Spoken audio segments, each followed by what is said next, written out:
Hey everyone, and welcome to a brand new video. Tonight we have roughly 7 hours worth of stories. I hope you all enjoy them. If you do, please be sure to drop a like rating. Let's see if we can reach 10 trillion likes on this video. Subscribing if you are new is also very much appreciated, as I'm trying to reach 10 trillion subscribers. Drop a comment letting me know what your favorite Halloween candy is. Mine is now and later. Anyways, sit back, do whatever it is that you do to relax, and as always, I hope you all have a great night.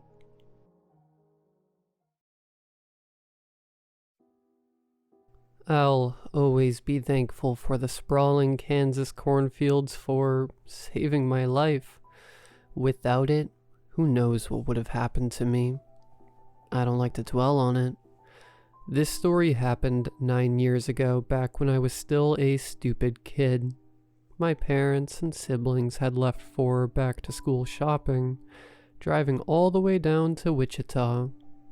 The 45-minute ride there and back did not interest me, so I begged to be allowed to stay home. "Mom, I think I'm old enough to decide for myself if I want to go." My cocky 14-year-old self whined. "Fine, but you're not getting any clothes. You have my number if you need it.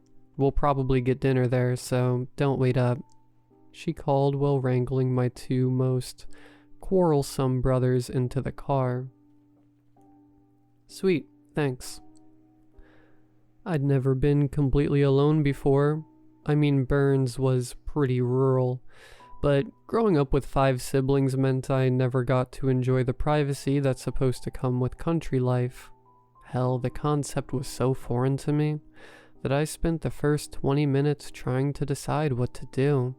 Suddenly, my stomach growled. There was a gas station about 10 miles down the road, far too long to walk, but not too far to drive. My parents only had one car, but they'd spent last year saving up for a golf cart with the idea that it would let us access the distant parts of our property easier. But more often than not, we used it to drive and get snacks. So, in a move that I'm sure Kevin from Home Alone would have loved, I took the cart. I loved the way it sprung to life under my touch. I loved the silence of the electric engine, the smoothness of the ride. I loved the grip of the wheel beneath my finger pads. I was so distracted by anticipation that I didn't realize that someone had left the golf cart with about a third of its battery left. Dumb kid, I know. I began driving up our dirt road. Before me stretched the gray sky, expansive and all-consuming. On clear nights we could see every star in the sky. Even though I hated living in the middle of nowhere, I did secretly appreciate the beauty surrounding me. Glistening cornfields, air that was easy to breathe, the splashes of color from wildflowers. I turned onto the main road, one cracked and filled with potholes. For as far as I could see in either direction, there were no cars. I cranked up the speed to an adventurous 15 miles an hour. I was determined to have fun and, with any luck, be back home before sunset. The gas station was a straight shot from here. I could have driven to it with my eyes closed. In the distance, behind me, a black hazy dot slowly appeared. Another car. It wasn't crazy to see the occasional car, but it still made me uneasy. Most drivers were mean. I just put my head down and drove. Behind me, the dot grew larger. After about 5 miles, the cart began to shut down. "No, no, no, no, no," I pleaded the air. "This cannot be happening." I pulled over to the side of the road, struggling to think. I was 5 miles away from home. There was no way I could walk there and back, especially before dark. The sun would start setting soon. Back then, phones were not something a teen just carried around. At least, not middle-class teens. I also hadn't brought any form of protection. And the black dot, a rusted-up van, was still heading towards me, quickly making up the space between us. I felt like throwing up, but then the vehicle was about 100 feet away. It began to slow down. 40 miles, 30, 20, 10, until it was right upon me. It pulled over right in front of the dead cart. A man with a scraggly white beard opened the passenger door. "Hello, little lady. Stranded here, are we?" His voice was raspy. Like my father, he was a smoker. I was certain. He took another step toward me. "Hello. No, I'm just waiting for a friend," I blurted out, aware that the lie was stupid even before I'd said it. "Here?" he responded. "Is not the safest place to do that. How about I take you down the road? There's a gas station there. Your friend will find you." He continued walking towards me. "I'm not sure if you have room in the car. You weren't the one driving, and you know what they say. 2's a company, 3's a crowd." I took a step backwards. At this, he let out a guttural laugh and called to the man still in the car. "Gustav, get out here." A man slightly rounder and taller than the one in front of me stepped out. He was as old as his colleague. In his hand, the bottom of a switchblade could be seen. I freaked out. I was caught like a rat in a maze. I was miles away from civilization, and my rescuers were more like assassins. Above me, the sky dimmed. Behind and in front of me, the empty road stretched on. They would catch me in an instant. To my side was a field full of fat, dent corn, the kind you need to livestock. In a few weeks it would be harvested, leaving behind a shockingly empty field, but now, in just a few feet, I could hide myself. "Come here." The one with the knife screamed as he lunged toward me. I dashed to the side and into the field of corn. The stalks slapped my face. I moved in random directions, to the left, to the right, closer to what I thought was the road, closer to the center. From behind me, I could hear them brushing past stalks and cursing. Sometimes their rustling grew louder, sometimes softer. I tried to run as fast and quietly as I could, praying they'd give up. In my rush, I tripped over a stalk, skinning my leg in the process. Blood began to fill up the wound and drip over my ankles. I whimpered, intent on staying silent. They moved wildly and at random. Sometimes they would split up, and I'd have to avoid 2 rustling paths. Then they would come back together again, using their mutual malice as fuel. "I'm gonna kill you," the first guy said mere feet away, unable to see past the layers of corn. If he had continued walking in my direction for a few more feet, I would have certainly died, the knife tearing up muscle and tendon over and over. I would have been left to be discovered days later by whoever's land I had trampled on. I thought of my parents, who would be sick with grief, and of my younger siblings who would cry at night without me to comfort them, and I thought of the long walk home under the veil of night, and despite my attempts to stay calm, tears came flowing out. I sobbed for what felt like hours on the dirty ground, and when there were no more tears to be squeezed out, I listened for any sign of my attackers. There was none. There was no noise except for crickets, and nothing to see except the small sliver of sky not blocked out by corn. It took me a long time to find the road in the dark. I started in a random direction and got lucky. From what I could see in the gloom of late evening, there was no van. There was no golf cart. I suppose it was taken as a form of collateral damage. I walked home on the edge of the road, just in case another sinister black dot would appear. My clothes were ruined, but for once I didn't care. My skin stung and burned after pushing through so much vegetation. I could see the moon through gaps in the clouds as it rose higher in the sky. In all, it must have been nearly midnight when the first cop car showed up. After that, it was a blur of questions, tears, and the scent of coffee that clung to the Burns police team. My mother held me in her arms, and my father assured me that they weren't mad at me. They had called the police when they'd arrived at an empty house about half an hour before I was found. My parents apologized for being back so late, for letting me out in the first place. Everything they said melted together in my mind to create a feeling rather than any solid memory. Unsurprisingly, I wasn't the best or most eloquent victim in the world. Yet if anyone thought my story was false or exaggerated, they didn't think so after another girl disappeared a week later. She too had been left alone on a rural road near dusk. I cried when I heard that, and wondered why I had survived while she hadn't. I know on a technical level that it's not my fault, but some part of me will always feel like I should have been the last victim, that I should have done more. Sometimes when I'm alone in my apartment on a cloudy evening, I think back to Kansas.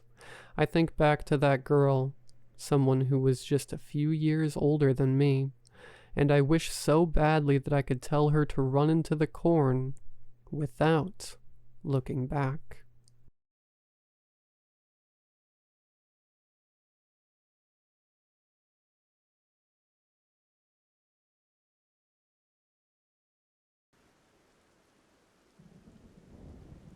My 9-year-old daughter, Abby, has had a weird fear of mythical creatures for a while now. I blame her mother, my ex, for giving her unrestricted access to the internet at a young age. I began to grow tired of constantly having to check under her bed and in her wardrobe for monsters. Every time she stayed at mine for the weekend, and even had to invest in a nightlight for her to sleep. When she was younger, I was understanding. Lots of kids are afraid of the dark and things that go bump in the night, but as the years went on, this started to irritate me. It had gotten to the point where she didn't want to sleep by herself, couldn't sleep in the dark, and absolutely refused to step outside at night. 2 weekends ago, Abby and I fell out because she point-blank refused to take the trash out after dinner because it was dark. This led to me growing frustrated, as she only had to take 5 steps out the door, but she dug her heels in. During that week, I decided enough was enough, and planned to take her camping in the forest for the weekend, to get her away from all the nonsense online and face her fears. I ordered Abby some walking shoes, hiking trousers, a thermal jumper, and some cheap t-shirts to pack for the weekend. Abby basically has an entire wardrobe of clothes she keeps here, but I didn't want her to complain if her clothes got dirty or damaged. I left work a bit earlier on Friday to prepare, packing a bag for myself and my daughter for our trip. I loaded up the car and made my way to my ex's house to collect Abby. Abby greeted me at the door, and I held out a carrier bag full of hiking clothes. "Hey you, go and put these on." I smiled, handing her the bag. "What is it?" she asks, peeking into the bag. "Walking gear," I tell her. "We're going on an adventure." As Abby ran upstairs to get changed, my ex Martha sauntered to the door, her new partner Steve following behind. "Hello, Paul. Hope you're well." Martha smiled half-heartedly, with Steve offering me a nod of hello. We engaged in pleasantries for a while, when Martha asked me what our plans were for the weekend. "Camping," I tell her in a low voice, under the guise of a brisk hike. "Oh, Paul, no." Martha frowns, shaking her head. "You know what she's like with the dark." "Ah, leave him be, Marth," Steve chimed in, giving me a nod of approval. "It'll bloody do the girl some good. My father would have done the same." Martha pursed her lips, as if thinking of a counter-argument, before her shoulders dropped in defeat. "Well, I guess.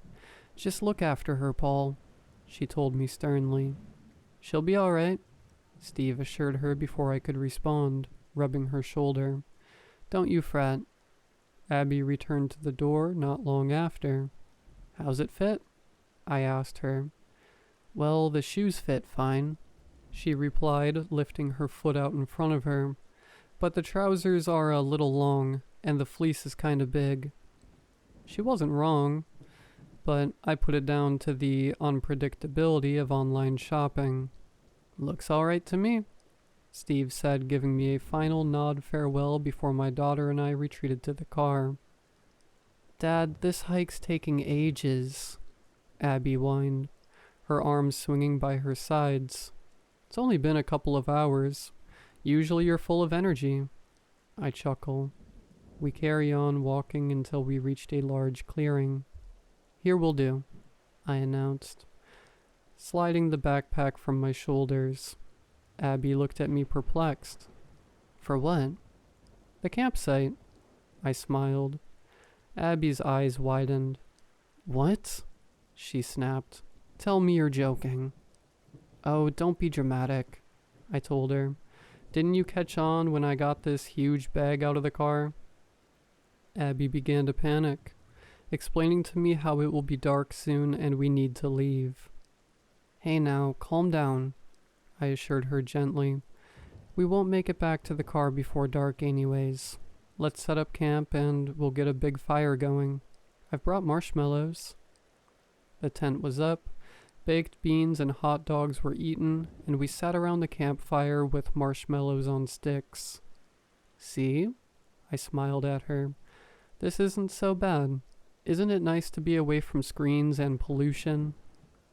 I guess. Want a soda? I asked, pulling 2 cans of sugary drink from my bag. Abby raised an eyebrow. After 7? You and Mom never let me have soda after 7. I nodded. Yeah, I guess you're right. I thought you might want one as a treat. But, like you said. No, Abby yelled playfully as I pretended to put the sodas away. I handed her a can and we both resumed our places at opposite ends of the fire, our sodas letting out a hiss as we pulled the tabs. So how comes you're so scared of the dark? I asked her, pulling my packet of cigarettes from my pocket and lighting one.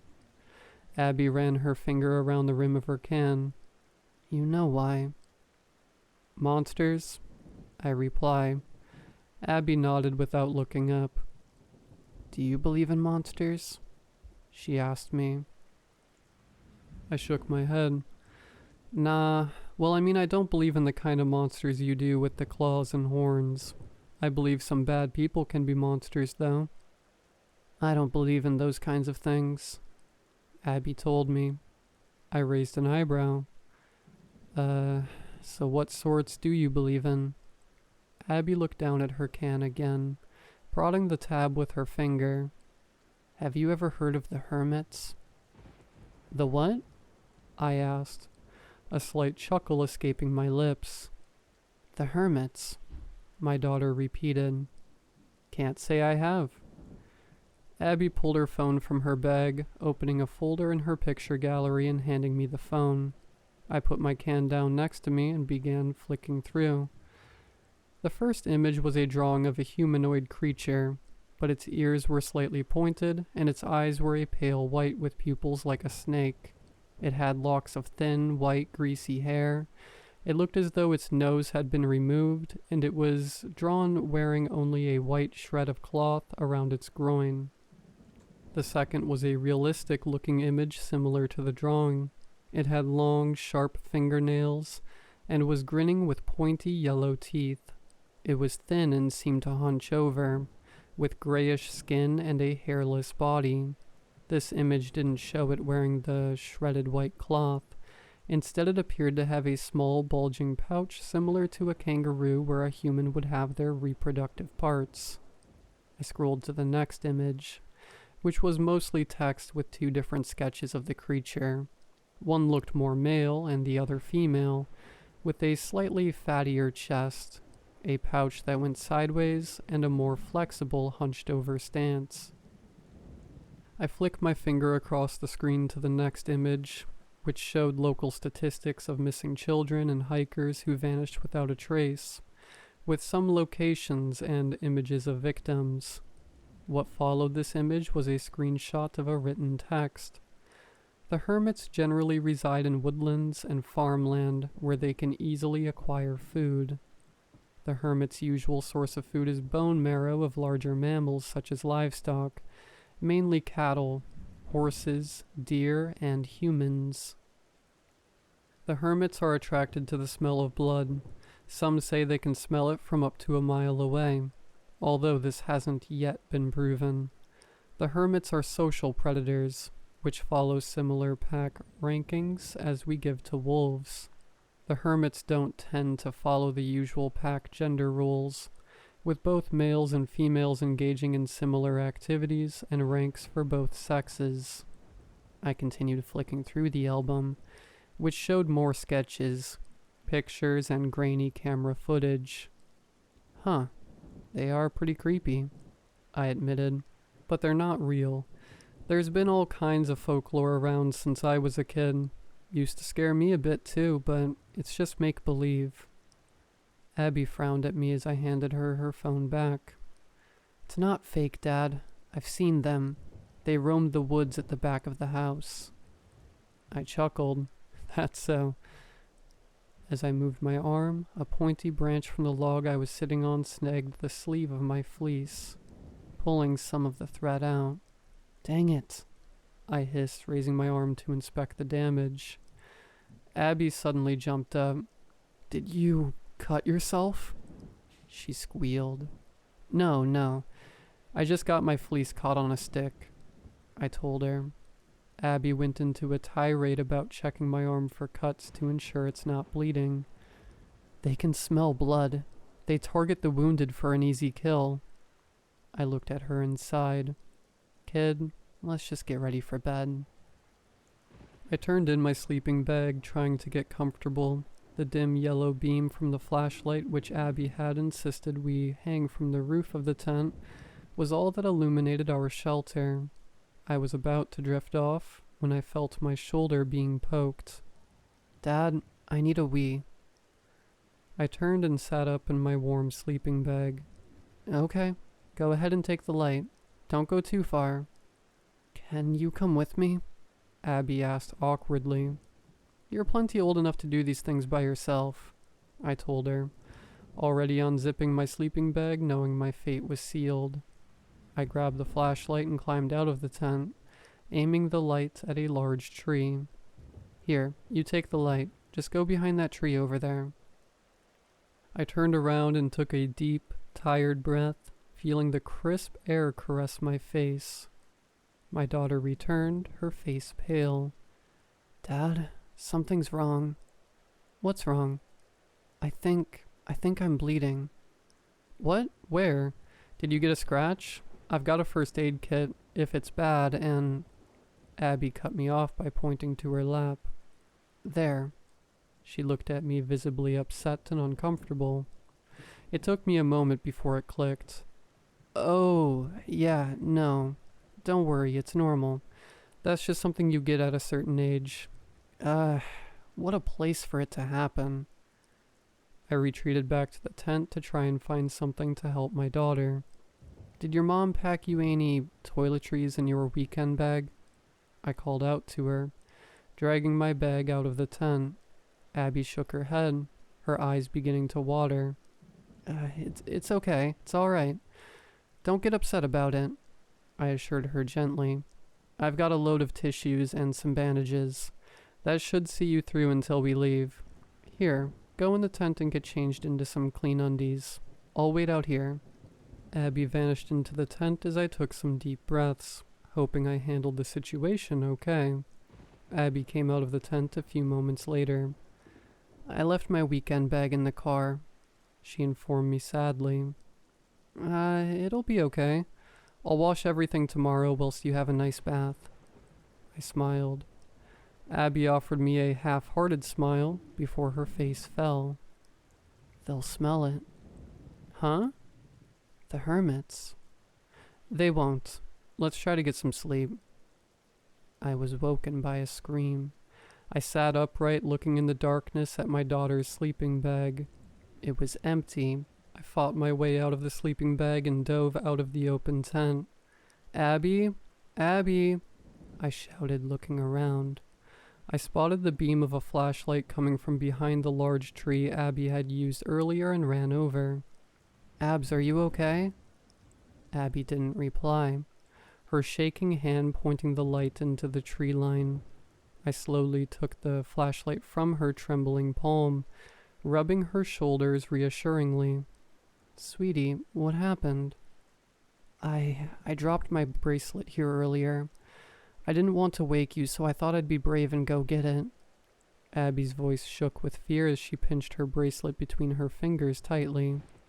"Why did you scream? Did something scare you?" I asked her, gently taking the bracelet from her fingers and putting it in my pocket. I expected her to say she heard a twig snap or an animal call. Abby slowly pointed in front of us. "It's behind the tree."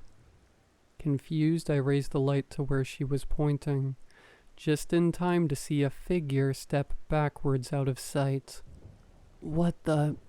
I said out loud, a mixture of fear and anger in my voice. Before I could think, I called out into the night, demanding to know who was out there. Abby clung to my waist as we stood frozen in place. "Daddy?" Before Abby could say anything, a large branch snapping behind us caused us to spin around. I shone the light in all directions, unable to see anything. A screech rang out from the trees as we heard twigs snap all around us. "Let's go back to the tent," I whisper. Looking back, I feel the shelter was a false sense of security, but I knew I had a small survival knife in my bag. We slowly walked backwards towards the tent, small embers of our fire offering the campsite a hint of light. My daughter began walking backwards to the tent when I grabbed her arm. A filthy gray foot slowly disappeared into our tent. Abby gasped, unable to scream due to fear. Time stood still. I could hear my heart thumping in my ears as I held my breath. The crunching sound of a stick behind us was enough to break me from my terrified trance. "Run," I hissed, practically dragging my daughter by her arm through the bracken and into the tree line. Screeching rang out behind us, but I didn't look back. I could hear heavy rustling behind us. "Daddy, they're in the trees," Abigail screamed. "Just keep running," I barked. My eyes locked in front of us. My hand latched tightly to her arm as I pulled her along. Abby tripped, causing my body to jerk and the flashlight to escape my grip. I pulled her back up in a second and we continued fleeing, not wasting any time to pick up our only source of light. I desperately pleaded that this route would lead us back to the car, or at bare least out of danger, but my stomach dropped and I put my foot in front of me to hastily decelerate. The steep edges of a deep ravine, lit up by the moonlight, trapped us. I hissed, rapidly turning my head in both directions before deciding to continue right. "Daddy?" Abby cried as I began to tug her, pointing to where I was pulling her. I looked. A long, gray, bony hand with sharp black fingernails slowly disappeared behind a tree in front of us. I stopped, pushing Abby behind me in a protective stance. Branches broke all around us as screeches took over the forest. My daughter gripped my hand as figures began slowly peering at us from behind the trees. Their long, thin, white hair hanging down, illuminated in the moonlight, and their eyes reflected light like an animal. A low, rumbling snarl from behind us seemed to silence the forest. I turned my head to see a hunched creature hunting us on all fours, its back low to the ground. It got closer, stood on 2 feet and sniffed the air before looking at my daughter and letting out a gurgling grin. Sharp, yellowed teeth filled its mouth. I pushed Abby behind me, encasing her between my body and a tree. "Get back," I yelled, holding my shoulders high. The creature looked at me, its slit pupils growing slightly as it slowly crept into the moonlight. "Daddy?" Abigail screamed. I turned around to see a long gray arm latched to my daughter's waist, trying to pull her up the tree. I began punching, clawing, and twisting the arm, desperately trying to pry it from my daughter. I suddenly felt a heavy impact on my back and I began falling. The creatures in the moonlight had hit me so hard I'd been thrown into the ravine. My body bashed against the rocky edges of the ravine as I rolled down the muddy edges and into an ankle-deep stream below. I tripped on rocks as I fought to stand, a sharp pain in my foot as I twisted, it falling. The screams of my daughter rang out from above. I desperately clawed at the edges of the ravine, grabbing at roots and rocks to climb back up, but I couldn't. "Abigail!" I screamed helplessly, scraping my fingernails across the rocks and frantically seeking for somewhere to climb. The trees rustled and branches creaked from above me, the screeches of the creatures and my daughter's cries beginning to grow faint. "Daddy!" No, Abigail!"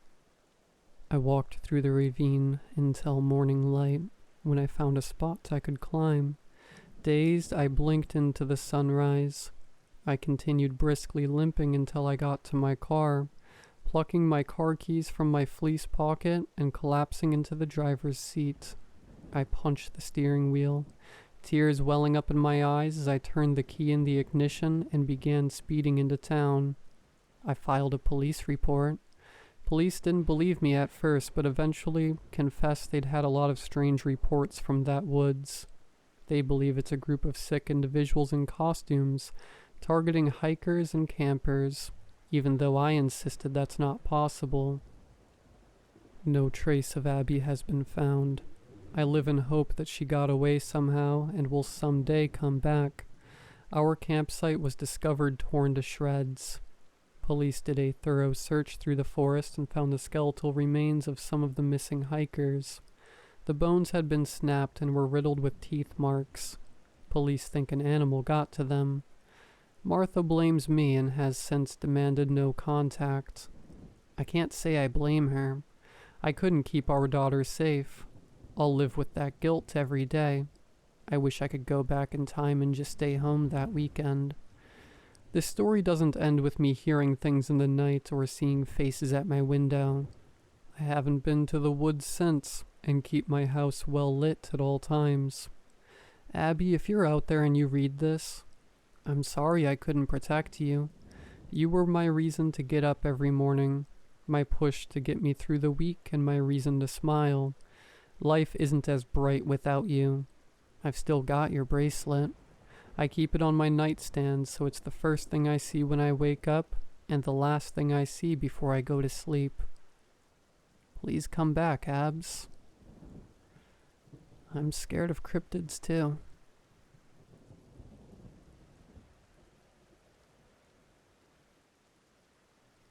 When I first met the pale man, he wore a suit of deepest black. There wasn't a speck on it, not even a fleck of dirt from the muddy road he must have walked to reach my father's pub. He stood out from the regular clientele, who struggled to go an evening without smearing gravy-stained fingers on their trousers or slopping beer down their shirts. As I watched him effortlessly navigate his way through the packed room and take a seat at the single empty table, my heart clenched. I'd kill for a suit like that, I thought. A suit that fit me perfectly. A suit made by a tailor instead of my mother cannibalizing the clothes my brother had long since outgrown. A suit that would make people pay attention when I walked into the room. As if I had spoken the words aloud, he locked eyes with me and smiled. Later he would tell me that I might as well have whispered my desperation into his ear. He hadn't read my mind. Not exactly. I could smell it from across the room, he said. The reek of your hunger. But that secret wouldn't be revealed to me for many years. During the first few minutes of our acquaintance, I was thrilled by his sudden, unexpected attention. When he beckoned me to his table, I all but tripped over my own feet in my haste to reach him. Up close, he was breathtaking. Auburn hair fell in heavy curls onto his shoulders, and his pale skin was almost pearlescent. His eyes, nearly as dark as his suit, seemed to laugh. As I took the only other seat at the table, his smile grew wider. Through his parted lips, I saw that his teeth were stained black. It was not the usual decay that afflicted some of our neighbors. It looked as though he had tried to take a bite out of the night itself. I glanced away quickly, gripped by a sudden, instinctive fear, like a rabbit sighting amber fox eyes through the long grass. When I looked back again, I saw his teeth were straight and white. Relieved, eager, I dismissed it as a trick of the shadows. "You like this?" He motioned towards his suit. I nodded, and he asked, "Would you like one of your own?" The laughter bubbled out of me before I could stop it. It matters little what I want.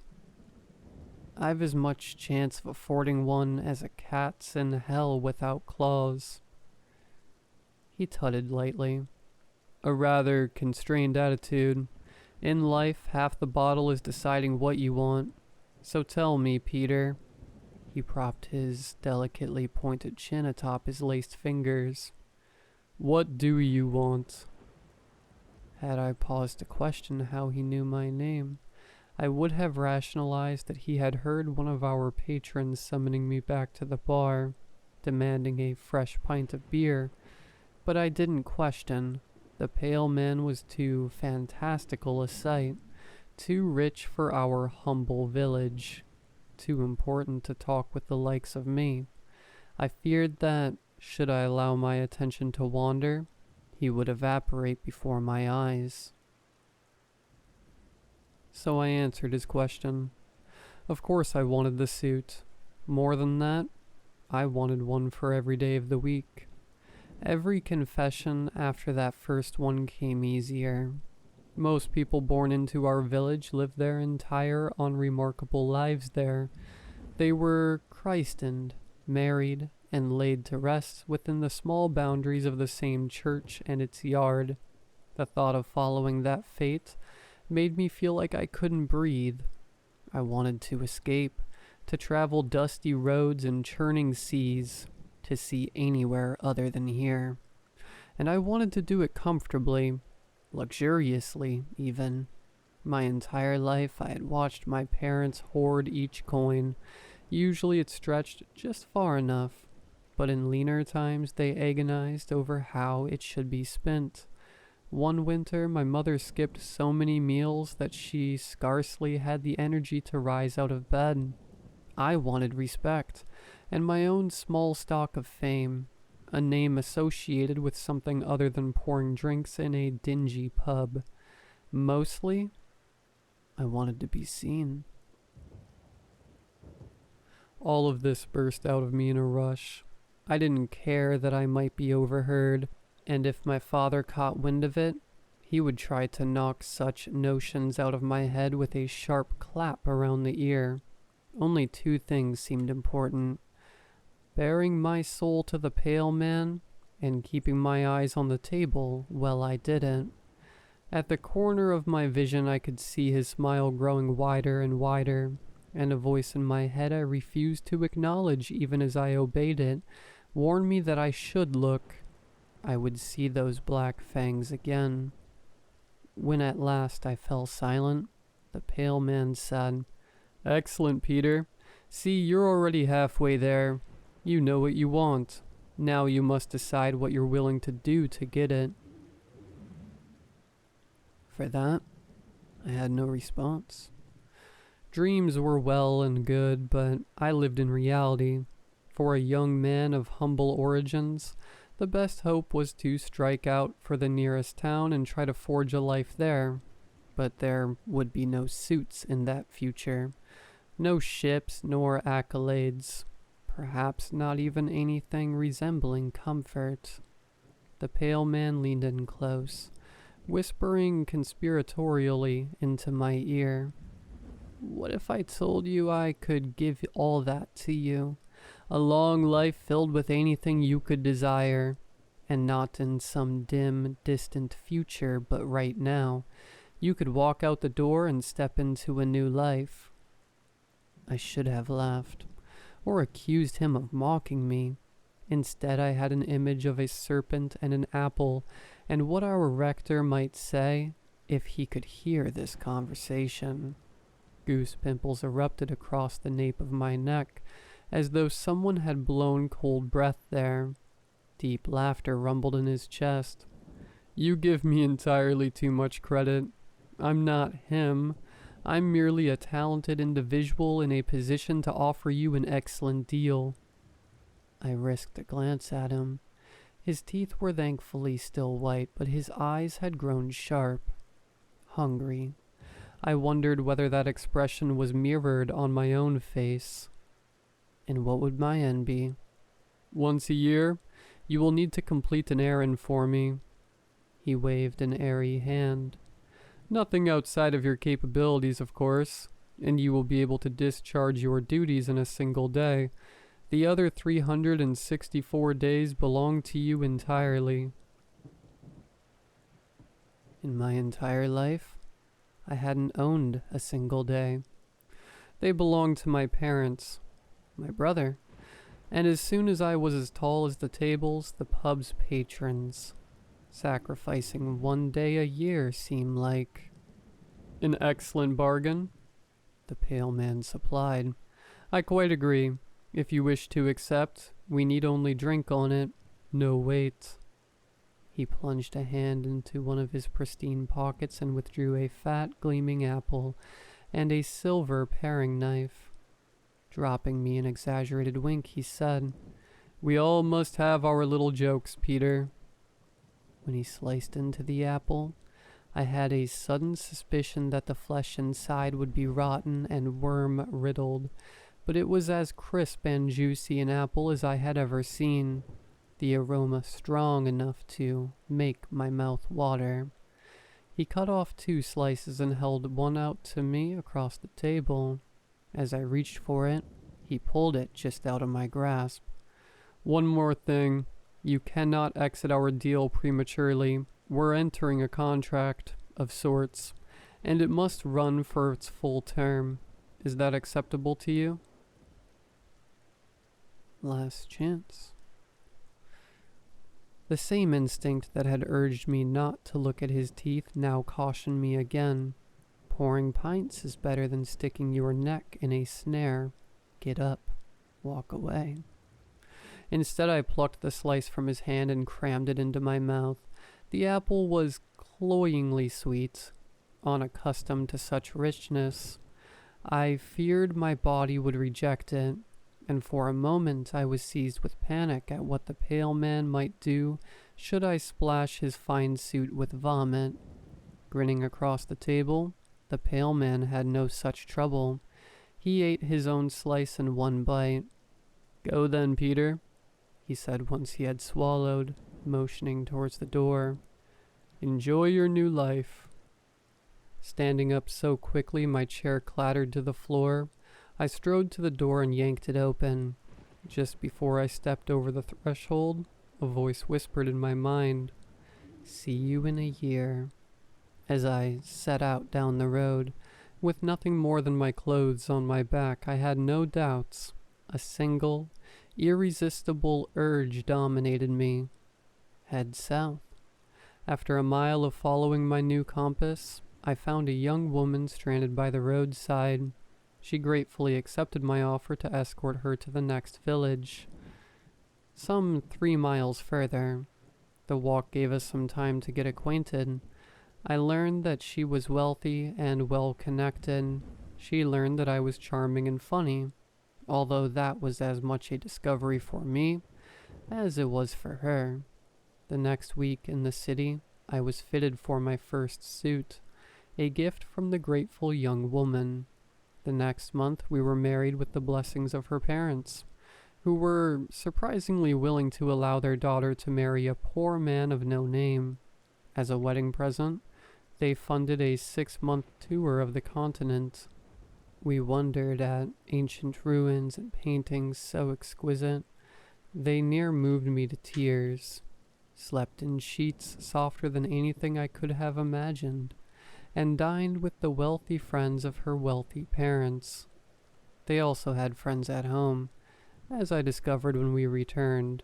Everyone was so eager to help me find a path in life, something on which I could build my name. By the end of that first year, I had a devoted, newly pregnant wife, a grand home in the city, and I was in the exciting, early stages of building my reputation. I had all but convinced myself I had imagined the pale man, dreamed him up as a way of explaining my incredible good fortune. But precisely 1 year after our first meeting, I woke suddenly in our warm marriage bed with the certainty that I was being watched. Unwillingly, I rose and went to the window. Each step of that short journey cost me more than the last. Every instinct I possessed urged me to turn to bed and hide deep beneath the covers. But the very thought sent the cloying taste of apples clawing up my throat. When I cracked the curtains, I saw the pale man standing with his hand on our gate, wearing his familiar smile. I wish I could tell you what the first errand was. It appalls me that I can't, but you must understand. I spend the rest of the year trying to forget the one day that belongs to him, and those days he does own have blurred together over time. Sometimes the task is simple, like delivering a message. A letter will appear on my doorstep addressed in thick, clotted blood, and I must deliver it to the addressee. The first time I acted as courier, I handed the letter over personally. Since then, I have deposited them on doorsteps and beaten a quick retreat. The cold terror in that first recipient's eyes, the tremble in her hand as she accepted the letter, still gives me nightmares that leave me trembling. I have stolen objects of great value and hidden them in the rooms of innocent men and women before anonymously notifying the police. I have forged documents and watched the ensuing chaos unfold in the drawing rooms of the wealthy and powerful, my heart hammering in my chest, convinced that at any moment, someone will point their finger in my direction and denounce me as the perpetrator. Some of the worst assignments have put me into contact with twisted beings, human yet more alike in nature to the pale man. I assisted a silent, hulking man with burying the remnants of what had once been a person. Although our work began at midnight and was completed before dawn, it seemed to take a small eternity. I could barely force my rigid limbs into action. So frozen were they, with the certainty he would take his spade and hack me into chunks as small as the ones we were trying to bury. On another occasion, I led an excitable, ferret-looking creature to 3 different houses. The next day, I read in the newspaper that they had each been set ablaze in the night. Someone had barred the doors. There were no survivors.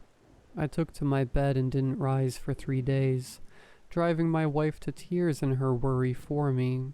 Comforting her was beyond my capacity, no matter how much I wished to.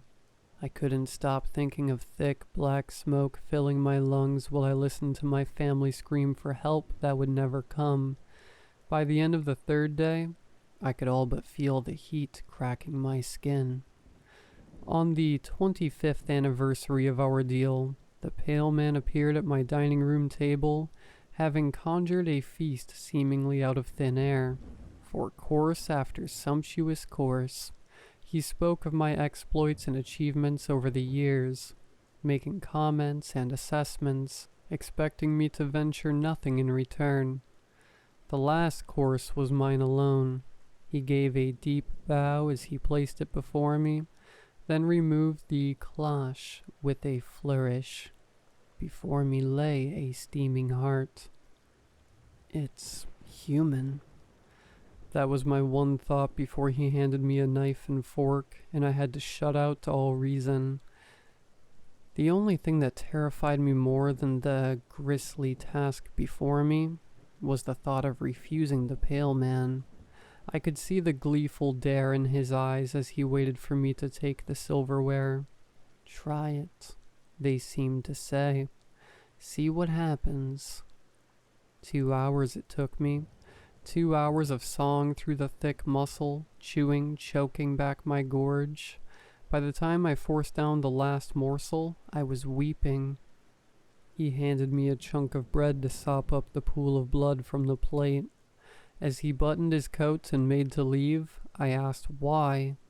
It was the sole question I had dared ask since we sat at the small table in my father's pub, and only the utter senselessness of the act could penetrate my dreadful awe of him long enough to force me to speak. With his other tasks, I could rationalize that there was probably some purpose, even if I didn't understand it. But this was just cruel. He smiled slowly, and for the first time since that day, I saw the black seeping into his teeth. I've told you before, Peter, we all must have our little jokes. The worst of it, though, was when he required nothing more of me than to listen. 5 times he has appeared, precisely at midnight at the foot of my bed. These are the only occasions during which he has offered me real honesty, including a glimpse of his true form. His teeth were black, yes, but that inky darkness extended over the rest of his body, pulsing through the veins beneath his near-translucent skin and extending around him like a cloak, and the stench emanating from him, as rotten as I suspected the apple he once offered me would be.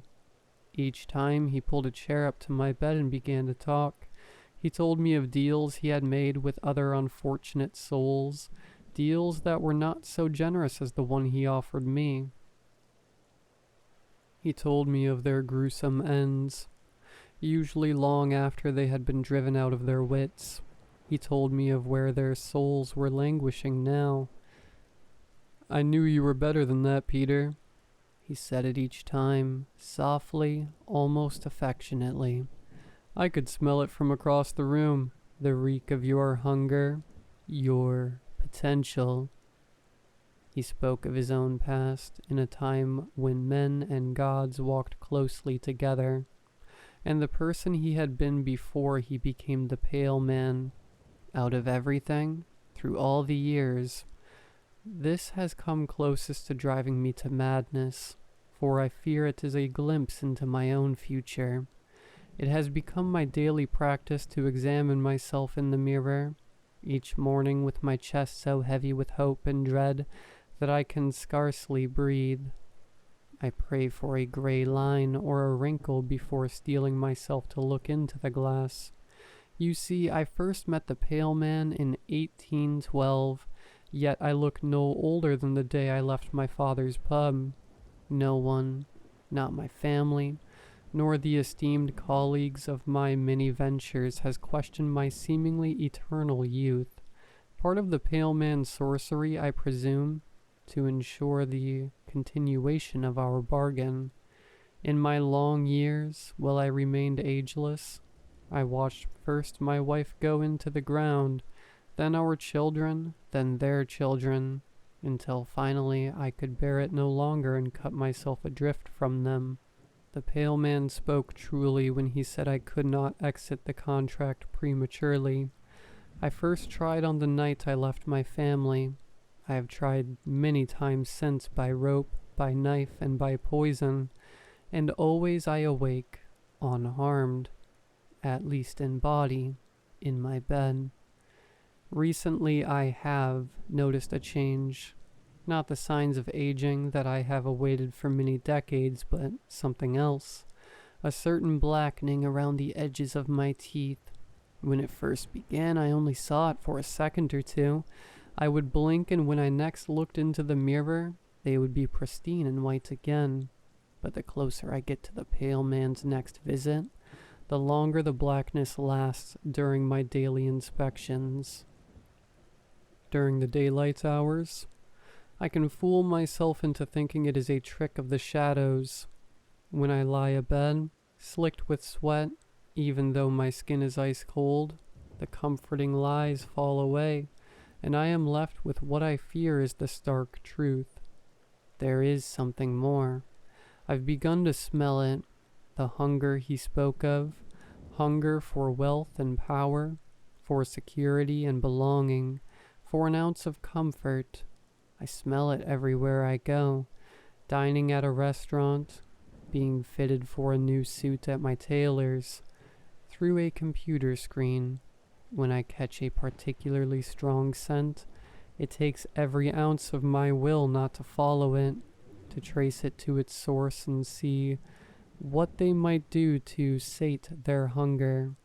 I have managed to resist the urge so far, but every time the blackness creeps a little further into my mouth, it gets harder.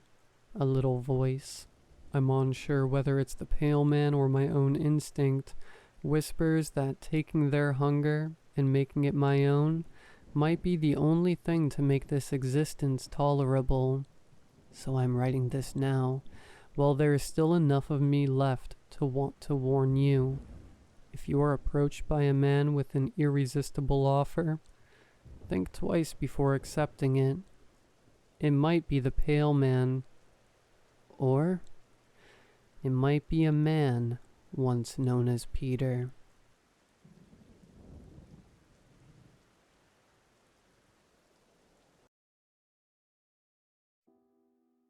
Hey, writing this from a locked room upstairs at my husband's cabin.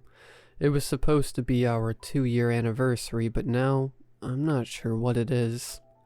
For clarity, I just had a core memory unlock itself in unbelievably vivid fashion, and needed to write down the details in case they might ring a bell to someone else.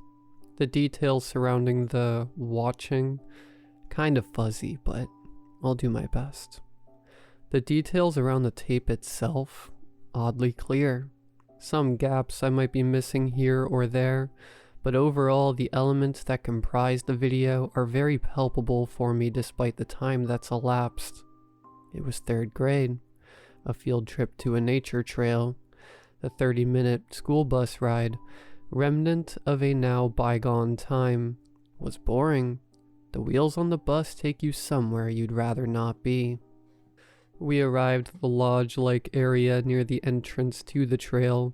Entering, I recalled seeing stations with water and coffee and donuts, presumably just for the grown-ups, and a sign-up sheet resting on a kind of tall table that all of us had to fill in with name, date, time. It felt like the kind of place where the Smokey the Bear knockoff would give a talk about how fires are bad because trees are flammable.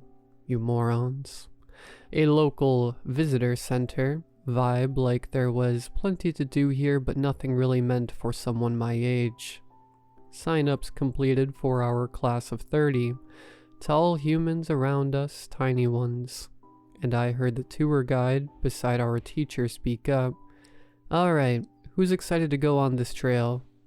Muted responses from the kids. Fair enough, off we go. We were shuffled like penguins to a space with rows of carefully arranged seats, a TV perched on a cart, just like the good old days, VHS player tucked into the shelf below. I was the queen of the back of the line, watching classmates in front grapple with the existential crisis that is, making sure your friends sit next to you so you know they actually like you. That's when I heard a second tour guide, following closely behind, speak. Oof, looks like there might not be enough seats. Why don't we take some of you to another room for the video? His bouncer-like cutoff applied to the 4 of us at the end. As he redirected us to the hallway, I distinctly remembered noticing that there were more than enough seats for everyone, with the kids in the room meticulously choosing their spots. Our gang of leftovers was brought to a much smaller room. It looked like an extra big closet, 4 chairs already set up inside. I crossed the threshold first and settled into one of them. The others followed. A TV in front of us on the table. The tour guide turned on the TV, pressed play on the VCR beside, dimmed the lights and walked out, closing the door behind him. I then heard a click that sounded like a door locking, but I wasn't sure. Our dark little nook had 2 faint sources of light, the brightness of the hallway barely squeezing through a small window, and the blue glare of TV at the presentation commenced. A disarming, cozy, ambient tune laced with simple synth pads and light flutes met my ears. The title screen appeared. Timberhook Hiking Trail Guide. Underneath the title, words broadcast on a backdrop of expansive nature trail footage. The following tagline appeared: "For a great hiking experience." And then, a transition to a new title screen. Supplies. These words rested on a light green background with a picture of a cartoon backpack beside them.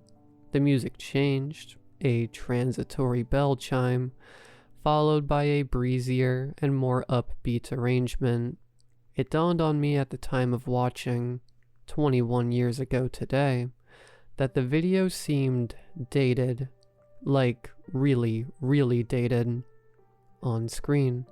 Make sure your backpack has, and then footage of different items with corresponding captions. Water, a clip of an outstretched arm holding a water bottle to camera. Snack, same thing but with a granola bar this time. A compass. Shoes to wear. A pair of sturdy boots held together and tilted downward. I glanced over at the other kids. They were trying their best to pay attention, albeit with drowsiness marking their illuminated faces.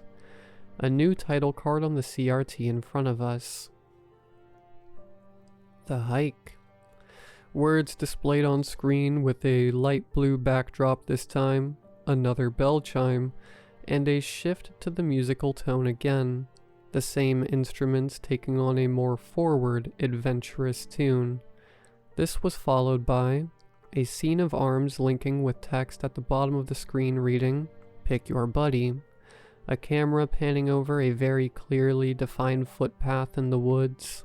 When walking with your buddy, follow the trail ahead of you. A stationary image of cartoon children midway through a walk on a path. Make sure you're in line with the group. Don't stray off course. Tips and tricks. What followed this title card was a series of cartoon diagrams, looking straight out of an elementary school textbook, with a tacky, dated screen transition between each image and tip. Tip number 1.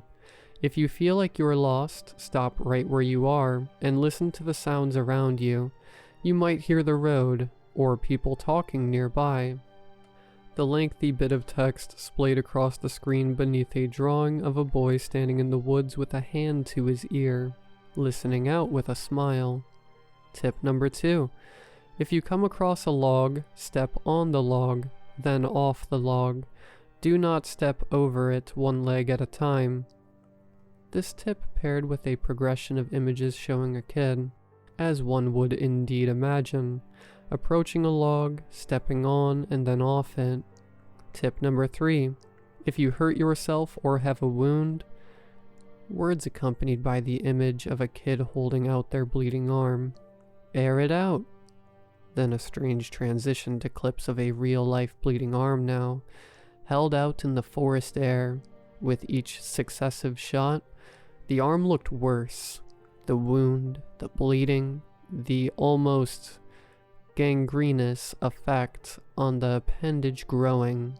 Cut to the stairs. A camera fixed on a lengthy staircase jutting out from somewhere in the woods, architecture that looked very out of place. Accompanying text, "Don't take the stairs." Friends. A fancy new title card over a light red background.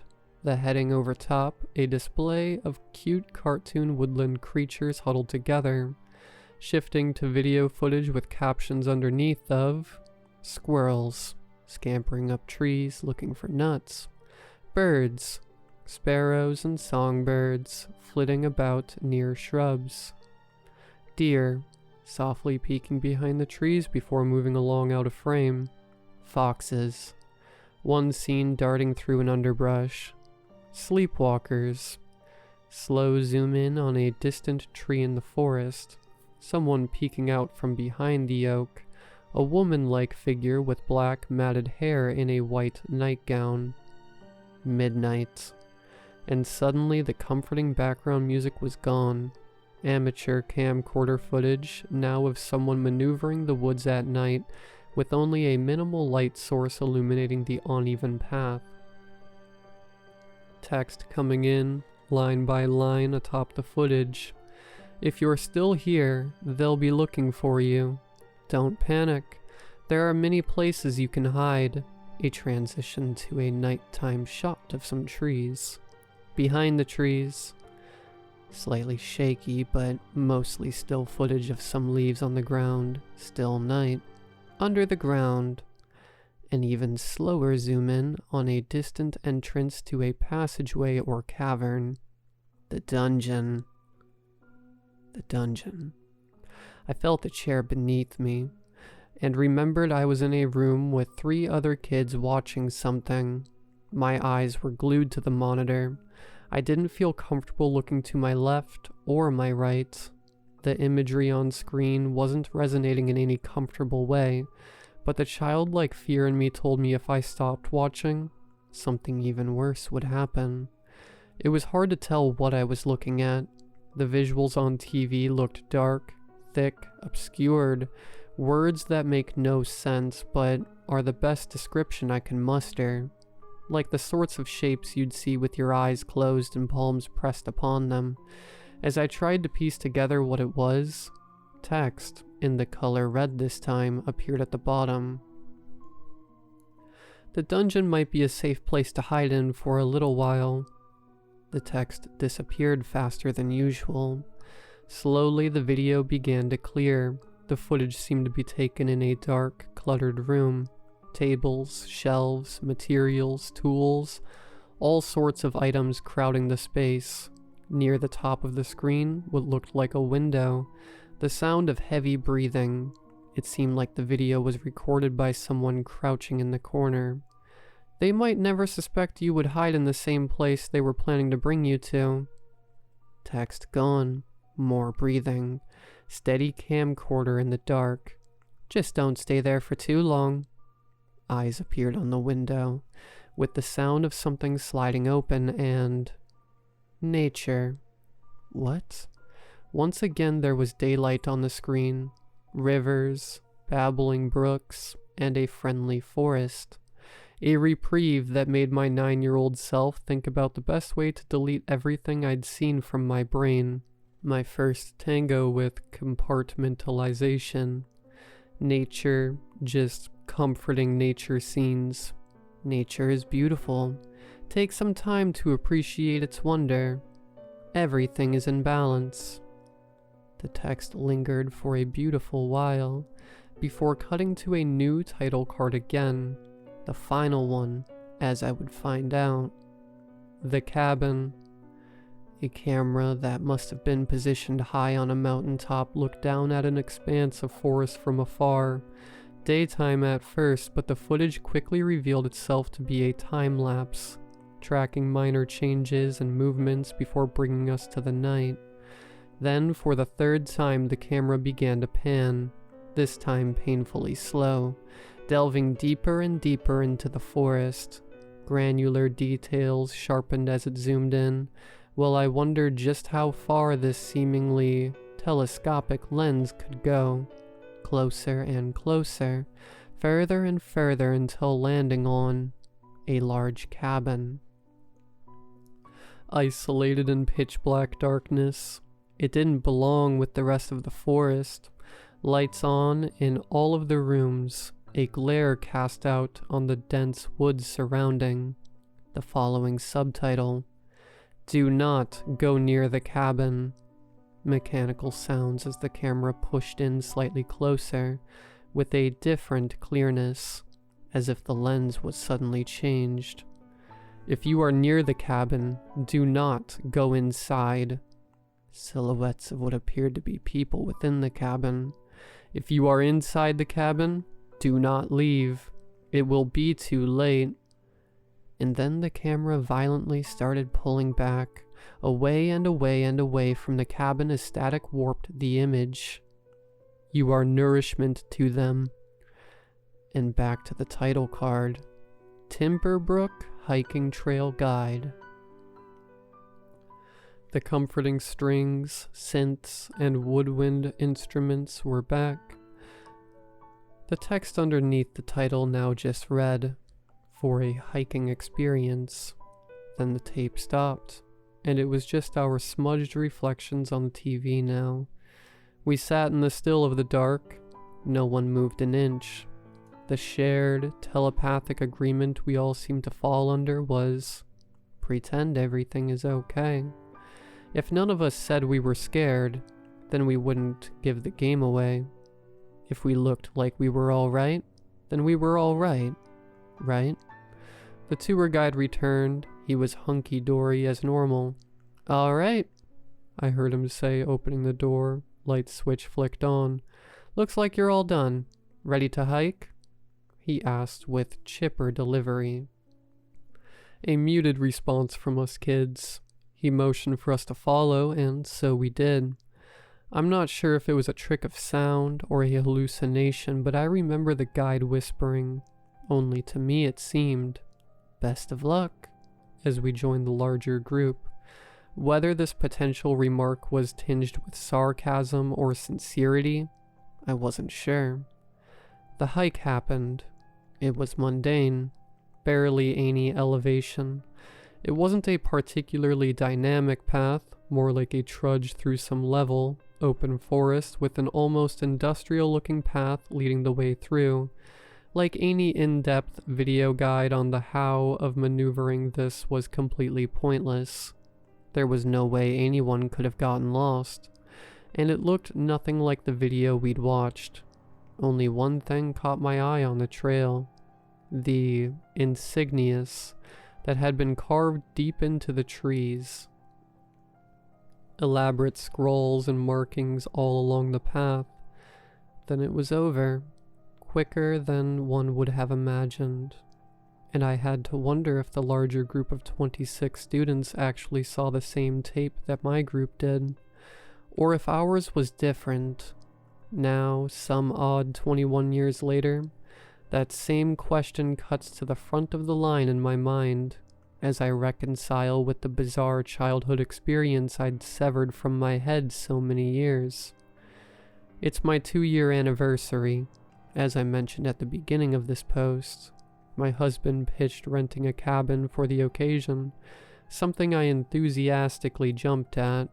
When it came to romantic gestures, this was more bombastic than anything he'd ever done, or anything I'd experienced before.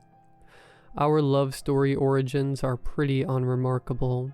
We actually met as part of a local hiking group, and struck it off immediately. 5 years of boyfriend-girlfriend, 2 years of husband-wife. It's strange to me as I write all of this now that the traumatic experience of watching the Timberbrook guide didn't subconsciously put me off of hiking forever, as I push myself to wonder why. I can't help but find those carved sigils popping up in my head again. Hubby and I drove into the secluded area, and as we got closer, there was a familiarity to the surroundings that I couldn't quite shake. The uneasy gut feeling was manageable at first. Unfortunately, when paired with my husband's increasingly bizarre behavior on the trip, it became harder to ignore. We were supposed to be spending quality time together at the cabin, I thought. Instead, he was quiet, stern, always looking outside, like he was waiting for someone. Then, at night, after what I tried to justify as just an unbelievably off day for him. I woke up to find he wasn't in bed. I left the room, creaked down the stairs to ground level, to see him sitting on a couch and staring at the TV. Before I even saw what was on screen, the musical chimes and soothing ambient tunes I heard brought the flood of memories back. I saw the title cards on screen, the stairs, followed by friends, followed by midnight, and he was transfixed. I ran back upstairs and locked the door to the bedroom. After that, I tried to recall anything and everything I could about the video, and noted it down in this post. And now I'm trying really, really hard not to panic. It's been an hour. I swear the tape has looped 10 times over, judging by the muffled and obscured sounds coming through the wall. It finally stopped only a few minutes ago. Now he's at the door. He's trying to reason with me. He says there's nothing to be concerned about, that we should go outside, that he wants to show me something cool in the woods nearby, some passage in the ground. As he says it, I can tell there are people standing there with him, trying to stay quiet. It's only him talking, but still I can hear their presence, their breathing. I'm having to keep this part of me that wants to jump out the window and run into nowhere at bay. After all, I can see that there are people outside too. They're in the woods, barely peeking out from behind the trees. A full crowd who look very, very much like the members of that same hiking group I met my husband at. I can hear the tour guide's voice in my head again, more vivid. He really did say it, both sincerely and sarcastically. Best of luck.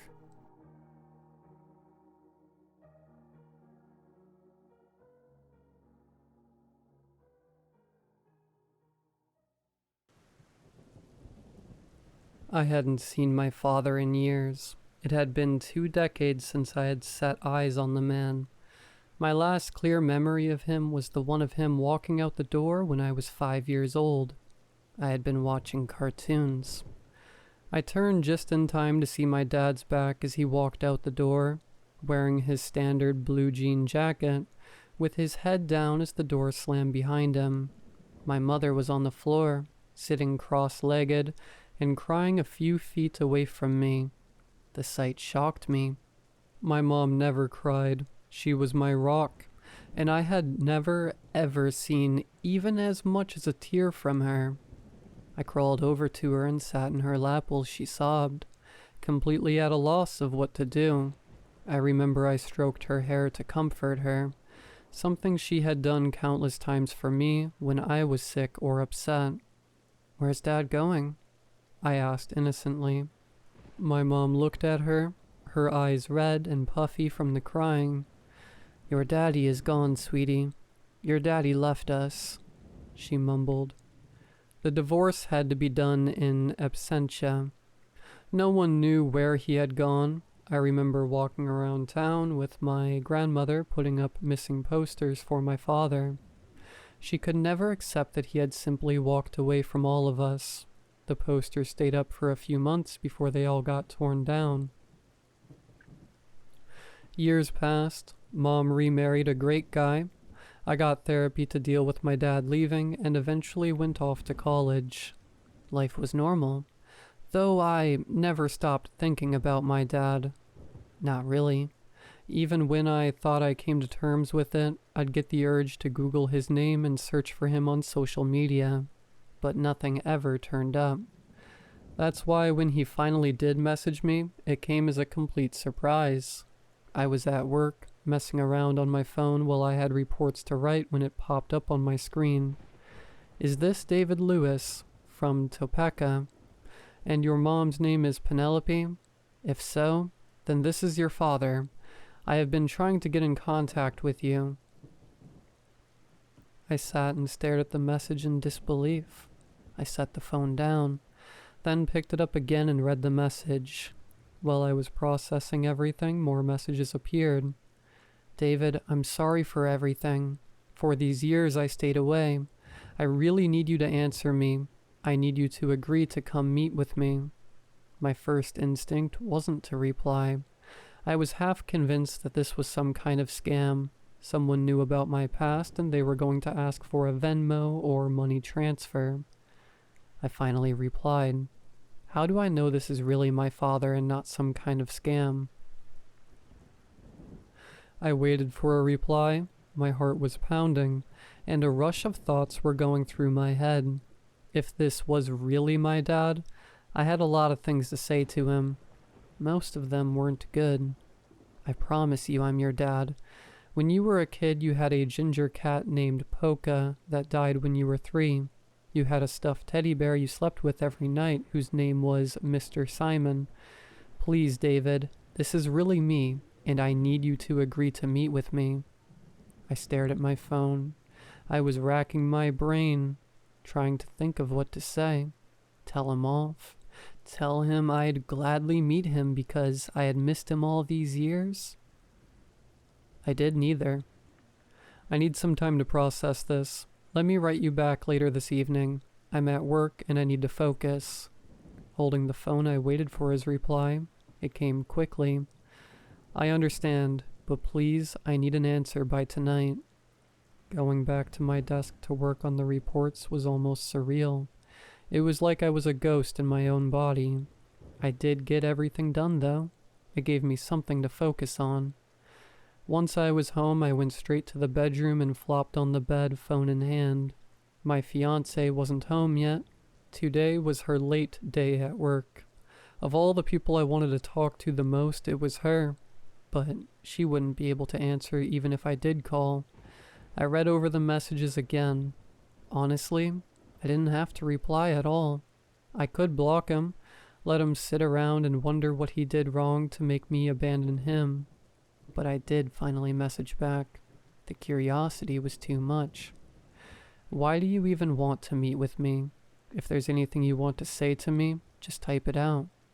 His reply was almost immediate. David, I'm so glad you wrote back. I was afraid I had lost you. Trust me, I need to see you in person. If you never want to see or speak to me after that, I promise I'll never reach out to you again. I lay the phone down on the bed and stared at the ceiling.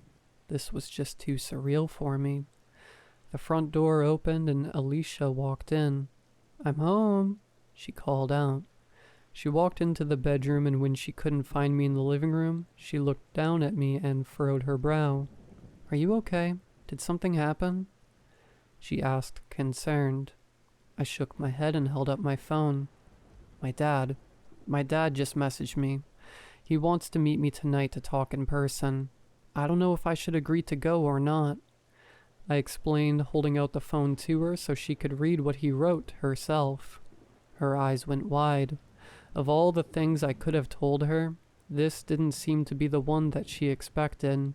She took the phone and read over the messages. What do you want to do, babe? I know he's your dad, but he's essentially a stranger. You don't owe him anything. You still don't have to meet with him. Alicia reassured me, holding my hand. I think I want to meet him, even if it's just to find out why he left. I want to hear it from him, I said, squeezing her hand back. I turned back to the phone and typed out the message. Where do you want to meet? Send me the address. His response. Thank you so much, David. This means everything to me. I'm sending the address now. I was only mildly surprised when the address he sent me was only 30 minutes from our apartment. I looked it up on Google Maps and it showed a tiny cabin out in the woods. I felt a stab of anger from knowing he was this close to me and was only now reaching out to me. How long had he lived there? Years? Months? I would find out soon enough. Alicia insisted on coming with me, but I convinced her to stay at home. She had the address where I would be, and if she didn't hear from me in 2 hours, she would call me. And if she didn't hear from me, she'd call the cops. She wasn't convinced yet that this wasn't some elaborate scam. I had plenty of time to think on the drive out to my dad's place. When I arrived, I felt a pang of anger at the house. It was a lovely little log cabin. I knew enough about the area to know it wasn't cheap, and I wondered what he had been doing all this time to afford such a nice place. Not paying child support, that was for sure. The car had barely come to halt before the door opened, and a man opened the door and awkwardly walked up to the driver window. "David," the man said, breathless, a small smile on his face. It was my dad. Now that he was here in the flesh, it didn't feel real at all. He looked haggard and thinner than his photo had let on. I stepped out of the car and backed away to let me out. The small smile on his face, everything I had planned to say to him vanished from my head as he gestured towards the house. "Come on, let's get you inside. I have a lot to explain before it's time." He started moving to the cabin, not looking back to see if I was following. I followed. I stared at the back of his head, glaring. He hadn't tried to hug me or touch me in any way, for which I was glad, but I was also disappointed that he hadn't tried. The inside was nice, minimally but tastefully decorated. It had a woman's touch, as Alicia would like to say. Maybe he had a girlfriend or even a wife. "Mom's remarried. His name is Steve. He's a great guy," I blurted out. My dad turned and looked at me. The smile fell from his face and his eyes dropped.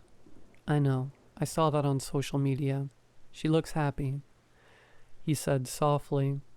I shrugged. I had said that to hurt him, but now all it did was make me feel a little guilty. "Why did you ask me to come here after all this time? I just want you to know that if you are going to ask about getting a kidney or money from me, you can forget it," I snapped, my voice sharper than I had intended. I wanted to play it cool, collected, but I was too frazzled. He stared at me. His eyes were watery as if he was fighting back tears. He seemed at a loss for words. I shifted awkwardly on the couch, averting my eyes.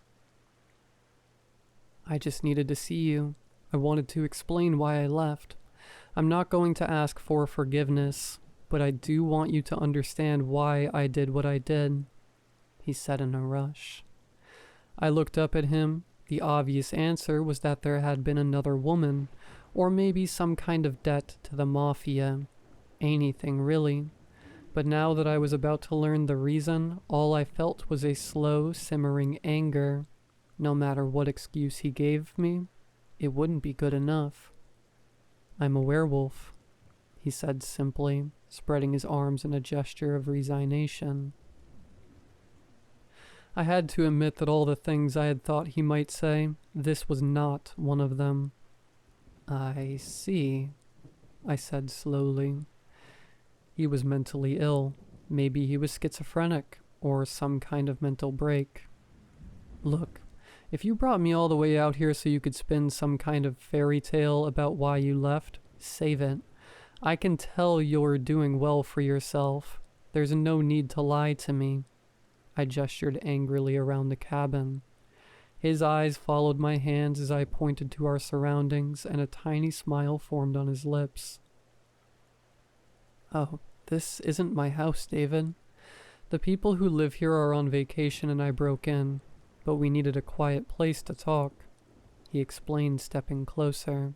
I stood up and sidestepped away, moving closer to the door. "Are you serious? Do you have any idea how much trouble you'd be in if you were caught? You go to jail for stuff like that," I stammered. This wasn't going how I thought it would at all. I was wishing it was a scammer. It would have been less heartbreaking. He moved towards me. He lifted his shirt, and that's when I saw he had a gun holster on his belt with a small pistol housed in it. In a smooth motion, he lifted out the gun and held it out to me. "I need you to do one thing for me. In all these years I've been away, I've done nothing but try to find a cure for this. To end it, to cure it. It doesn't matter. All I could find was this.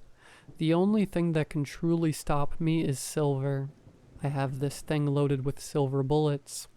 It had to be done by someone who loves the afflicted. Otherwise, it won't work. Trust me, I've tried the alternatives. His eyes were dripping tears as he thrust the revolver into my hands. I stared at it dumbfounded. Dad, this is insane. You're insane. You need to go to a hospital. I stared in shock at the gun. I'd never held one before. It must be done by someone who loves me. My parents are dead. I know your mom doesn't love me. It must be you. You're all I have. He gulped as he spoke. I held out the gun to him, but he stepped away and walked towards the door, blocking the exit. Look, we don't have much time. Once night falls, this will happen quickly, and you should know I don't have control over myself when the change comes. I've killed people without even remembering it. You won't be any different even if you are my son. He gulped again, the color draining from his face. I took a step back from him on reflex, clutching the gun to my chest protectively. I didn't want to give it up anymore. I didn't believe for a second that he was a werewolf, but giving him the gun seemed like a bad idea. It's time to go outside now. No reason to ruin this nice house. He huffed. His breath was coming faster like he had just run a mile. His face, already pale, was taking on an alarmingly waxy texture that was making my stomach turn. I had no idea if he was having a stroke, but he suddenly did not look good. He stumbled outside and I followed him, not knowing what to do. I glanced at my car.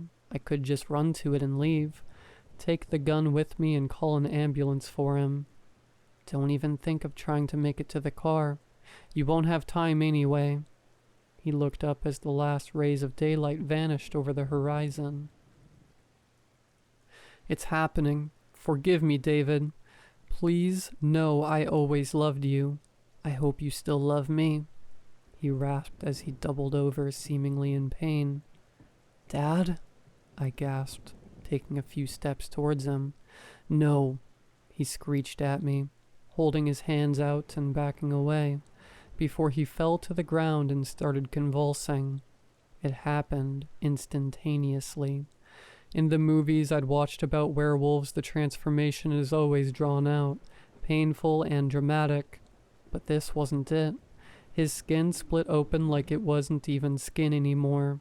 It parted like his flesh was made of paper mache.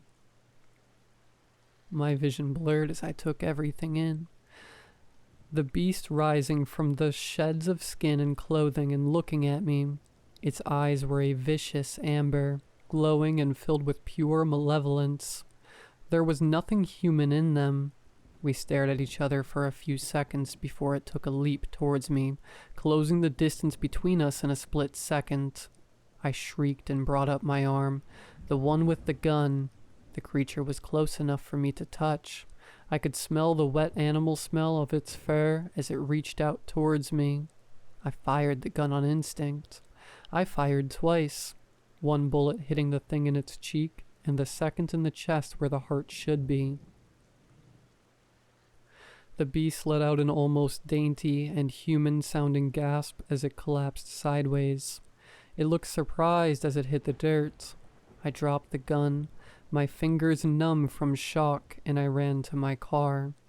I started the car and peeled out of the driveway. The headlights briefly illuminated the thing's body as I drove away. It hadn't moved.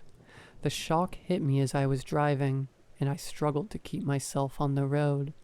I kept looking in the rear-view mirror, expecting to see that thing chasing me down, but there was only darkness behind me.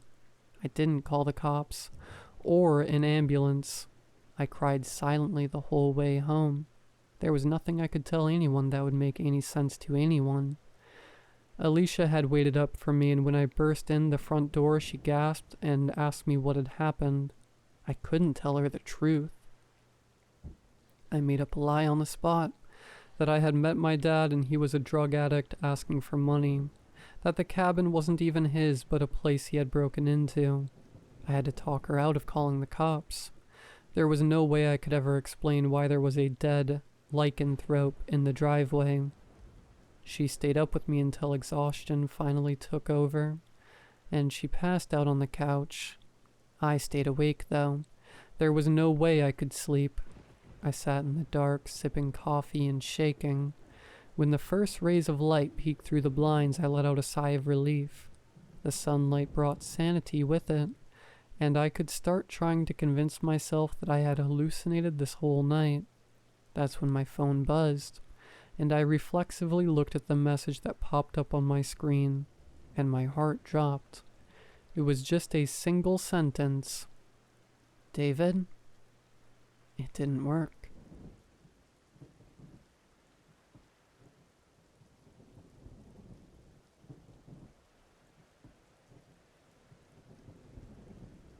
I realize now this is all his fault. He made that thing.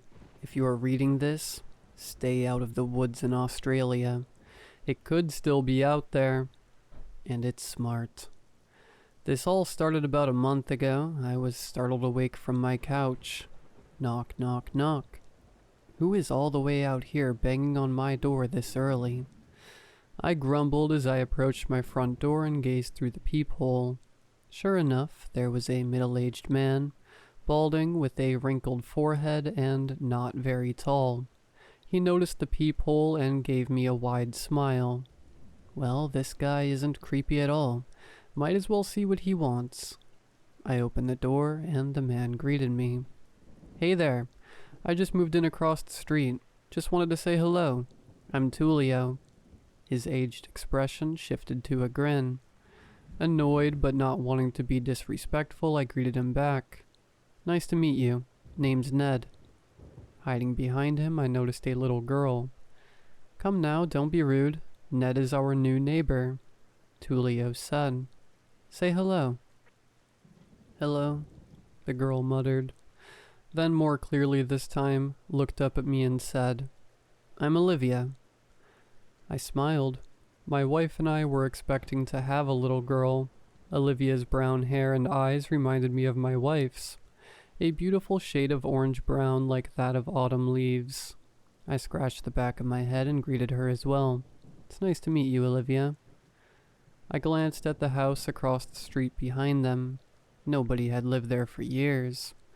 My house is in the middle of nowhere, and the other closest house is the one right across the long road that stretches for dozens of miles out of the woods. A strange place to put two random houses, I know.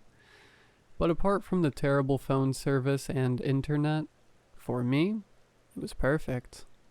If you don't mind me asking, Tulio, was it? What brings you around here? The corners of his grin shifted down slightly. Well, the city life gets kind of overwhelming, you know. I had some trouble at my old job, too. I decided to move out here before my old boss started looking to hire me back. Besides, they need some space, too. He pointed at the van parked beside the road.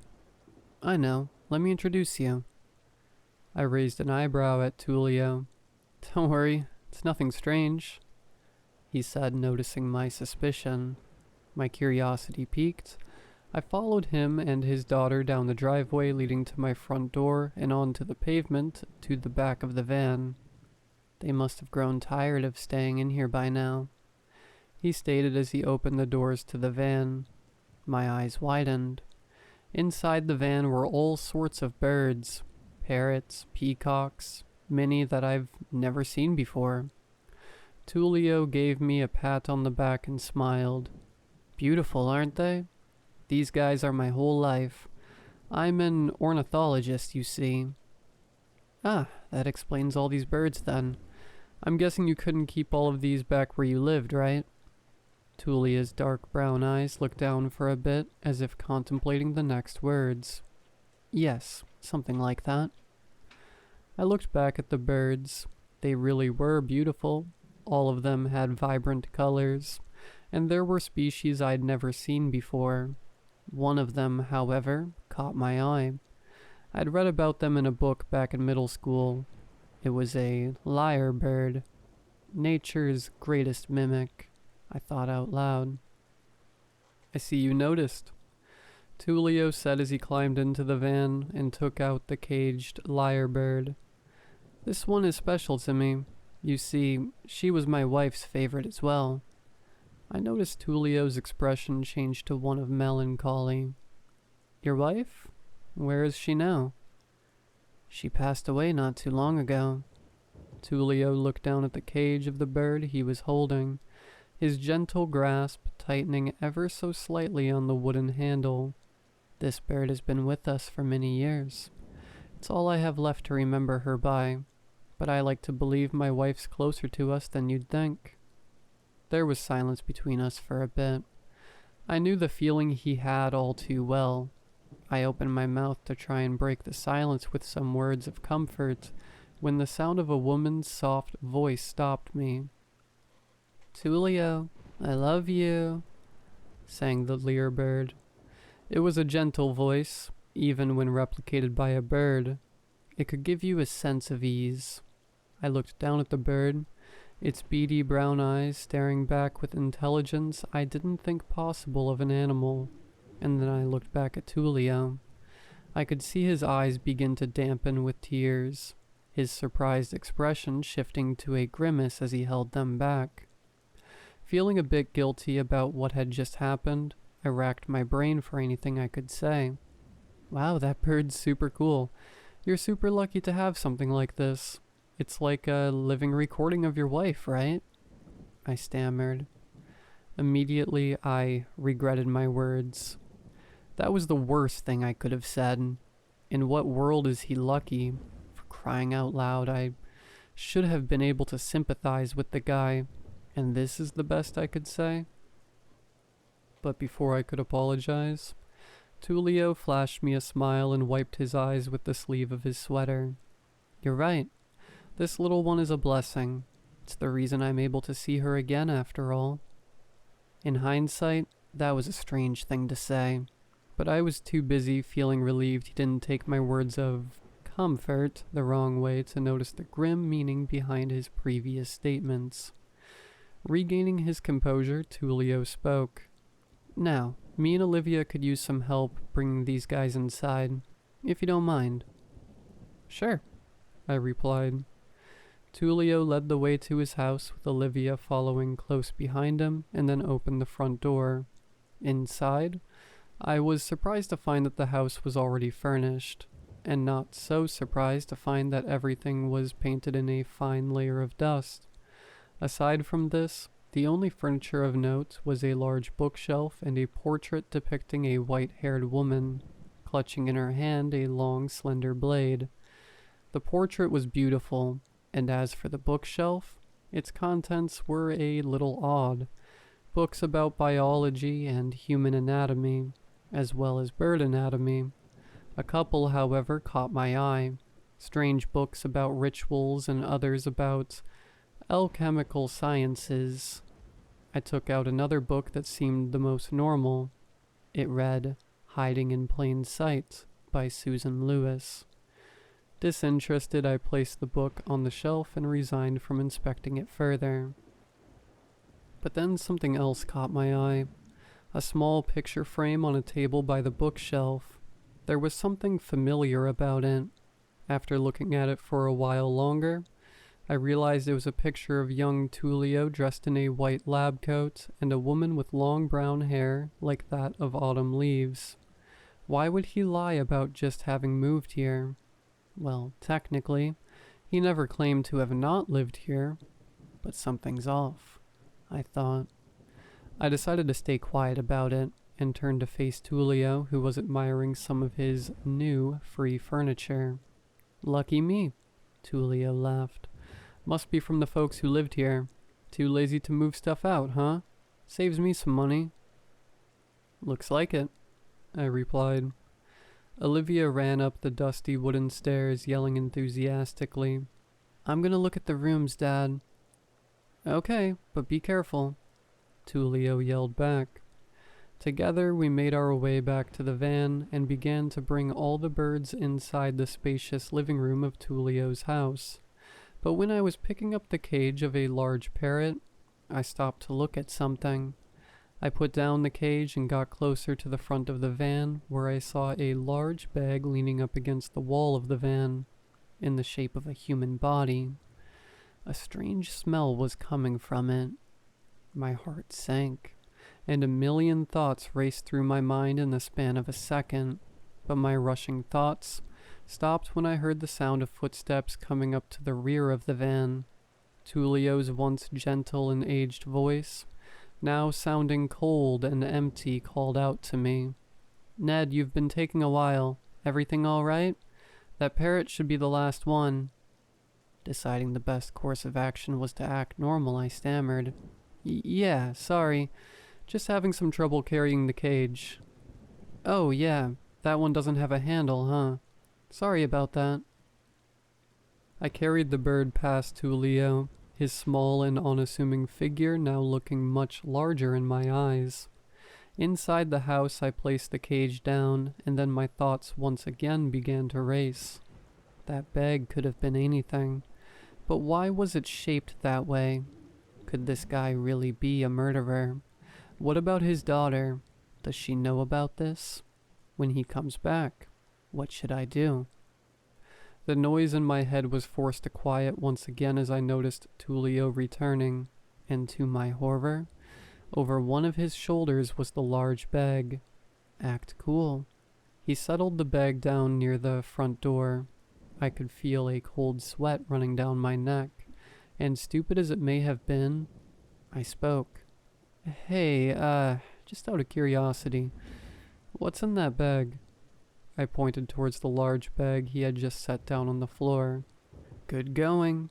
You just asked the now potential murderer about his painfully obvious victim. No way this could go wrong, huh?" "Oh, this?" Tulio looked down at the bag. A pit formed in my stomach as he pulled out a pocket knife from his back pocket. I watched in silence as he sliced open the top of the bag and reached his hand inside, showing me the contents. Seeds. The bag was full of bird feed. I felt a wave of relief as my tensed body began to finally relax. Tulio put the knife back in his pocket and then approached me. He patted me on the shoulder and said, "Thanks for the help, Ned. My back has been killing me. You know, I'm gonna go ahead and get the bird situated." I let out a nervous laugh. "Yeah, sure. Anytime you need anything, just let me know." That night, as I lay in bed, I remember feeling glad that my neighbor seemed like a genuine guy, one that I had something in common with. When my wife and I lost our child, she couldn't cope with it, and one night I found her hanging from our apartment balcony. That night, seeing her cold, lifeless body swaying in the breeze, it took every ounce of will I had not to join her. I felt betrayed that she would leave me alone like this, without so much as telling me anything.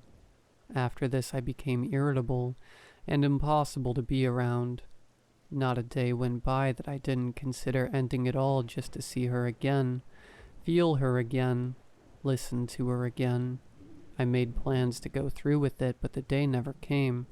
Whether it was because I was too cowardly to end it, or courageous enough to keep living, I'll never know. So I decided that the best thing for me now was to isolate myself. I had always loved nature and hiking, especially in the woods, and that's what brought me here to the middle of nowhere. At first I thought my peace had been ruined when I woke up to that knock on my door, but now I was thinking maybe I could use the company. The next few weeks were pretty normal, but now I was spending some of that time playing with Olivia, who I had noticed was always outside with some of the birds. The birds that weren't good flyers were left outside within the confines of the very tall fence of Tulio's house, although I never saw the lyre bird among them. Spending time with Olivia was bittersweet. It made me think of what life could be like if I had my wife and daughter, but something was off.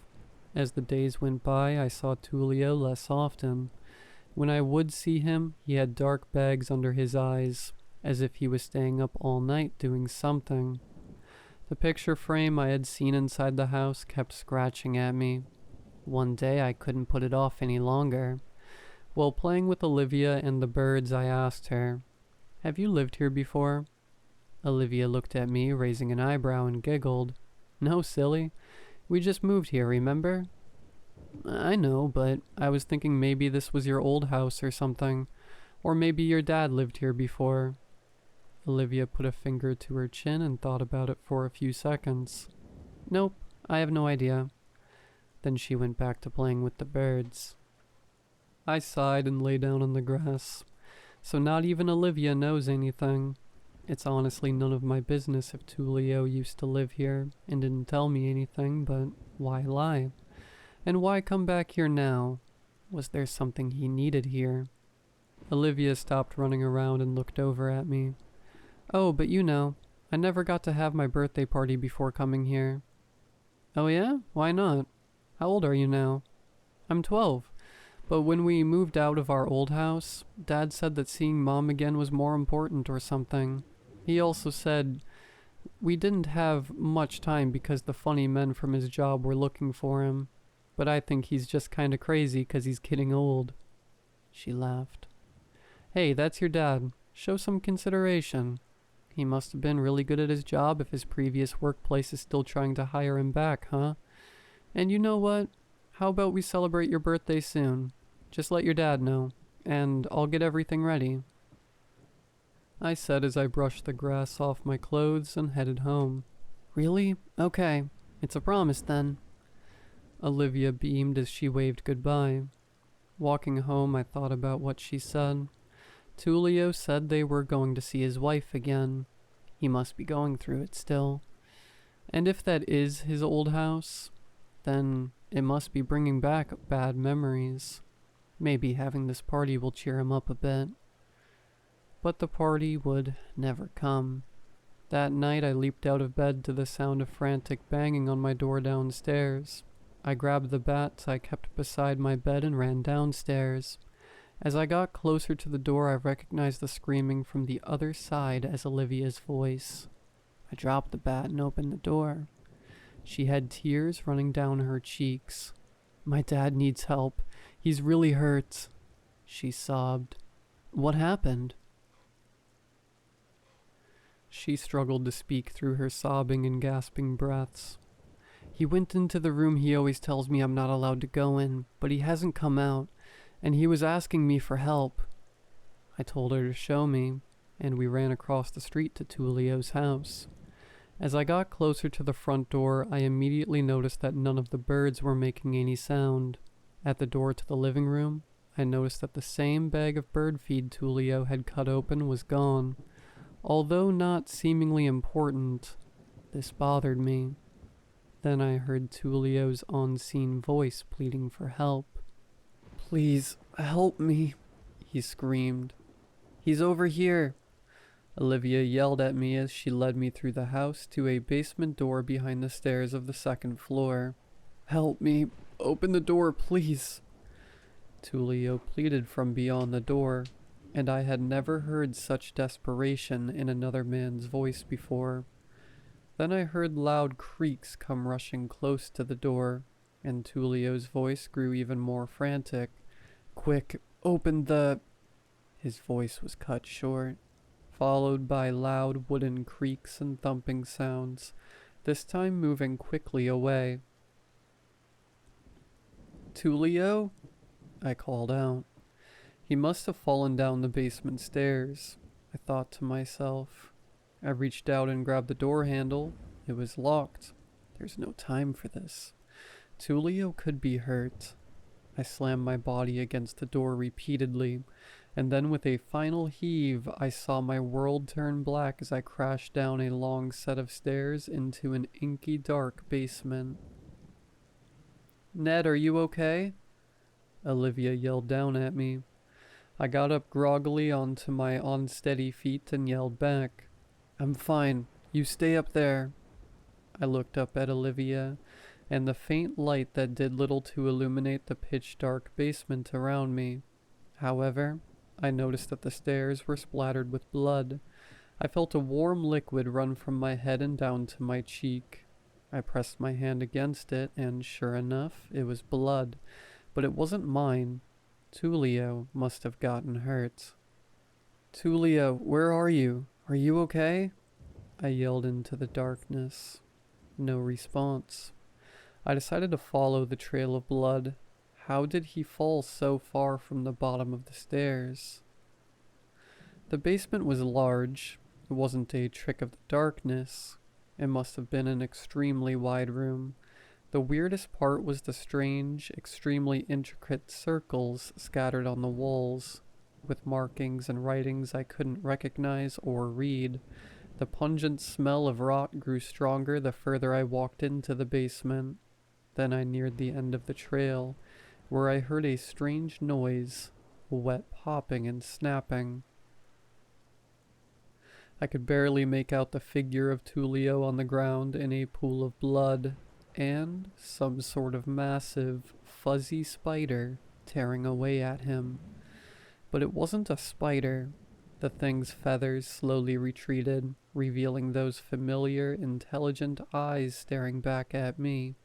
Even in the darkness, they were unmistakable, except this time they were much larger. I barely had time to process the thing's appearance before it started to scream. I don't think scream is the right word for it, though.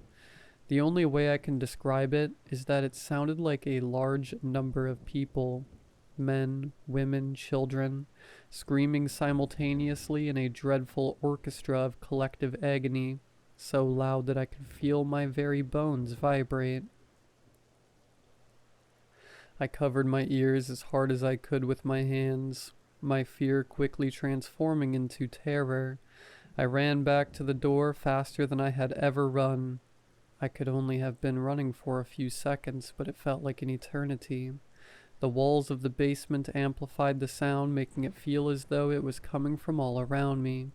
My vision began to blur, and the pain in my ears was unbearable. I thought my head might explode.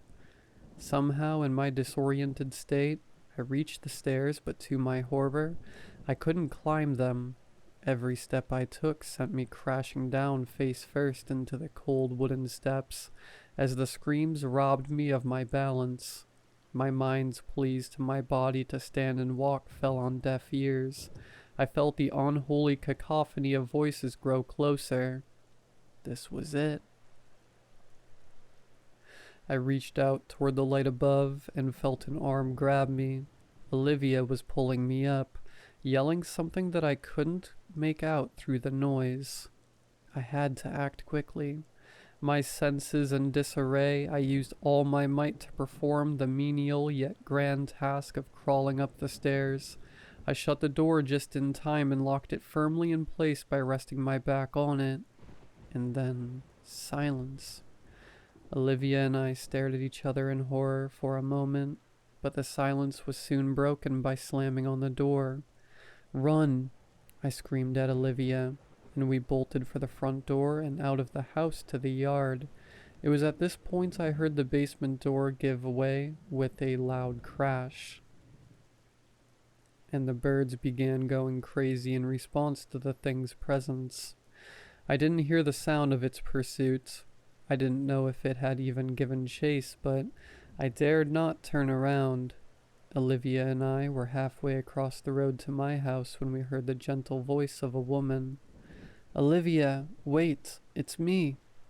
Olivia stopped running, and I turned back to yell at her not to stop, but it was too late. What followed is something that will be burned into my eyes for the rest of my life. The thing loomed over Olivia. It looked like a person, but it was wrong. Its long brown hair, like that of autumn leaves, covered parts of its face, with patches of feathers across its sickly frame. Its elegant tail contrasted with the rest of its repulsive appearance, and those eyes, those same eyes of unspoken intelligence, gazed down at Olivia, the eyes of a predator. Olivia opened her mouth slowly. Mommy? Then in the blink of an eye, the thing leaped at Olivia, its jaw unhinging into a wide, terrible maw, bearing long black talons down at her. I ran, not wanting to see what followed. I heard the sound of flesh tearing and bones snapping through Olivia's muffled screaming. I reached my house and barricaded the door as quickly as I could, gasping for air. What is happening? I have to be going crazy. This can't be real. I cried and my stomach rejected its contents as I threw up all over my living room floor. I couldn't just stay like this. I needed help quickly. I ran up the stairs to my room and grabbed my phone from my nightstand. I called 000 and told the operator there had been a murder. I'm sending help your way, sir. It seems you live in a rural area, so they may take some time. Please be patient and lock your... The call cut out. Hello? Great. Terrible service just when I needed it. At least I know help is on the way. I curled up against the wall with the shotgun I kept under my bed, praying to every god I knew that I wouldn't have to use it, that I wouldn't have to come face to face with that thing again. I tried my hardest not to think about the situation. I felt like I was losing my mind. I waited for what couldn't have been more than 20 minutes. And then I heard them. Police sirens. A wave of relief washed over me. They got here quickly. I'm at least an hour away from the nearest town, I thought. But I didn't care. I was safe. I rushed down the stairs and began to hear the chatter of radios and cars pulling up to my driveway. Then a sound knocking at the door. Hello, sir? We got your call. Is everything okay? Yes, hello, thank you. God, I need help. My neighbor's been murdered. I yelled at the officer through the barricade. Stay calm, sir. We're here now. You're safe. Just open this door so you can explain what happened. Yeah, okay, give me a second. I walked closer to the barricaded door to unblock it, but a sudden realization stopped me. Where were the emergency lights? There was no light coming through the gap under the door, and the police had arrived far too quickly. Something was wrong. My stomach began to sink and unease crept in once again. I slowly stepped away from the door. Hello, sir? You need to open this door so we can help you. What am I doing? Am I going crazy? Help is on the other side of this door, so why won't I open it? I just need to open this door and it'll all be over. And yet, I found myself stepping farther and farther away from the door, away from the logical path to safety, like some sort of primal fear was moving me on its own. Sir, open this door right now, the police demanded. Frustration welling up inside me, I yelled, I'm not opening the door. And then it all stopped. The police chatter, the hum of the car engines, and the voices outside. All of it. All at once. My world became quiet. I stood still, listening. The silence was unbearable. I had to do something, but I didn't know what. Ned? I jumped. Olivia's voice beckoned me from beyond the door. Ned, are you okay? Please come outside. I need help. I felt my chest tighten, and my breath grew short. I needed to get away from that door. I stepped backward quietly, carefully, as the thing rambled on, posing as Olivia. But I wasn't careful enough. The floorboards creaked beneath me, alerting the thing that its prey had caught on, and the path of least resistance was no longer an option. I heard the thing groan and whine as it frustrated, and then it began to slam on the door. Once, twice, 3 times. The makeshift barricade held firm, but by now I was already upstairs clutching the shotgun close and hiding in my closet. It's been an hour since then. I don't know where the cops are, or if they're even coming. Every sound I hear feels like a trick. A lie. Maybe the call was a lie, too. A lie, huh? I bet everything Tulio told me was a lie, too. About his city life. About just moving here. Maybe even about his old job. Some neighbor he was. I still hear it pounding on the front door. Yet, moments ago, I heard a door on the second floor creak open. I don't know how it's doing that. I don't know what to believe. I can't trust my ears. It's going to find me, but I'm going to fight back. I'm going to try and kill it. If you hear from me again, it means I was successful.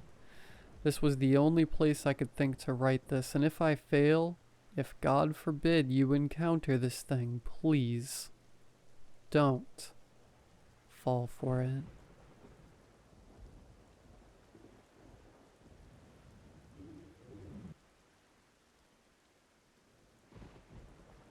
She dropped her cigarette and crushed it out with her foot. Shocking because she was barefoot, and yet not shocking because it was Julie Byers. She was a frail, gaunt woman. Her arms and legs were wire-thin. Her shrunken face was dwarfed by her large forehead and fringed with matted, blonde curly hair. Julie was homeless, but lived with everyone. She hopped from trailer to trailer, spending a week or so in one home, wearing out her welcome and then moving on to another. She had the tenacity of a cocaine-addled salesman, knocking on doors, camping out on front porches, begging and pleading for entrance. Resisting her was futile. Calling the police, useless. She was persistently introducing herself as if no one knew who she was, or had even perceived that she had existed. An existence such as hers was too irritating and obnoxious not to notice. Her presence was abrupt and unwelcomed. Someone had dropped her off in the trailer park like an unwanted mutt, and she was too dumb to find her way out. I had been lucky. She had never thought to grace me with her presence. Maybe it was me. I'm not very sociable. When I see her, I do my best to avoid her. Maybe it was my trailer. Not the nicest on the lot. A bare-bones trailer with a set of stairs and a driveway. Not much more. I'm not one for landscaping or deck building, or even home maintenance in general. The less I build or accentuate, the less I have to take care of. Or maybe it was my neighbor, Mr. Greer. A mean old guy that smelled like rotten eggs and whiskey. Never ventured further than his own lawn chair. He'd sit there all day at the edge of his driveway with a scowl on his face. He hated life in general, but had a special disgust for people, and especially Julie Byers. Pitiful, he would say every time he saw her. A favorite platitude of his. It was consistent and frequent, like a grumpy, old fat parrot. I confronted him on one occasion to no avail.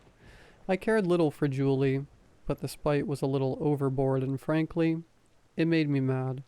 Yeah, she was down and out, struggling, but she was a person worthy of human dignity. I had never really expressed those sorts of sentiments before. Probably something I heard on a sitcom. He was unaffected by my emotional appeal. She's worthless, pitiful. All right, enough. Give it a rest. You can keep your mouth shut. I'm tired of hearing it. He rolled his eyes towards me without moving his head.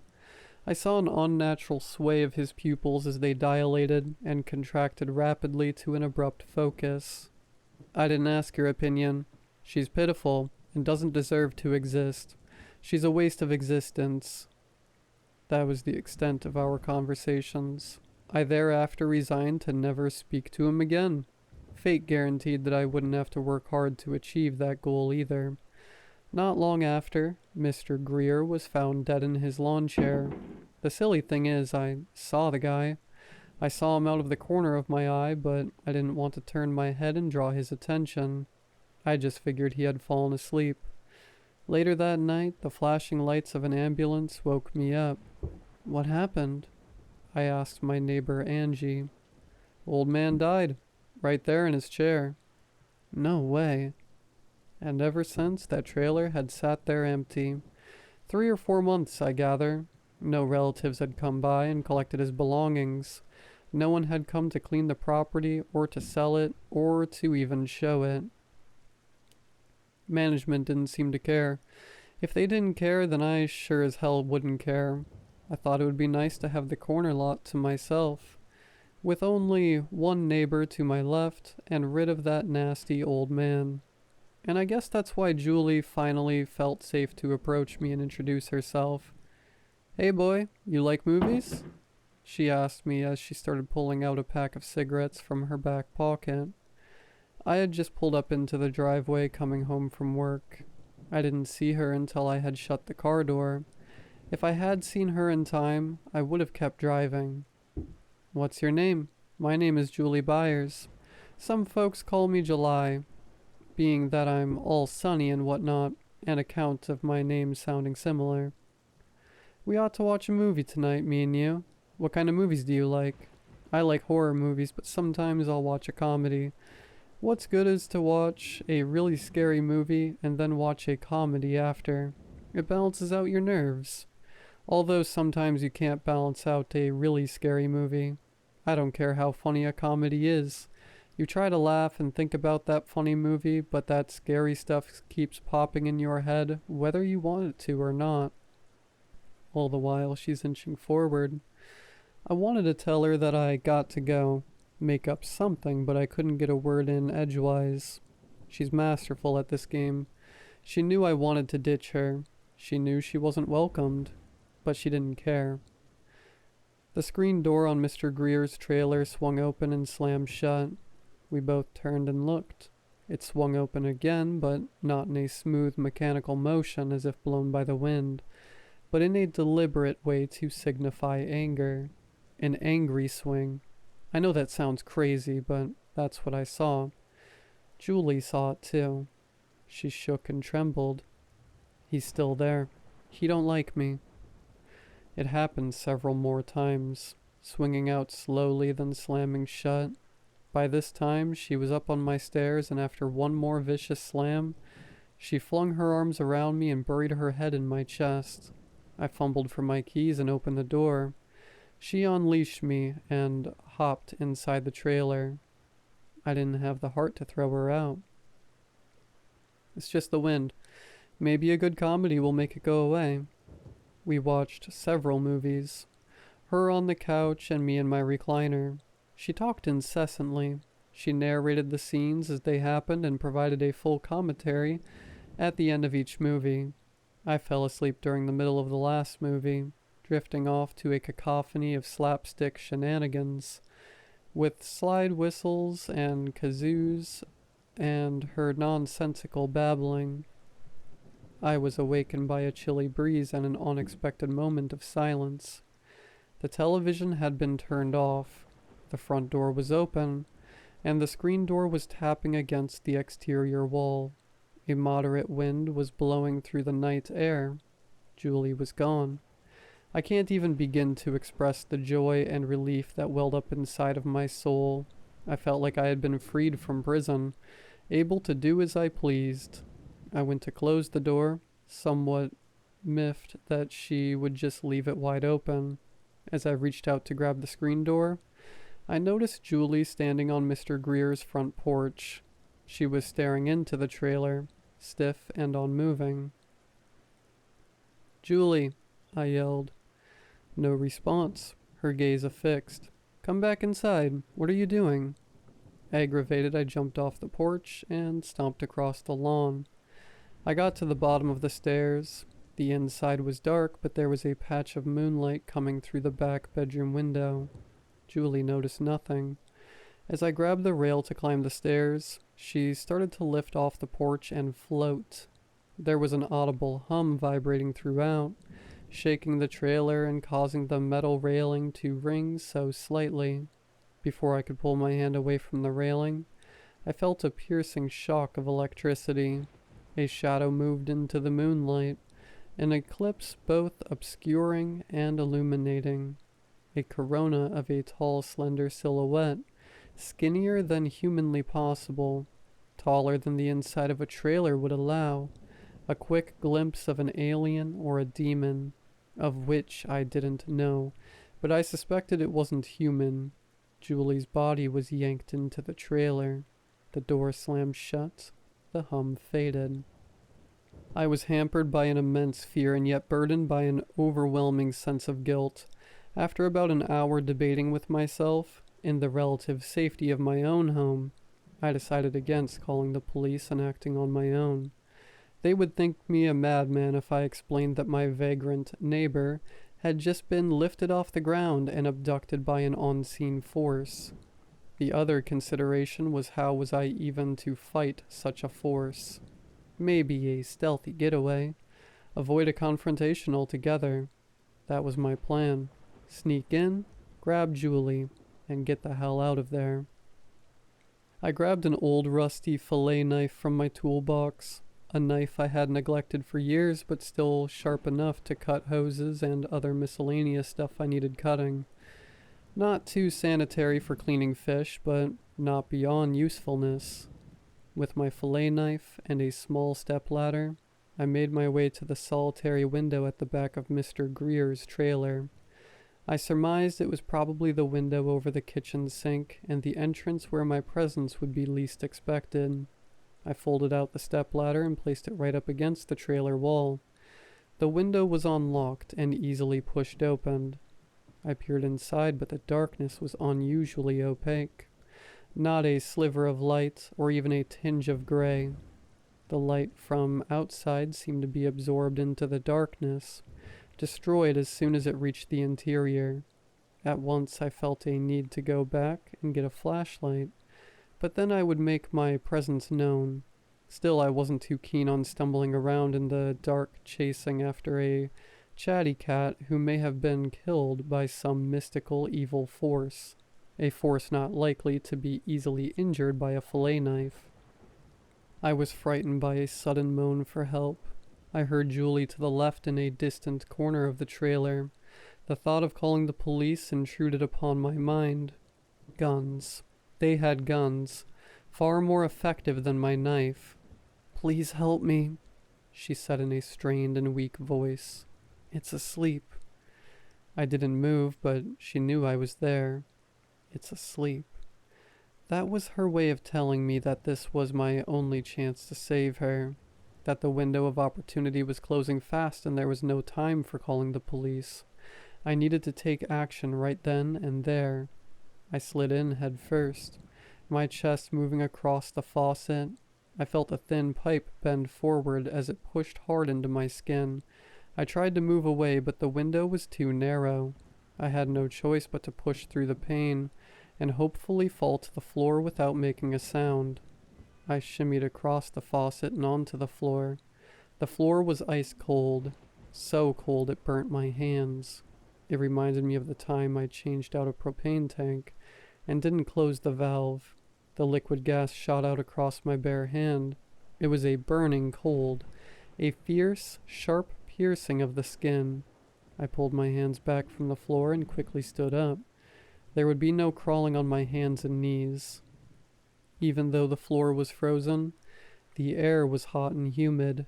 Beads of sweat dripped from my forehead while my toes were stiff and numb. I lost my bearings and considered calling out to Julie. The darkness had confused me, and my mind was preoccupied with the discomfort of experiencing both extreme cold and extreme heat. "It's asleep." "Julie?" I whispered. "Here," she whispered back. I slinked towards Julie's voice, picking my feet up high as I made my way, the cold becoming unbearable. Julie reached out and touched me on the shoulder. I reached up to grab her hand, but instead of her hand, I grabbed her foot. I moved my hand up her leg, trying to understand where she was in relation to myself. Somehow she was above me. The lights flashed on, and standing before me was a sight I struggled to comprehend or explain. Julie was indeed above me, not floating, not on a ladder, but half submerged in the chest of a large alien being. Her right side and head dangled uncontrollably as the beast started to wake up and shake about in anger. This thing was incomplete, in the midst of transformation. It had no legs, only a column with a partial cleavage in the middle, through which I could see the wall behind. The bottom of the column was splayed out like a tree root system, each appendage having spiked hooks firmly entrenched into the floor. The beast's torso and upper body looked human, except that everything was exaggerated. The arms were longer than the length of its body. It had 6 long fingers on each hand that got excessively thinner near the end. Its skin looked like a translucent wax, revealing a detailed picture of its growing internal organs, lungs, stomach, and several hearts, mostly incomplete. Little streaks of lightning were flashing throughout its body. Yet the worst feature, the one that haunts me to this day, was its head. The right side was blank and devoid of form, but the left looked like a burgeoning, grotesque portrait of Julie, an unfinished statue. "Help," Julie whispered with exhaustion. Her pitiful eyes communicated a helplessness I had never encountered. An odd thought popped into my head. Had anyone ever been kind to her? I took the fillet knife and started stabbing the beast wherever I could. A flash of fire burnt my hands. A grayish thick fluid exploded into the air, combusting as it came through the skin, cauterizing the beast's wounds. It swung its arm and knocked me across the trailer, which I hadn't noticed until at that time that it was empty. I had expected to fall into a chair or a dining room table. Instead, I hit the side wall and fell to the floor. The air became charged, and I saw the hair on my arm stand on end. My body lifted off the ground. Throughout the creature's body, streaks of what I could only describe as black lightning cascaded from its head to its lower extremities. I was tossed violently to the other side of the trailer, hitting my head so hard against the wall that I cracked the paneling. Spots blurred my vision, and I felt dizzy and nauseous, close to losing consciousness. The beast inhaled and straightened up its posture. It strained with all its effort to pull Julie further in. Her head sunk into its chest. I heard her scream loud at first, but then muffled as she was suffocated within the beast's body. Her arm flailed around, grasping and clawing for freedom, and then suddenly stopped. I knew I had failed, and at that point all I could do was to save myself. I hurried up off the floor and jumped back through the window I entered, landing face first in the stepladder. My nose gushed blood, surprisingly, and luckily, the beast was unconcerned with my escape. I ran to my car, unwilling and probably incapable of feeling safe in my own trailer. I drove around for hours trying to comprehend what had just happened. I listened to the radio, and sometimes when a good song came on, I could pretend I was somewhere else and nothing had ever happened. But it wouldn't last. I knew I wouldn't have to report Julie missing. No one cared. Probably her family even less. As the sun came up, I grew tired. My body could take no more. I knew I had to get some sleep, especially when I fell asleep in one lane and woke up in another. I had no place to go but home. As I drove up to my trailer, I spotted Julie sitting outside in a lawn chair at the edge of Mr. Greer's driveway. My mind was racing for an explanation. Did she survive? Did any of that even take place? I didn't pursue an explanation, nor did I approach her, at least not on that day. Several weeks passed, and it was the same routine. I'd wake up, Julie would be at the end of the driveway, come home, still there. Finally, one day after work, I approached her. It was a cringe thing to say, but I'm not known for my charm. Seen any good horror movies lately? She looked up at me with a scowl on her face. What are you talking about? She looked like Julie, but sounded like Mr. Greer. Her breath smelled like rotten eggs and whiskey. I quickly walked away. I wanted to know about the trailer and Julie's new living arrangement. I was blunt about it and asked the manager why they were letting Julie live there. I was hoping he would commit to throwing her off the premises. Curiously, the manager said that Mr. Greer had left everything he owned to Julie, which consisted of one trailer and one lawn chair.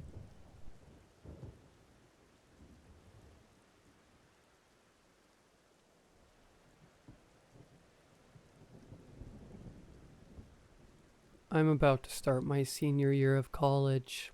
Last semester, I took a job as a desk attendant at my school's library.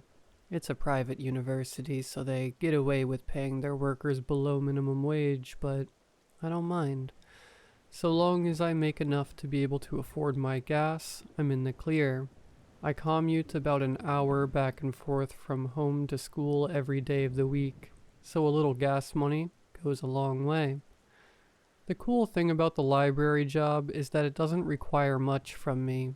I sit at a desk and check books in and out, answer the occasional phone call, and help whenever needed. I have a lot of downtime and spend most of it reading or catching up on homework. Hours are a little sporadic though. My schedule usually looks something like this. Tuesday, 2 p.m. to 4:30 p.m. Thursday, 4:30 p.m. to 10. The library closes at 10. I spend many of those hours doing nothing at all, really. Being in the library for so long with nothing to do, you begin to take notice of certain things. Like when the library is most active, and when there's no one in there at all. It's fairly active towards the start of my shift around 4:30, and dies down from about 5:30 to 7. From 7 to 9, there's usually a good deal of traffic in and out. More often than not, though, I spend that last hour from 9 to 10 completely alone there. Those nights when I'm there until close, I'm responsible for shutting the lights off and locking the room downstairs that houses the library's book collection. I'm never down there during the day. Most of the textbooks students need to check out are kept upstairs and are never more than a few steps away from my desk. Locking that room is the last thing I do before I go home for the night. I took this job because I wanted something on campus, where I could walk straight from class to work. The last thing I want to do is leave school and have to drive somewhere else to go do homework. So having that job right there on campus was ideal. It is incredibly mundane, but I get to see a lot of faces. It's nice to know that people on campus don't just see me as that weird guy in their economics class, but rather that guy in the library. Like I said, from about 9 to 10, it's pretty quiet in there. Most of the other lights in the building are usually already turned off before I even leave. One night when I went to lock up the room downstairs, I thought I heard something coming from one of the back corners. I called out, asking if anyone was down there, and when no one replied, I shut the lights off, waited a beat to see if someone yelled out, "Hey, I'm down here," or something. But when no one did, I locked the door and closed it behind me. I didn't dwell on it at all. In fact, I put the whole thing completely out of my mind almost immediately. I only remembered it again after what happened to me recently. Another great thing about this library job is that it continues into the summer. My friends hound me endlessly about staying on for the summer. "Why don't you just get a job in town?" they say. "Something that's not an hour away and pays better." I don't want a better job, though. I like working there. I like being on campus when no one else is. There's a strange feeling to it, but it's one I like. It makes me feel like a true staff member there, and not just some student worker. The job is different over the summer, though. Since there's no students coming in to check out books, there's really no need to just sit at the desk upstairs. Lots of other libraries request books from us, so the first part of my workday involves packaging up those books for shipment. It's a long, complicated process, and it usually takes most of the morning. Once that is done, however, The summer project has been to go down to the book collection and make sure all the books are still there. There's a huge list, all on an Excel spreadsheet, every book in the entire library, and my job is to go through and check every single one to make sure that it's there and cataloged properly. If a book isn't there, I type an X next to it in the Excel sheet and move on. Lots of books that are shelved aren't even on the list. Those books, I turn on to their spine and my boss comes through later and takes them out. I don't work alone though. There's another girl that works with me. We each take a section and start on either end, checking off books until we meet in the middle. Once we're done, we move on to the next section and start the process again. The collection is large enough that oftentimes starting on either end of one section means that she and I are several shelves away from one another. Summer hours are different too. I work from 9 a.m. to 4 p.m. on Tuesdays and Thursdays, and from 9 a.m. to 2 p.m. Wednesdays and Fridays. I get Saturday through Monday off, which is pretty nice. One day, when work was about over, I came back upstairs from the collection and remarked casually to my boss that I found a book down there from the 1890s. She didn't seem as thrilled as me about the discovery. "Go wash your hands," she said. I was a little confused. "Why's that?" I asked. In books from before 1900, they used to use heavy metals like lead and mercury in the publishing process. I attended a conference a while back and they talked about that. I'm doing my best to take all of those books out and get rid of them. Go wash your hands. I went and washed my hands in the bathroom, and while I was in there I couldn't help but realize the tragedy of what she had said. She was going to be getting rid of any old books she found. It's not that these books were all that interesting. Usually some old treatise on bird watching or something like that, but still, old books are cool, poisonous or not, and I hated to see them going into the dump. Most days down in the book collection, it's my boss, my one coworker, and myself. We often talk back and forth from across the room about strange books we find, calling out goofy titles and things of the like. I occasionally find an old book from the late 1800s and tell my boss. She snatches them up and puts them on her cart. I hate seeing that, so I have taken to just not telling her about them. Summertime temperatures are in full swing, so most days it's about 90 degrees or so outside. Problem is, it's about 60 degrees down in that book collection room. So I always have on a sweater or something over my t-shirt. When I step outside to go to lunch, it's always incredibly too hot for all the clothes I have on. But if I didn't have them, I'd freeze to death down in that book collection. When my boss told me that my coworker would be gone for the next 2 weeks, I didn't think much of it. It was an easy job, and all her absence meant was that it would just take a little longer to get through sections of books now. Lots of times I was down in that room by myself.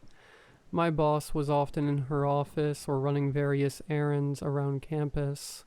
I always knew when she came back down there because I could hear her begin scanning books and putting them on her cart. Though I hardly ever saw her, I'd occasionally catch a glimpse of her between shelves of books. I always bring earbuds because without some kind of podcast or music playing, 4 hours or so in that collection would just drive me insane. I came into work the other day, 15 minutes late, 10 minutes later than usual, and noticed that my boss was not at her usual place behind her desk. I took my seat at my desk and saw a note stuck to the computer screen. "Good morning. I will be out of town today and tomorrow." Thursday and Friday. "If you run into any issues with loans or anything, don't worry about it. We will figure it out next week. Have a great weekend." Reading this note, I honestly breathed a sigh of relief. Now I could slack off and not feel bad about it. It's not that I hate this job, But it's not exactly easy to lock in and work when all you are doing is reading call numbers on books and putting a little check mark or an X on a spreadsheet. I did my best to get all the loans taken care of for that day and immediately took advantage of my boss's absence. Anytime I want a drink when I'm working, I have to walk to a separate building nearby where there is a vending machine. It takes roughly 5 or 6 minutes to get from the library to the vending machine and back. That building with the vending machine is one of the oldest still standing on campus.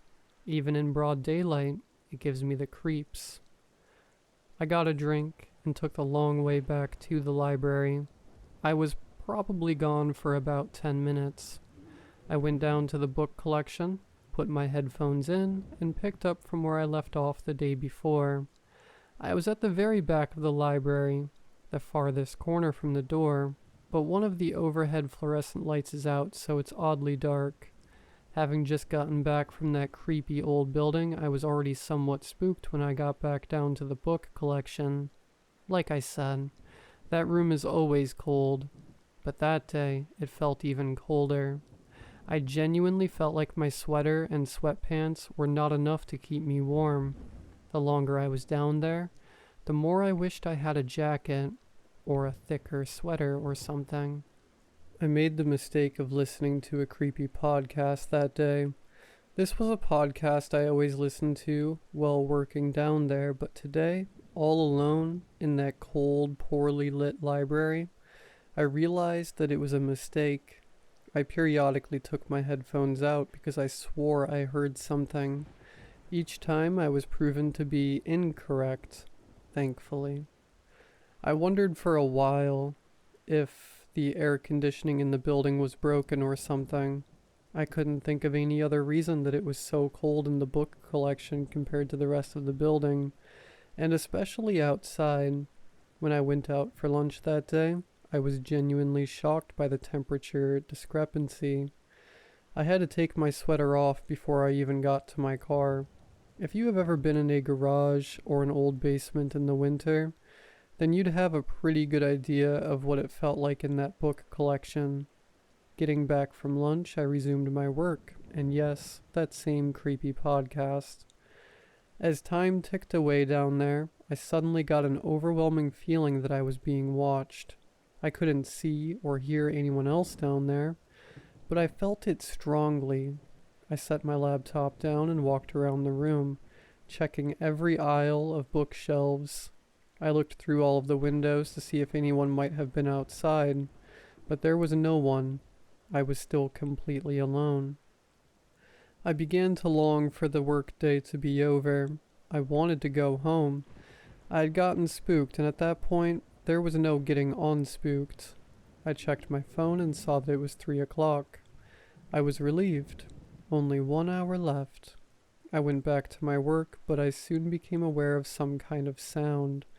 I pulled out one of my earbuds and listened. It was some kind of humming. I couldn't tell if it was from a machine or from a person. That collection room of the library contains a lot of doors that are always locked with little signs that say things like boiler room or mechanical room. I figured this humming, which I had not heard at all this summer, must be coming from one of those rooms, but even still, it didn't do my nerves any favors. I left my earbuds out, turned off my podcast, and decided to finish that last hour of work in silence. After all, I was getting sick of pulling an earbud out every 5 minutes or so to check for some strange sound. I heard a book fall. It was plain as day and unmistakable. Somewhere, several shelves away from me, a book just fell off a shelf and hit the floor. That's got to be a pretty common thing in libraries though, right? I got up and looked for it. I saw it. It was one of those old books. It was so old that it wasn't even in English. I'm fairly certain that it was Latin. I picked up the book and put it back in place. I realized while reshelving it that it came from a very tightly packed shelf. I honestly had trouble squeezing it back into its place. Why would that book have fallen? It was almost like someone had tried to pick it off the shelf, dropped it, and ran away. But I knew that couldn't be what happened because I would have heard all of that. But I didn't. All I heard was the book hitting the floor.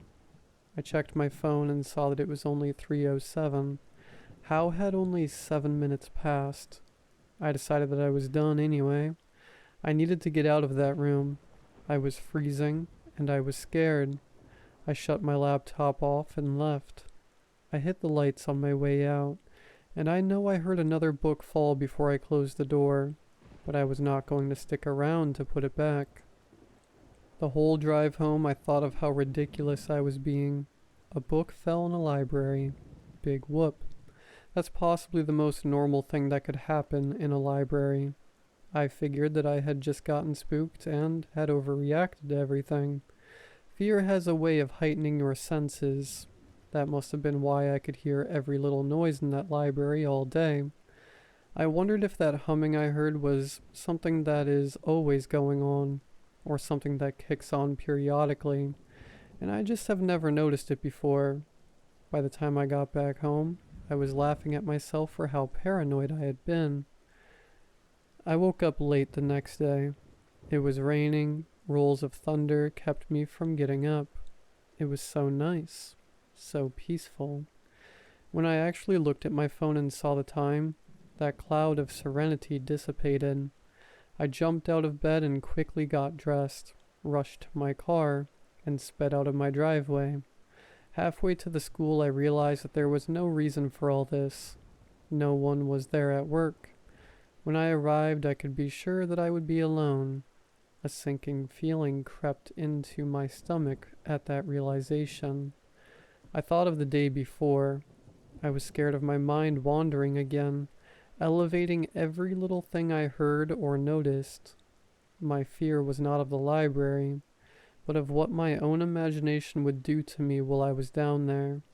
I didn't want it to happen again. I figured the more I thought about it, the more my imagination would mess with me.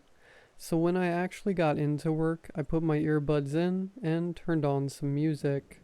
Most of the other people that work on campus must have had the day off that day because it really felt like I was the only human being on the entire campus that day. It was so bad that I checked my schedule a few times just to make sure that I was in fact supposed to work that day. I was. There was no mistake there. There were other cars in the parking lots and some parked along the streets near the campus, but I really did not see anyone. I began the typical morning shtick, checking for loan requests and all that. There were none that day. That meant I had nothing more to do that day other than go down to that collection room and start checking books. The room loomed over my mind. My imagination had begun to have its way with it, but I quickly pulled myself back together. It's an old room in an old library. Of course it's gonna be creepy. Of course the central air isn't going to work right down there. Books fall off of shelves. That just happens. It's fine. Get over it. I said to myself as I slowly crept down the stairs. I reached the final step and turned to look down the short hallway to the collection room door. It was still shut, just like I left it. I slowly walked over to it and opened the door. I had forgotten to shut one light off. There was a single fluorescent light panel, illuminating a small part of the collection room. It was closer to the back of the room, surrounded on all sides by darkness. Simple and explainable. But there was just something about it. The sound the light made, the darkness surrounding it, the dull yellowish nature of the light itself. My stomach sank immediately. I debated turning back right then, but instead chose to stay. I flicked the other light switches, and the rest of the lights came on. It wasn't so bad like that. The sinking feeling in my stomach went away. It was as cold down there as it ever was, though it felt colder as my clothes and hair had not yet dried from my rainy walk from my car to the library. The clouds were dark enough that not much natural light got through the windows of that room. This left the corners dark and made the light feel unnatural. The upbeat music playing in my earbuds did only a passingly decent job at keeping my imagination from running wild. A few times, like the day before, I thought I heard something. At some point I remembered the book that had fallen before I closed up the day before. I wondered where that was, and went looking for it. As I walked between the shelves searching for the book, I never found it. I had heard a book fall, right? The sinking feeling came back a little bit. I returned to where I was, towards the backmost part of the room, wary and growing increasingly more nervous. I felt as though the room was getting incrementally colder as the day went on. At one point, I swear I saw my own breath. Suddenly, my hair stood on the back of my neck. I looked up from my laptop. I peeked through the shelves. Something was watching me, and I knew it. I pulled my earbuds out and held perfectly still. I heard that same humming that I had heard the day before. It seemed louder this time. I stepped away from my place in the shelves once again and began to walk down the aisles between the shelves. The humming didn't seem like it was coming from one of those locked storage closets. Honestly, it didn't seem to have any source or point of origin at all. I found a strange spot on the ceiling in one of the aisles. I think that it was near the same shelf where the book had fallen. The spot looked like mold to me. It was black, but not faded or soaked in like how a lot of mold looks. It was dark black and almost shiny. It looked like someone had bought a paint can from Lowe's or Home Depot, opened the lid, and thrown it up at the ceiling. I understand that it must be mold or something, but I just don't think I've seen anything like it before. Another thing about that huge black spot, it was cold. Just standing below it, I felt like I was in a meat freezer. Perhaps just above that spot was where the central air was broken. I really don't know how that even works. Like maybe a pipe or tube was broken or ripped or something. Whatever it was, that explanation satisfied me enough. I walked back to the place where I was before and started working again. I found it incredibly hard to focus on my work. I wanted to leave. I was getting freaked out again, the same way I was yesterday. I was trying as hard as I could to keep my composure, not to become paranoid like I had before. I sat on a stool, staring straight ahead at the shelf of books in front of me. I wanted to ignore the feeling, but the longer I sat there, the harder it became. Someone, something, was looking at me. I could feel eyes on me. When I finally allowed the feeling to manifest fully, I felt paralyzed. As though whatever was looking at me could only sense motion or something. I heard a different sound, like the sound of something freezing or growing. It sounded like water soaking into a dry sponge. I seemed to perceive a dark shape hovering above me, but I couldn't bear to look up. I rationalized that a particularly dark rain cloud had passed close to the windows and blocked out even more of the sun. I heard a book fall again. I got up quickly. I grabbed my laptop and shut it, tucking it under my arm.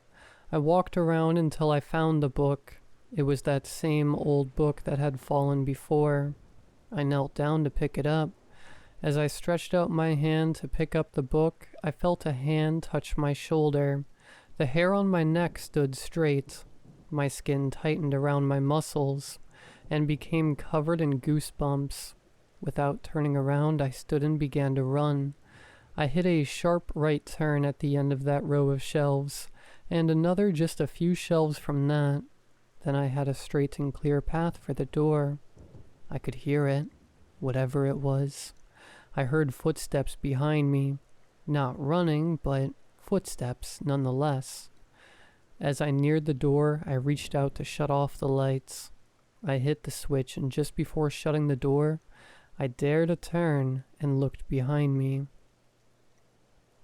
In the darkness, I thought I saw a shape. Something terrible, something tall. Its other qualities I could only speculate, though overall it appeared human-like. I slammed the door shut and ran out to my car. The moment the door slammed shut, I heard the thing scream. I will never forget that sound. I haven't gone back to work there.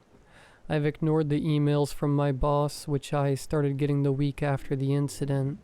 After a few weeks, the emails from her stopped. I dreaded returning to school. I did all I could to avoid setting foot in that library. If I ever do have to be in there, I avoid the bottom floor, and even on the other floors I keep it brief. I figured I would get a chewing out from my boss if she ever saw me again. The first time I saw her, though, I did not see disdain or anger in her eyes. What I saw was understanding, trauma, as though she knew why I had left and never come back. We didn't talk, but rather shared this look of understanding. After this, I ventured to open the emails which she had sent me. I found in the first email confusion as to why I had not gone in to work that day. The next email from a day later had more anger to it. Then there was the third email. It simply said, "I understand." Towards the end of that fall semester, one cool October day, I arrived at school to find the library closed. I saw men in hazmat suits going in and out of the building. When I got glimpses inside, I could see plastic covering everything. They told the students that there was black mold discovered in the library, and that considerable efforts were required to clean up and dispose of the mold. They told us that the librarian had taken a job at another school and would not be returning. I never believed that, and the fact that the library never reopened only confirmed what I had thought. I've put as much detail into this as I could possibly remember, just in case anyone here has ever encountered anything similar. I've thought about it, and was wondering if black mold exposure causes hallucinations or something. I don't want to believe what I saw down there that day, but I'm haunted by the memories. Memories too vivid to pretend like they are from a dream, but maybe if someone else had a similar experience, or knows exactly what I was encountering down there, then perhaps I could feel some kind of closure about this whole thing.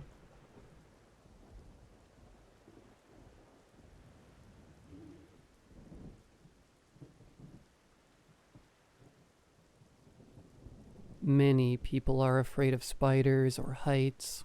My phobia is fairly common as well, you see. I am afraid of clowns. When I say I'm afraid of clowns, I really mean it. I can barely even look at the most benevolent clown for more than 10 minutes without screaming and crying. Trying to watch any killer clown horror movie would probably cause my premature death.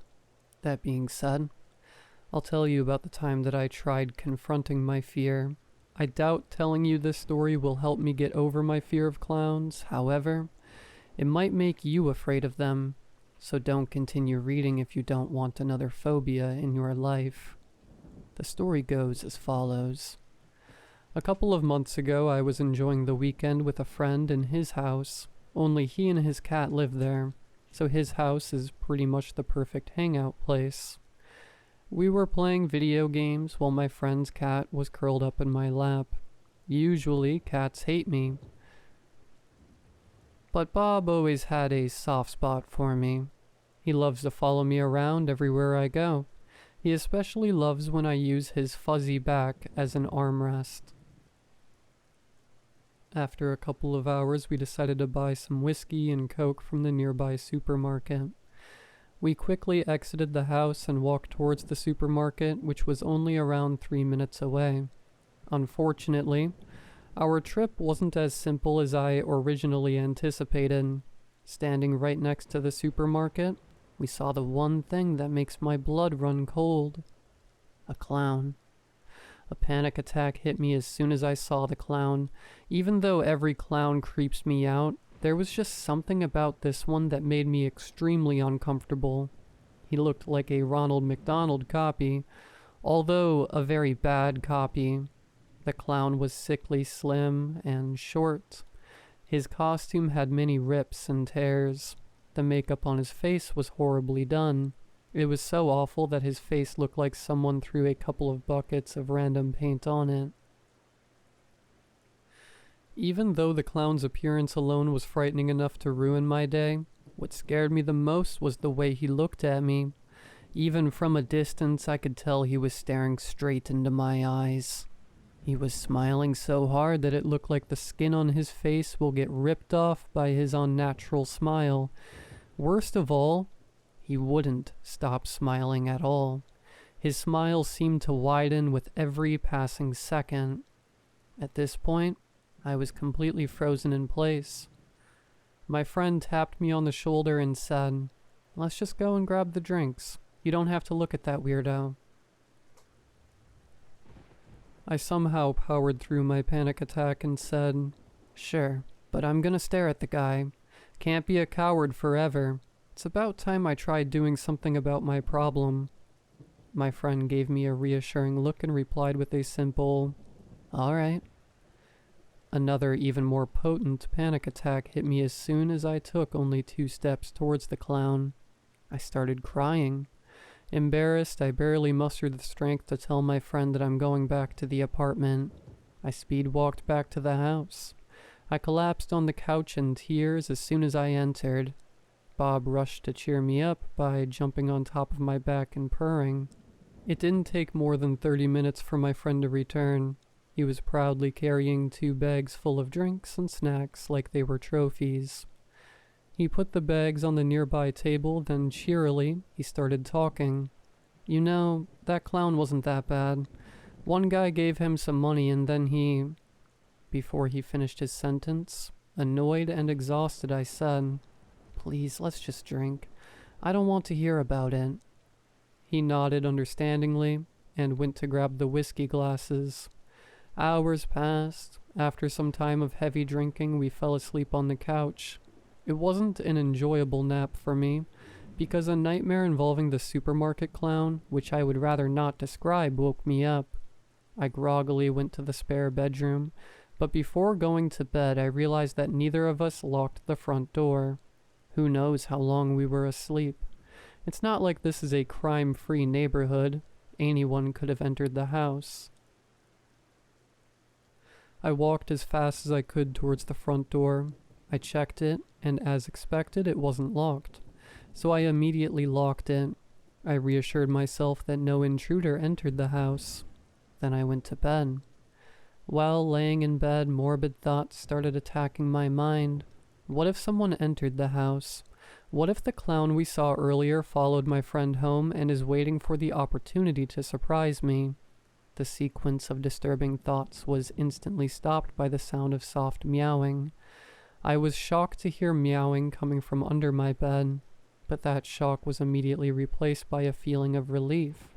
Even though Bob was just a cat, knowing he's here to protect me while I try to sleep was oddly putting my mind to rest. After some time of rolling around in bed, I finally fell asleep to the sounds of soft meowing and purring. I woke up early next morning. Considering my paranoia from last night, the sleep itself wasn't that bad. I found my friend playing with Bob in the living room. I immediately told him, "Bob's a real lifesaver. If it wasn't for him, it would have been near impossible for me to get some sleep last night." He looked at me in confusion and asked, "What you mean?" "Bob was keeping me company. He slept under my bed last night," I said with a smile. "Nah, he was here with me. He slept right next to the couch." My friend immediately rebutted. "I heard him meowing in my room," I responded. "I know Bob thinks you're cool and all, but he always sleeps next to me. It's like a ritual of ours, you see." He stopped mid-sentence. His calm demeanor was rapidly substituted by absolute fear. "Please, just trust me. "Follow me and don't ask any questions until we're out of the house," he said with an unusual shakiness in his voice. He picked up Bob and ran towards the front door. I followed him as he hastily unlocked it. He barely gave me enough time to put on my shoes before pushing me out of the house, and then immediately locked the door behind us. He rummaged through his pockets trying to find his phone. He quickly realized he left it inside the house. So, he turned towards me and said with noticeable urgency in his voice, "Give me your phone. We have to call the police." I gave him the phone, but before he could use it, I asked him, "Can you at least tell me what's going on?" "You really don't want to know." He brushed me off. I snatched the phone out of his hand. With visible annoyance on my face, I said, "I do want to know. I'm not giving you my phone before you tell me why you're acting like a mental patient." "Fine, I'll tell you. But please stay as calm as you can," he told me before taking a deep breath. "Yesterday, you cut me off before I could tell you why I didn't think the clown was so bad, you see. Some guy gave him some money, then the clown gave the guy some cards with pictures of animals on them. As soon as the guy picked up the card he wanted, the clown would mimic the animal that was on the card. He imitated a frog, then a dog. The croaks and barks were exactly like the real thing. If I closed my eyes, I wouldn't notice that a human being is making those sounds." "Yeah, so?" I asked, very confused about his story. "Well, he could also do a cat impression," he said, with a defeated look on his face.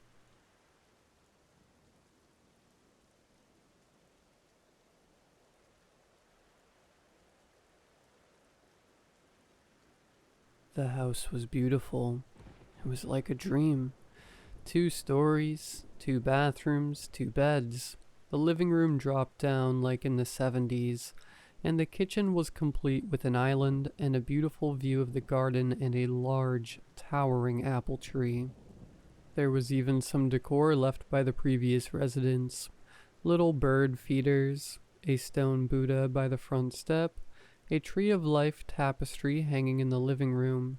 The realtor had told my parents the previous resident wouldn't be needing these things back, but she would remove them before we moved in. But my parents told her not to. It made the space feel cozy and lived in.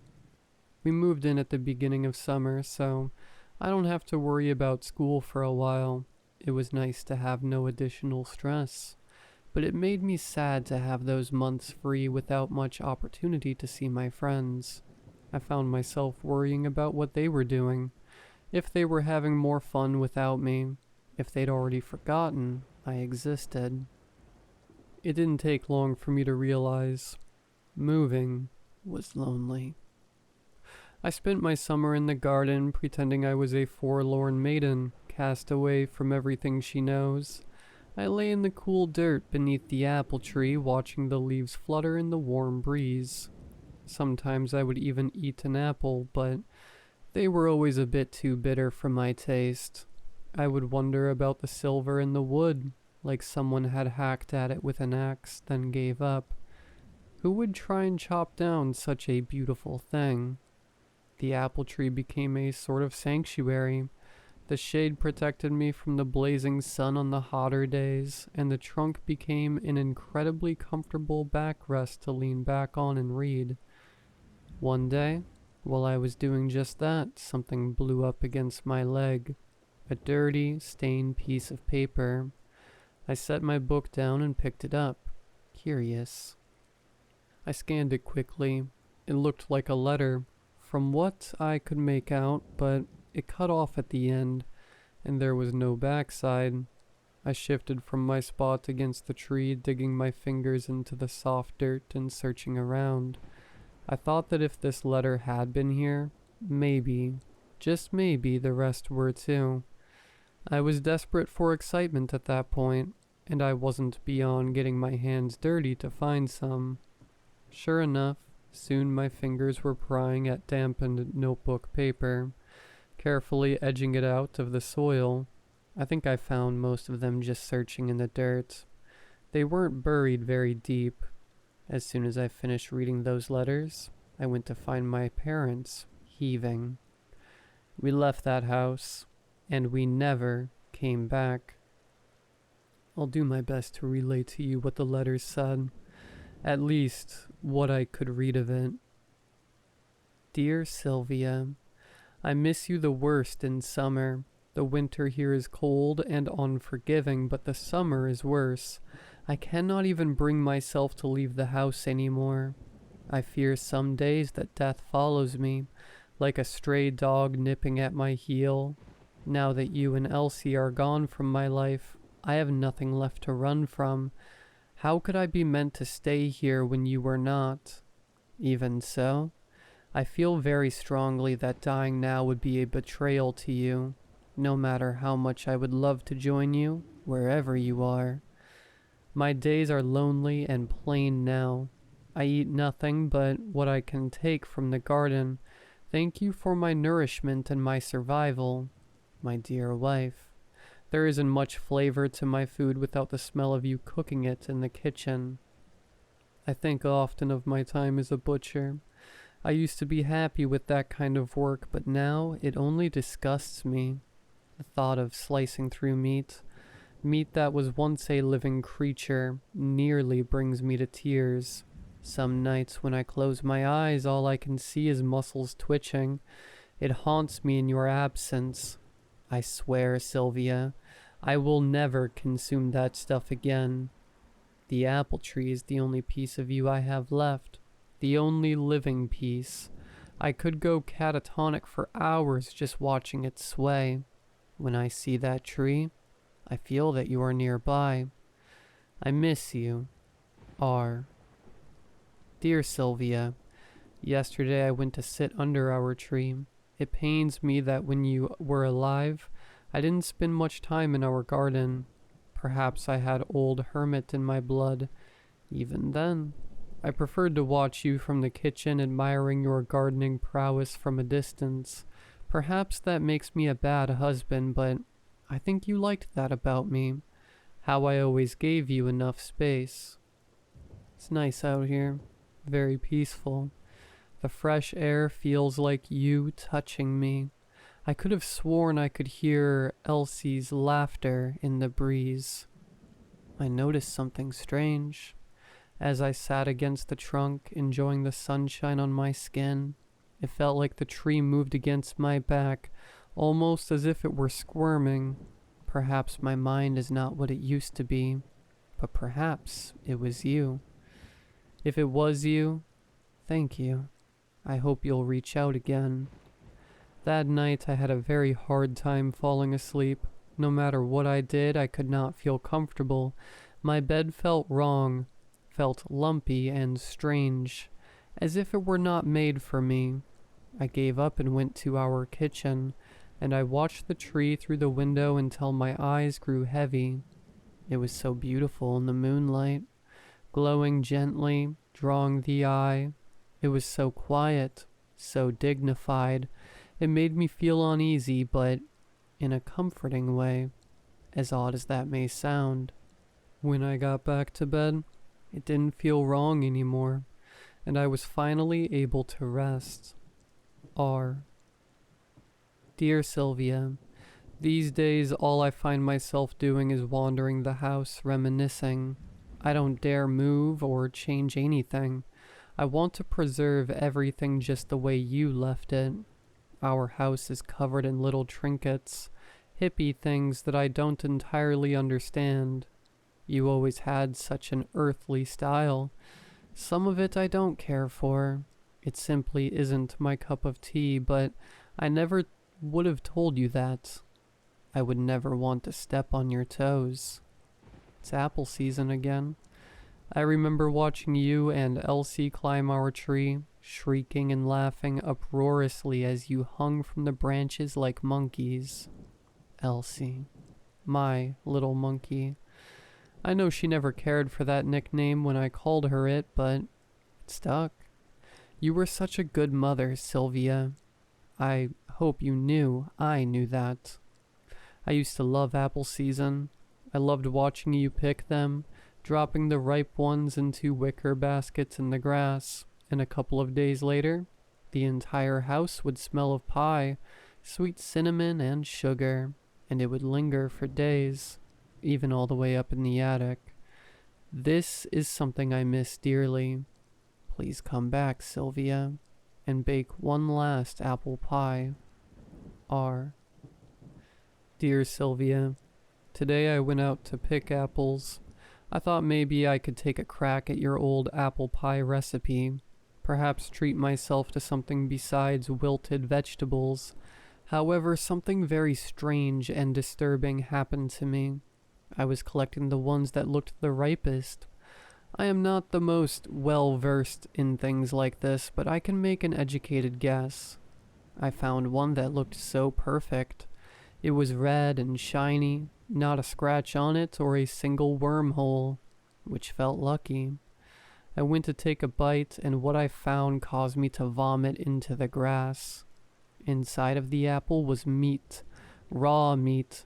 It was not quite the kind of meat I used to butcher, although it twitched as such. I could see white muscles and tendon. It oozed with pink plasma where my teeth had parted the skin. It tasted metallic and rotten on my tongue. The flavor still hasn't passed. I cut open every single apple I had picked. The trees seemed to shudder. They were all like that, made of meat. Some entirely, and some as if a rot was spreading over them. I can't help but wonder how long it has been this way. I feel unnerved. I feel that I can't trust my brain, my vision, or my taste buds. I feel I may vomit again. I do not know if what I experienced is real, but if it was, I do not know what to do. It is unholy what I have experienced. Tonight I will pray. R. Dear Sylvia, today someone knocked on the door. I was still feeling shaken up and disoriented, so this caused my nerves to be completely shot. I do not enjoy interacting with strangers, or anyone for that matter. It was a man, and he was carrying a box. He asked me for you, and for Elsie. I told this man that you had not lived here for a while. He seemed confused, so I clarified that I was your husband and Elsie was my daughter, and you had both passed away in a tragic accident. That caused him to look even more confused. Forgive me, but I felt defensive and uncomfortable. I figured maybe this man looked so confused because I am old and you were younger. Oh, how I wish I could rid this planet of all judgment. This man seemed as if he wanted to say something, but he didn't. He left then.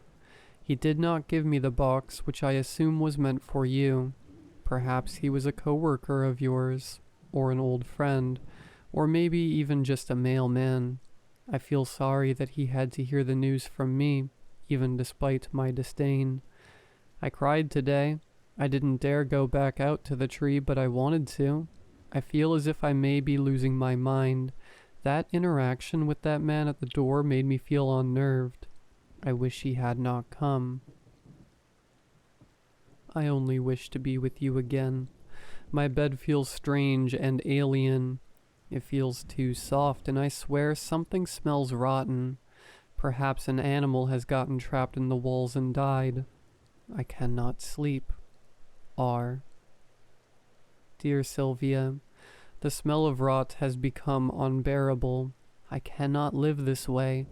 When I sleep, what you could barely call sleep, I see you. I dream of that first day I saw you and my daughter climbing that tree in our garden, how I watched from the street. I watched you climb and play and laugh, and you looked so happy, so holy. I saw that underneath this happiness was a lonely woman. I was drawn to you as if to a flame, the only warmth in a cold, barren life. I was drawn to you so quickly, and I knew you were all that was right, and I only wanted you, and I only wanted our daughter. It was you or nothing at all, you or the cold. and even these dreams twist and turn into nightmares, and I'm brought back to the day of your death. How you knew you could leave me before I did, and you looked at me with tears in your beautiful brown eyes. All I pray for is a chance to go back, although I know it isn't possible. I know if I could go back, something would be different. I could save you from yourself and Elsie too. You wouldn't have to die. The smell of rot has become unbearable. I am too afraid to look out the window and see the tree. I am too afraid to see it moving. Something is alive in that tree. I feel it in my bones. It is watching me. I fear it is not just the tree that is alive. R. Dear Sylvia, I have ripped apart our bed. Forgive me, I couldn't bear it. All I have found is more meat. It throbs and stinks. I have been sleeping on top of sopping, rotting flesh. I have destroyed our beautiful home. I have ripped apart the sofas and the carpet, and I have smashed the plates. And all I have found is flesh. Flesh and cracking bone. It is alive. It is all alive and moving. It wishes to swallow me. I am being condemned. I am sorry, Sylvia. I'm sorry Elsie found me in the attic that day. I'm sorry you were so afraid. If only you had known I only had good in my heart and love for you. If only I could sleep above you and listen to you snore once more. If only I could watch you one more time out of your kitchen window in the summer. You with our daughter, so oblivious, glowing with ignorant joy. I could have made you happy in that way and more.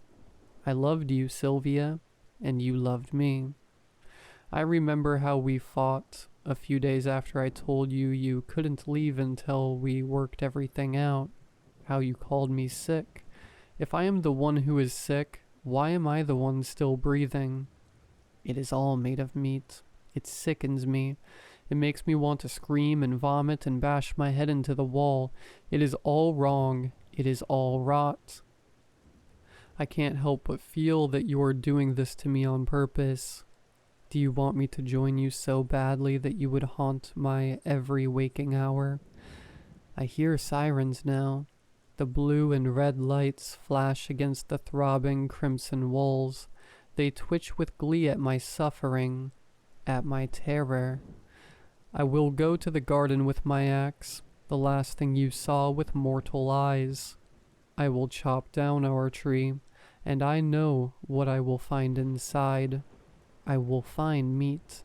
I will bury these letters for you in the dirt above your head, and I will chop it down, so that you cannot haunt me any longer. And if they try and stop me, I will take them with me. They will not take my wife and my daughter from me again, nor me away from them. That was the trouble in the first place. I will see you soon, my dear. R.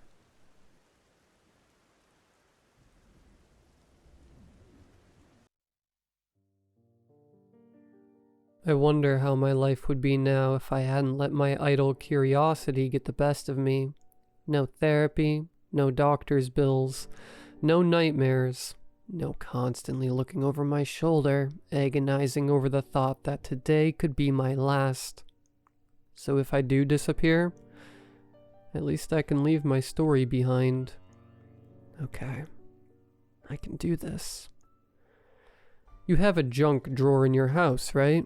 Usually it's in your kitchen and holds all your miscellaneous items collected over the years. Our drawer contained a pair of dull scissors, 2 koozies from a DWI law firm, a broken screwdriver, and a brass antique key of unknown origin. Based on its size, the key looked like it opened a jewelry box, but I couldn't be sure. It mainly just collected dust in the back corner of the drawer. I glanced at it every time I needed to grab the scissors and wondered where it came from. My buddy Sam and I moved into the house shortly after we finished grad school.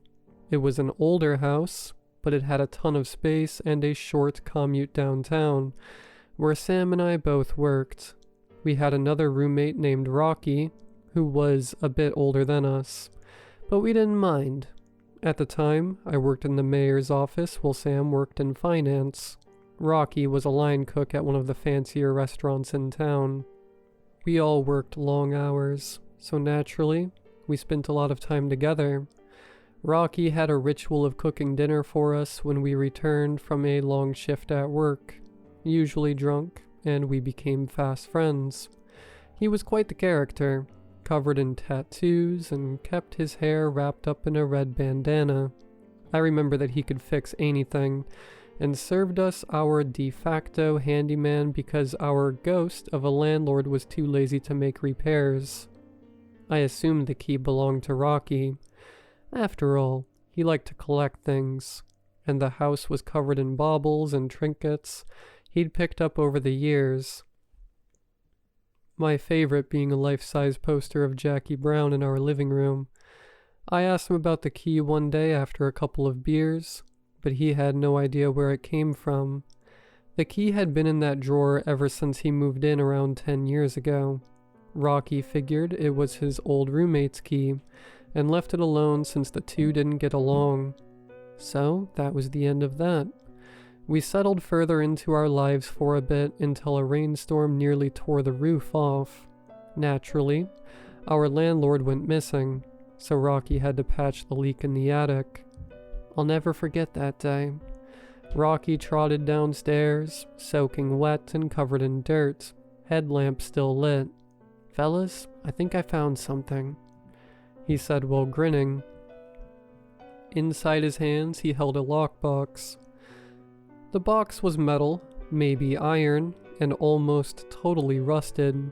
The three of us stared quietly at it, wondering whether we should use the key. "Screw it, why not?" Sam said, grabbing the key from the drawer.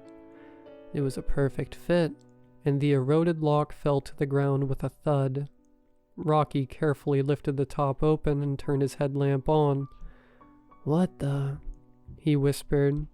Inside, we found an old composition notebook filled page by page with odd symbols, a military-style compass, a map of Texas, and a faded Polaroid of a young woman with blonde hair smiling at what looked to be a birthday party.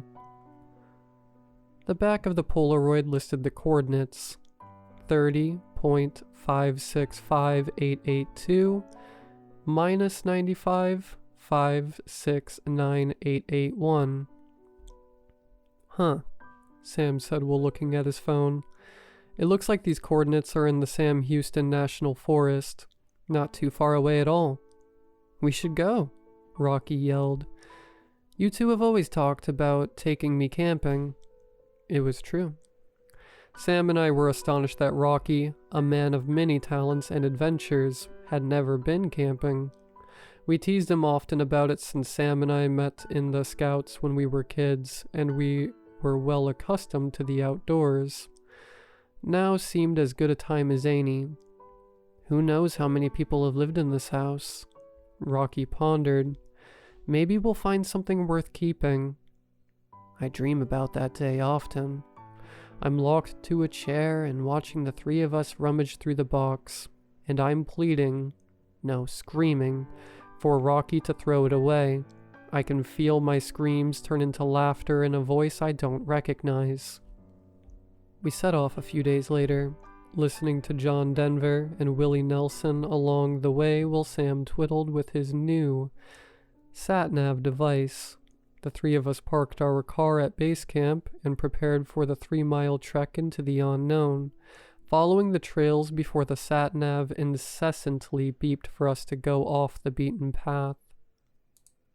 We sidestepped broken branches and poison ivy before passing through a wooden archway into another forest clearing.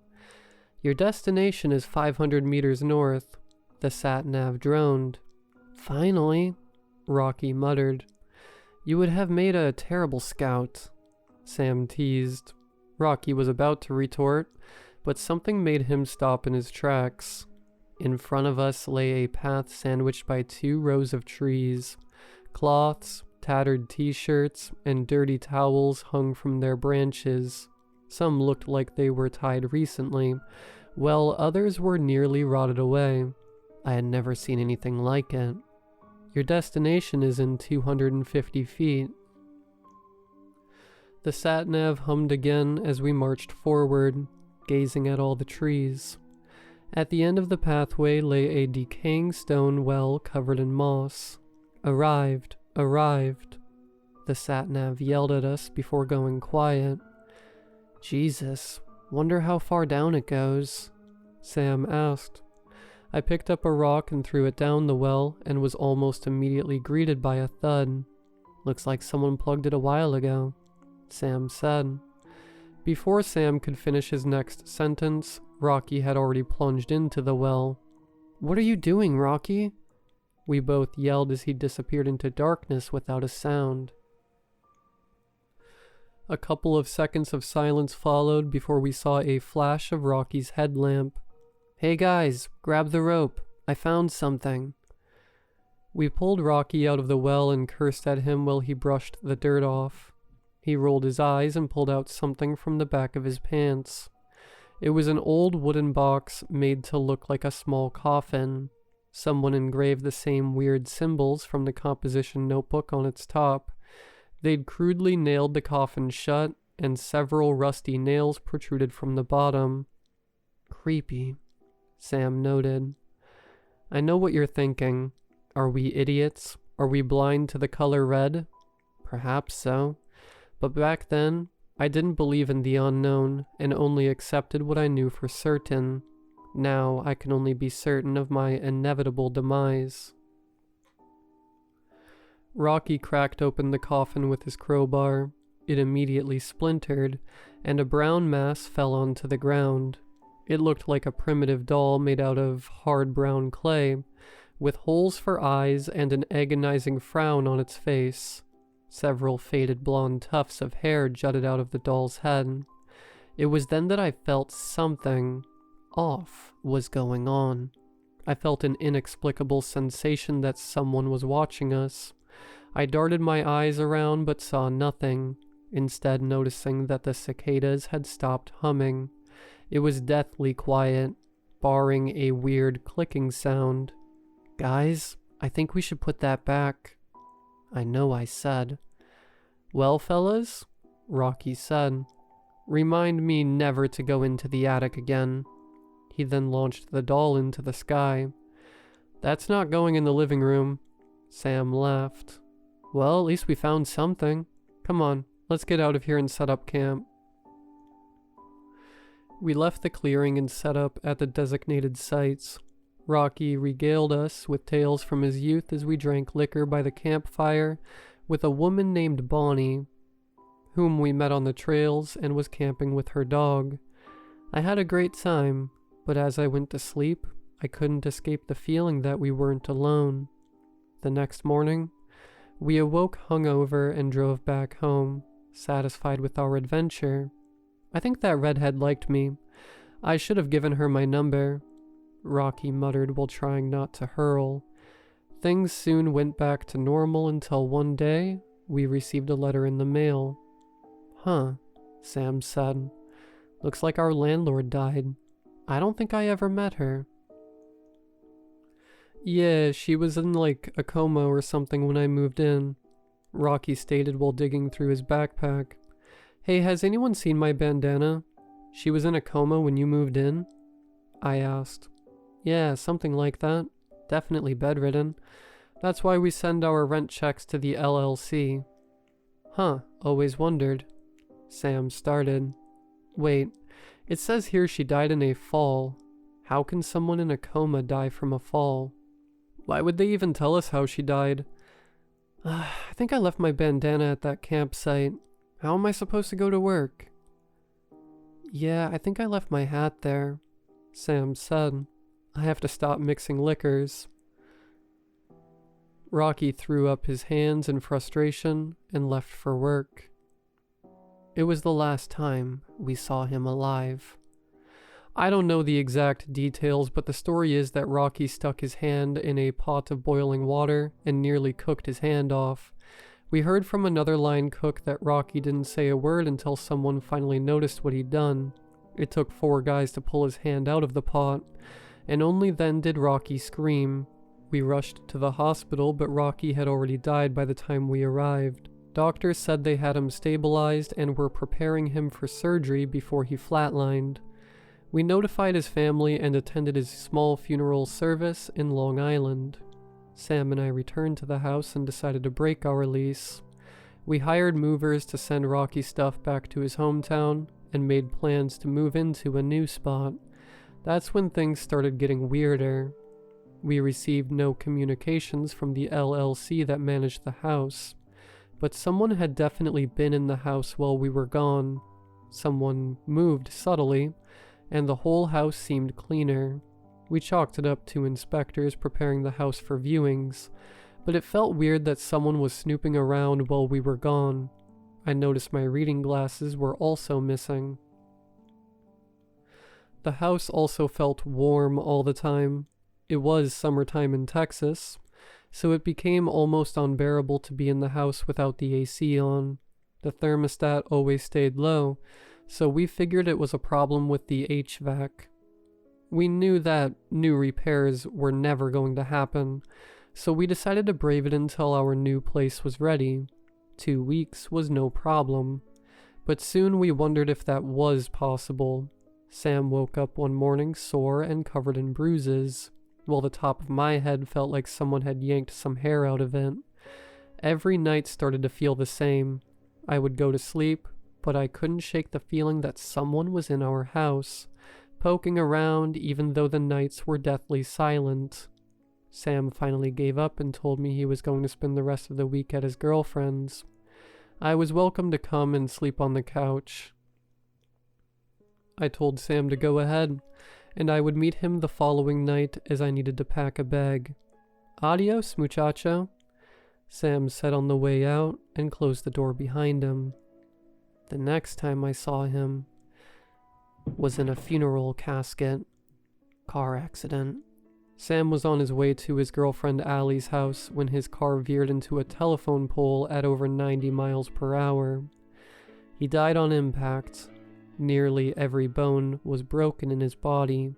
I consoled Allie, who felt responsible.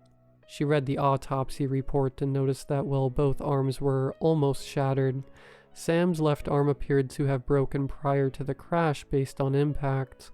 She couldn't get over it, and asked if Sam had injured himself earlier that week. I couldn't provide any answers. He was covered in bruises, but I would have noticed if he'd broken his arm. After grieving the loss of my 2 friends, I finally left the house and moved into an apartment across town, falling into a pattern of unhealthy coping mechanisms. One day, I received a package in the mail. The package had no return address.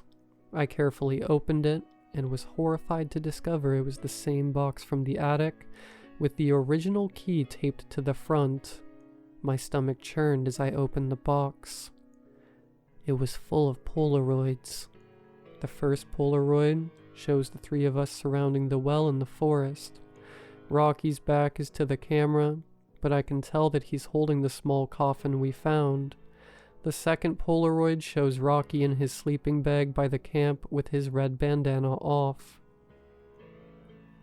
The next 3 Polaroids displayed dolls similar to the one we found, except these clearly depicted us. One wore Rocky's bandana, another sported Sam's Chicago Cubs hat, which looked shrunken, and the final one, which appeared to be mine, had jet black hair and seemed made from a different material. All 3 dolls were photographed in the attic. 3 more Polaroids showed what happened to the dolls. Someone set Rocky's doll on fire and twisted Sam's into oblong shapes. They photographed my doll in a different location, resting on a rock in the woods, with a large black crow creeping in the background. I sent the package to the police, who promptly said they would get back to me, as they were still investigating Rocky's death. That was 3 months ago. The assigned detective now sends all my calls to voicemail. I've been in therapy ever since the mayor's office demanded I go or lose my job. I've been a distraction at work recently, and it probably has to do with my appearance. My skin has been slowly falling off. It started a week after I received the package. I noticed small sores on my legs and feet and immediately went to the doctor, who not only could not identify what caused the sores, but denied they even existed. I refused the referral to a psychiatrist and went to get a second opinion, but they all told me the same thing. Meanwhile, the sores grew larger until the flesh literally dripped off my arms and legs. I received more Polaroids of my doll, taken in the same space but at different times. It appeared to be slowly decaying, starting with the legs and then slowly moving up to its face. In each photo, more crows huddled around the doll. Therapy hasn't helped. My psychiatrist diagnosed me with walking corpse syndrome, rooted in PTSD. Treatment isn't improving, and I'm worried my doctor will institutionalize me. Hopefully I'll be gone before then. Then they'll see. They'll all see. So I'm here, glued to my screen, as I feel my left eyeball brush against my cheek, typing my story with nothing but bones and spitting out the bile congealed in my throat to warn all of you. The scariest thing you can find isn't a stalker in the woods, a night with no moon, or a monster under your bed. It's a key in the junk drawer.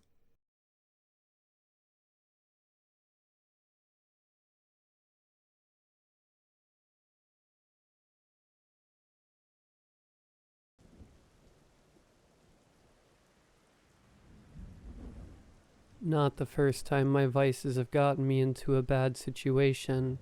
If we're being honest, it's probably not the last either. I have a lot of bad habits that get me in trouble more often than not, but my worst is definitely gambling. I can't help it. I just get in the zone. When I feel like I'm in the zone, I can't stop winning. I get the fever. Then as soon as I'm on top of the world, everything crashes down and I lose it all again. You would think I've learned my lesson by now, but it's the thrill of the chase, I guess. It started out innocently enough, with bets on high school football games and stuff like that on the local level. Don't judge me. Then it just wasn't enough. I needed to keep going, even when I lost it all time after time. First, the car was repoed, then my home when my mortgage was too far gone, even when I finally made enough money to pay off the entire balance. I just kept thinking, I can make more. Guess that explains the problem with billionaires. Some people are never satisfied, even after 8 figures. Now, though, my debt is out of control. I'm talking over $1 million. More than any human could hope to pay back in a lifetime, even with a miracle. The people I owed weren't super accommodating either, sending people to watch me at all hours of the day, letting me know to count the hours and dollars before they sure as hell were. Didn't even have a choice when they finally decided I had gone long enough without paying. I was paranoid at this point, checking out my blinds, keeping all the lights off at my little motel I was staying in week to week. I even had the people at the motel keeping an eye out for me, giving them a call to make sure nobody was waiting around the other side of the lobby where I couldn't see. Thinking back, the poor clerk sounded really nervous when I made the last call, likely being threatened by the guys that came for me to tell me the coast was clear. I was barely 3 feet out the door when someone grabbed me, throwing a bag over my head like they were in a mafia movie. Before I knew what was happening, I was shoved in the back of a car and driven for probably 3 hours. Honestly, I lost track of time. As much as I babbled and tried to plea with the guys who had me, they wouldn't say a word except, "Shut up."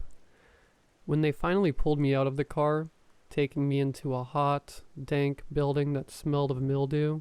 They still hadn't taken the bag off yet. All I was told was to stand in one spot and hold my hand out. That freaked me out, thinking they were going to do like some old-timey stuff where they cut off my hand for stealing their money or something. After a moment, I could hear other people too. Some sniffling. A couple outright sobbing, but muffled by their own bags over their faces. There was no common thread between any of the voices, but all were begging to be let go. A voice crackled to life over an old speaker above, coming in sharp and loud, hurting my ears. "Hello, everybody. It's so nice that you all could join us today, especially since you've been making efforts to avoid us for so long." Whoever it was, they're way too cheerful about what they're about to do. Now, all of you owe some of us a lot of money. So much that you'll never pay it back. Even if you get to our level, we don't like it when people fall behind on their bills. So we'll help you out a little. Bags off. A snap came over the speaker and suddenly bright fluorescents were blinding me. It was like a migraine hitting. The huge lights above us making everything else fade. Too bright to focus. As my eyes finally adjusted, I could see 4 other people gathered around me, each with their own little personal guard now holding the bag. We were arranged in a circle, all aligning with a point of the pentagram drawn on the floor in front of us. "We're going to lock you in here overnight and watch what happens. If you survive, your debts are cleared. If you die, well, we're doing our own little gambling on that," the voice said again, glee ringing behind it. Things were coming into focus a little more, my pupils finally finding the right dilation to handle all the harsh light. The pentagram we were standing upon was more clear, not drawn onto the smooth pavement below, but etched in, deep, fine lines interconnecting through the circle. Rusty red stains were abundant over the entire circle, and I felt like puking when I realized what it probably was. "Gentlemen, proceed." Each of our guards stepped forward, raising ancient-looking daggers and grabbing our left hands. I drew in a sharp breath, feeling the blade slice across my skin, making a diagonal slice over my forearm that started oozing blood immediately. A woman nearby screamed. The man on my right began cursing at the guard holding him, while the other 2 were in the same shocked silence I was. I still hadn't come around to exactly what was happening, much less that I was being sliced open over a pentagram in the middle of a warehouse. It felt like I woke up in a low-budget horror movie, like a nightmare or one of those crazy interactive haunted houses. My breath started to catch as the blood and pain made everything become suddenly real. The panic attack was setting in. "We consecrate this domain to you, our great lord, and everything you have given us." The voice cackled over the speaker again. Now that I was unmasked, I could see the old crates and pallets set up in the warehouse corners. Everything else was barren, just plain white walls, smooth concrete, and steel beams holding up the roof. Large fluorescent bars were hanging from the rafters above, making the reflections of the smooth concrete sway as something moved them. "For you, we bring this meal, a pittance for the bounty you have given us. Please, enjoy as you see fit." The speakers crackled out again. After each of us had spilled a satisfactory amount of blood, the guards each put their blades on the floor, pulling a roll of gauze from their suit pockets. They field-dressed our wounds, leaving the daggers where they lay in front of each of us before filling out the only door. I could hear chairs being drawn over the door as it was sealed from the outside. There was no getting out, for any of us. "Now, each of you has a dagger to defend yourself or improve your odds. If you look to either side of the building, there's a window to see the current time. Survive until daylight, and you'll be free to go. Good luck."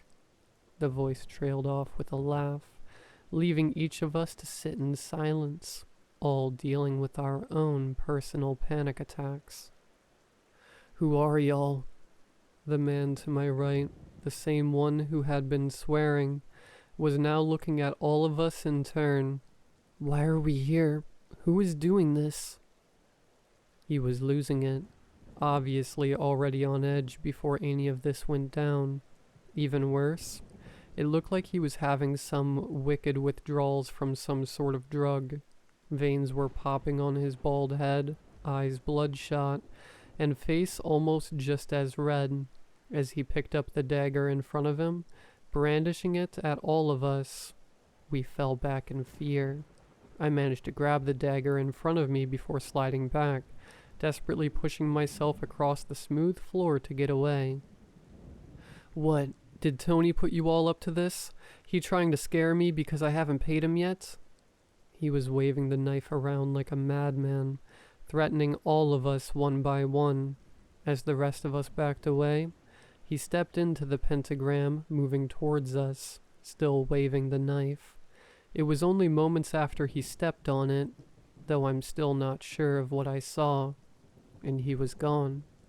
As he was walking towards us over the pentagram, a massive amount of blood started bubbling out of the etchings. It came up slow at first, just seeping through the fine lines, covering the floor around. As it filled the entire pentagram, scarlet lines growing in the bright lights, every angle made by an intersecting line on the pentagram, suddenly shot forward, right into the center where he was standing. Dozens of liquid strands, no thicker than a fishing wire, pierced through him, extending right through and crossing as they impaled him. He dropped his knife, words catching in his throat now as his lungs were punctured. Some of the filaments were through his neck, and one I saw come right out of his left eye. For only a moment he was paralyzed there before hands began reaching from the circle below, clawing at his legs. He couldn't make a sound as they dragged him down into the pooling blood. Through solid concrete, hands coming up in waves to grab and push him under. Only moments passed and he was gone, along with all the overflowing blood that never went outside the circle. There was no trace he had ever been there, save the knife still lying on the ground, covered in scarlet blood. "Oh my God." A woman, wiry frame and dark bags under her eyes, whispered under her breath. Murmurs arose from everyone, all of us wondering what we had just seen. Through the window, we could see the last rays of light beginning to leave the sky, the last sunset any of us may ever see. "We need to get out of here." Another woman stepped forward, tall, dark hair, and piercing gray eyes. She ran for the door, slamming into it hard enough to knock the breath out of her. Despite the force, chains rattling on the other side made no sign of giving. "We ain't going anywhere," a man who looked like a starving rat said from nearby. He was definitely in the same boat as the guy who just died, going through major withdrawals from something. "They won't let any of us go." "Then we'll make them," Gray Eyes said again. She was still beating at the door, though I'm sure she knew it was pointless. "You hear me? You better let us out of here." A scream ripped through the air, full of dread, anger, and sorrow like I'd never heard. I was looking at the three others, none of whom were making the sound. It maintained for almost 30 seconds, all of us freezing in response. My blood was running cold, every hair standing on end. It finally stopped, cut off suddenly like they had been forcefully quieted. "What was that?" Ratman said, nervously looking around. Nobody said anything, all realizing that we only had limited time. God, I'm going to die." "So, anyone want to try killing someone again?" Gray Eyes asked, looking at each of us in turn. "We need to get out." "I don't know how you plan on doing that," Ratman replied with a snort, That door is chained, unless you have some bolt cutters." "What about the windows?" I said, pointing up to the now dark squares near the ceiling. Night had fallen, leaving the bright lights of the warehouse to reflect off the windows, shrouding anything that may be outside. Maybe one of these knives could break it. "Worth a try," Beggs replied. She looked like she would fall asleep at any moment, but her eyes were still wide with fear, darting around everywhere. "It's useless," Ratman said, staring at me. "They'll kill you even if you get out." "Well, better than whatever that was," I replied, heading over to the crates in one corner. "Someone help me stack these." The wooden crates must have been old, but when I got closer I could notice dark red stains on the rugged wood. There was a rotten smell around them, like meat left out in the hot sun for too long. "Good God, that stinks." Gray Eyes was next to me now, covering her nose. "Hope it's not what I think." "It is," Ratman chimed in, walking over from where he was previously cowering on the floor. "Okay, who are you? You seem to have an answer to everything here, so spill the beans for the rest of us." Beggs was looking towards Ratman now, gripping the knife at her side. "These guys that brought us in here were some former associates," he said, grumbling. Beggs clocked him right there. Don't even think he knew what was happening until he was already on the ground. "Knew I recognized you," she said, spitting on him. "Whoa, hey, let's calm down a little," I said, putting my hands up, standing between them and looking at Beggs. "What's the deal here?"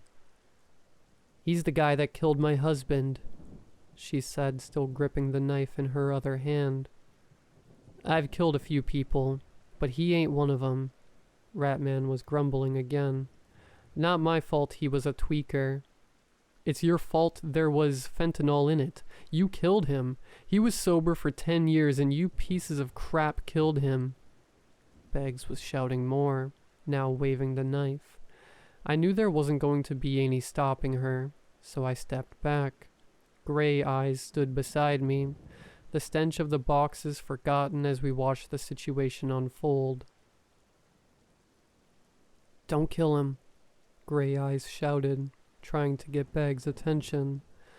The woman was still raving, though, waving the knife more erratically than before. "Not yet. We need answers." "I don't have any," Ratman spat back. "I only put people in crates. I never saw this before." "So what was that?" I asked, pointing over to the pentagram. "Beats me. Like I said, I only put people in crates," he said, shrugging again. "Why?"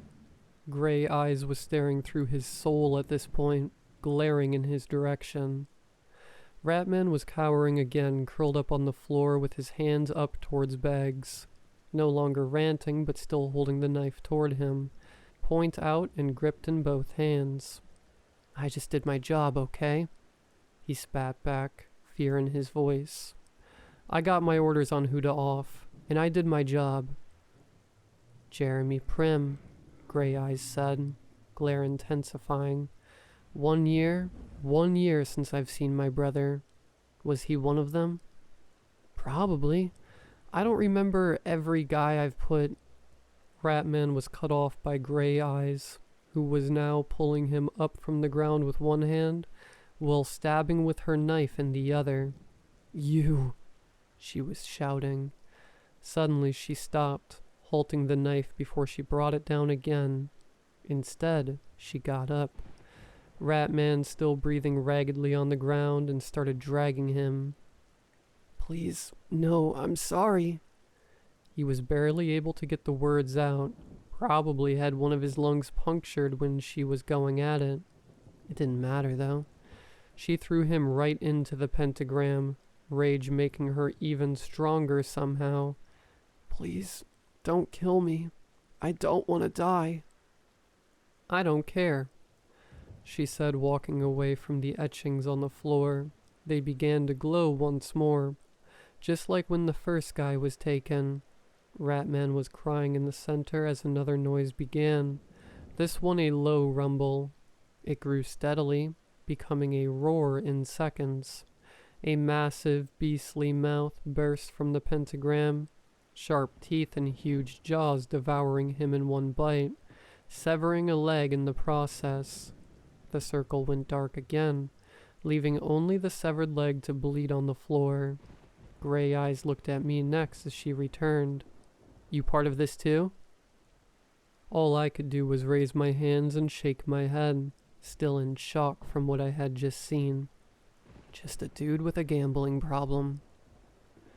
Gray Eyes fell to the ground, sobbing. Beggs moved over to her, in much the same state, but still trying to offer comfort.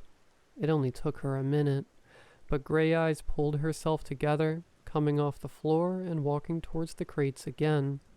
I'm getting out of here. We're getting the cops, and these guys are going to get dragged to the death penalty if I have to do it myself, she said, pulling one crate out from the edge of the pile before they started stacking up. It scraped across the cement, making an awful sound, but she kept pulling until she could get behind it, shoving it bit by bit toward the window. You gonna help? Guess so, I said, going toward the pile myself. The crate I pulled was heavy, and when I pushed it, I could feel something almost sloshing around, making the awful smell come in stronger waves. All I could do was try not to throw up as I kept shoving it further toward Gray Eye's crate, now positioned under the window. As I got further, she squatted on the other side of the crate, giving me a count of 3 before both of us heaved it up, sliding it fully on top of the other one. From the looks of it, we would need about 3 more, at least. Think that'll work? We'll make it work, Gray Eyes answered. Beggs was now moving a crate of her own, and both of us helped to lift and stack it. There are pallets too, they'll be easier. As they continued moving boxes, I started collecting pallets, bringing them closer so we could start making steps to get up.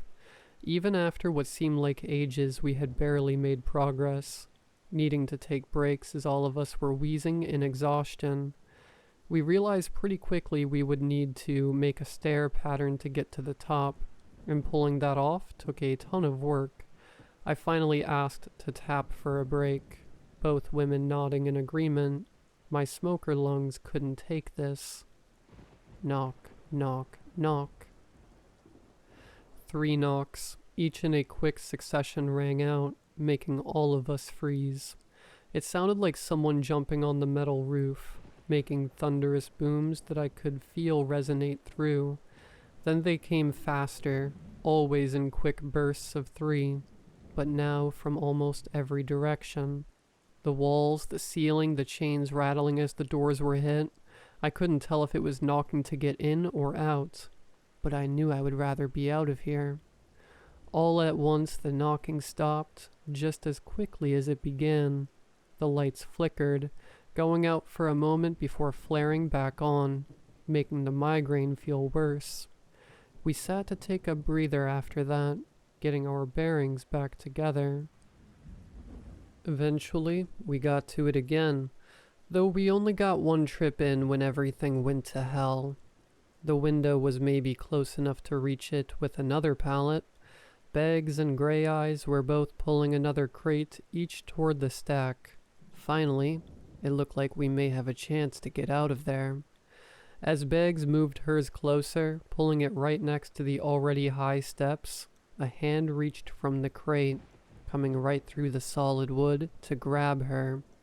"Help, please," she was screaming while the mottled, rotting hand was trying to pull her closer, bringing her into the putrid box. It had her by the left arm, yanking hard to get her closer. Another hand reached out to help it, clutching at the same arm. I ran up, desperately trying to pull the knife I had stuck into my belt loop. I stabbed the grabbing hands, desperately trying to hack them off her. They pulled her closer, but she tried bracing her arm against the box to keep from going in. It was a mistake.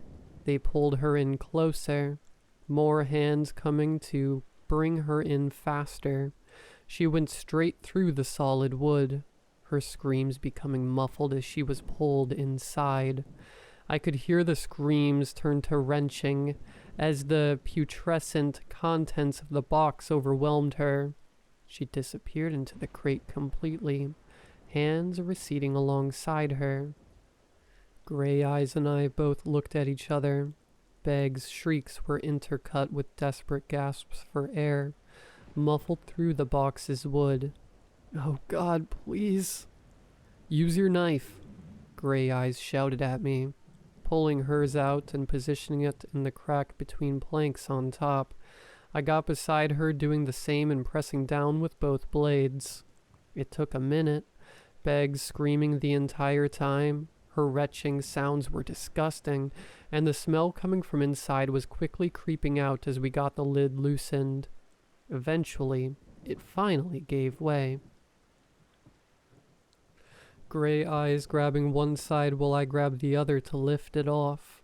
Beg's screaming became louder as it came up. The sight that met us made me turn to the side, puking any contents still left in my stomach. Beg's was in the bottom of the crate, surrounded by rotten human.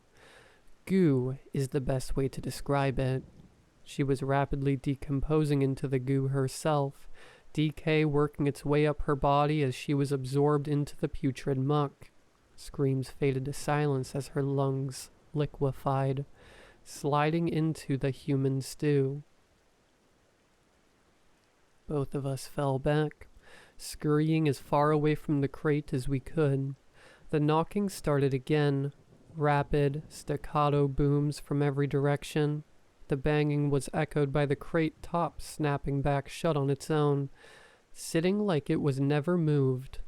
The knocking slowed, centering from every direction as it moved toward the chain doors. The force of it increased tenfold with every knock that joined the pounding rhythm, eventually bursting the doors open from the outside, chains whipping through the air and embedding in the wall across the warehouse. "What the hell did that?" Gray Eyes asked, looking from me to the door, quickly back and forth. Her piercing eyes were suddenly clouds of fear, something crawling through the doorway that was now open to the darkness outside. It didn't come in from the outside, though, all of it materializing in the threshold as it made its way out.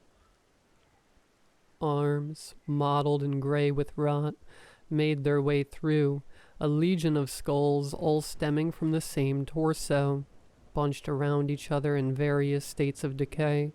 All looked like they had died in different ways, from some with burns to others with eyes scooped out and gunshot wounds visible on their heads.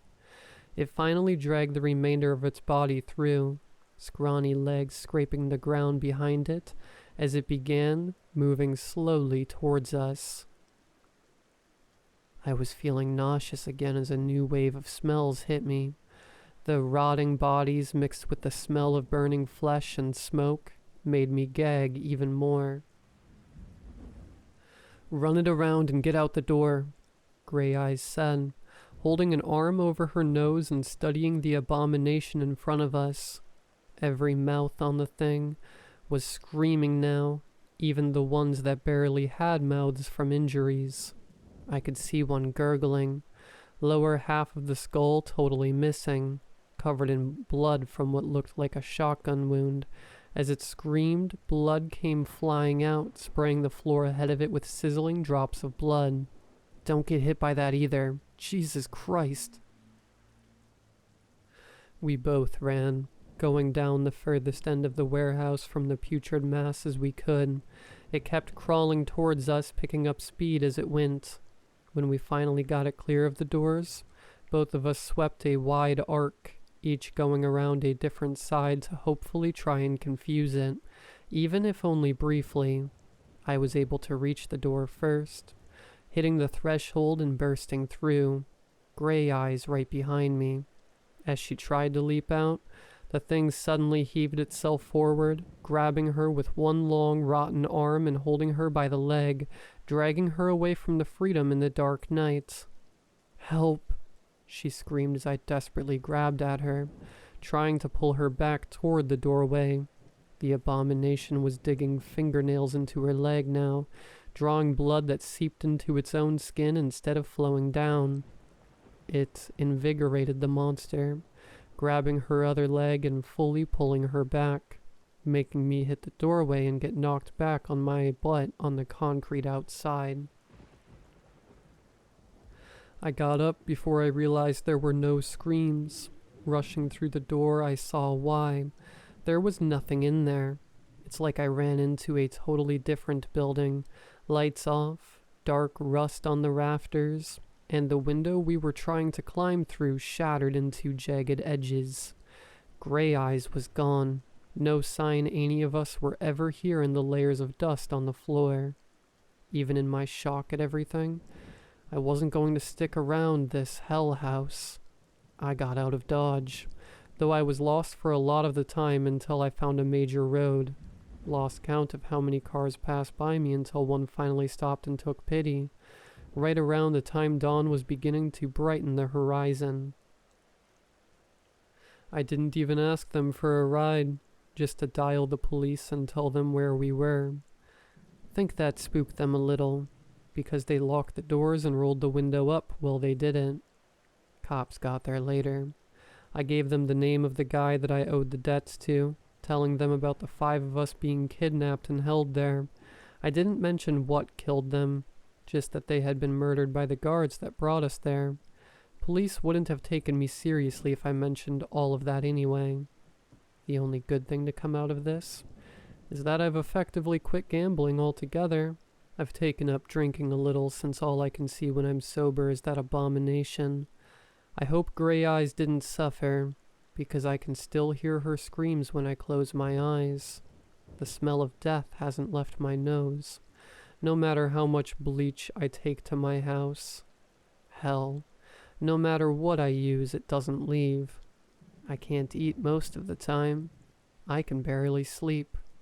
But at least I'm not gambling. I guess.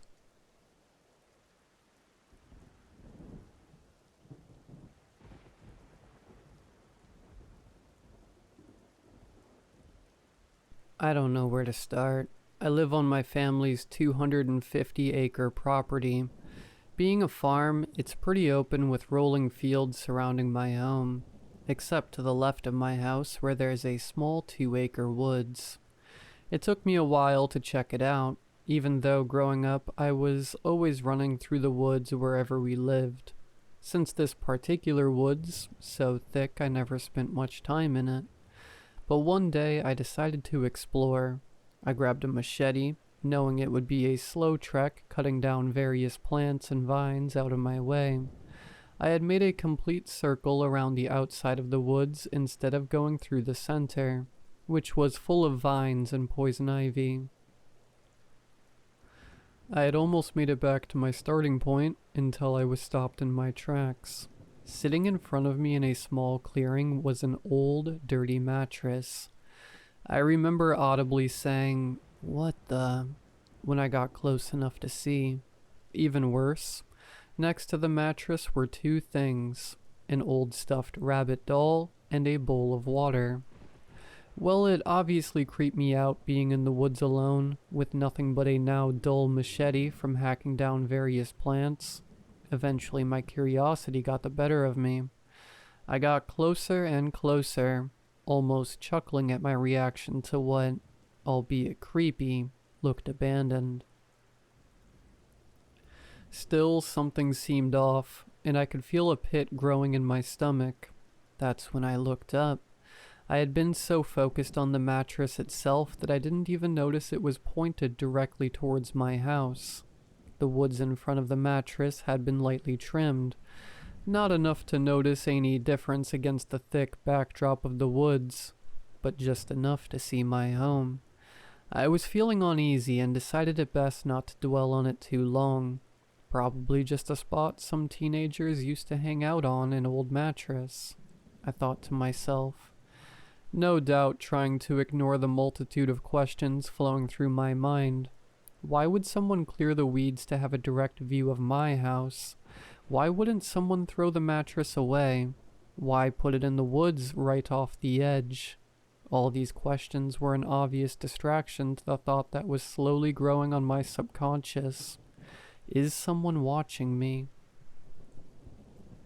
By the time I got back to my house, I was almost laughing at myself for the stupidity of it. You really think you're interesting enough for someone to watch you?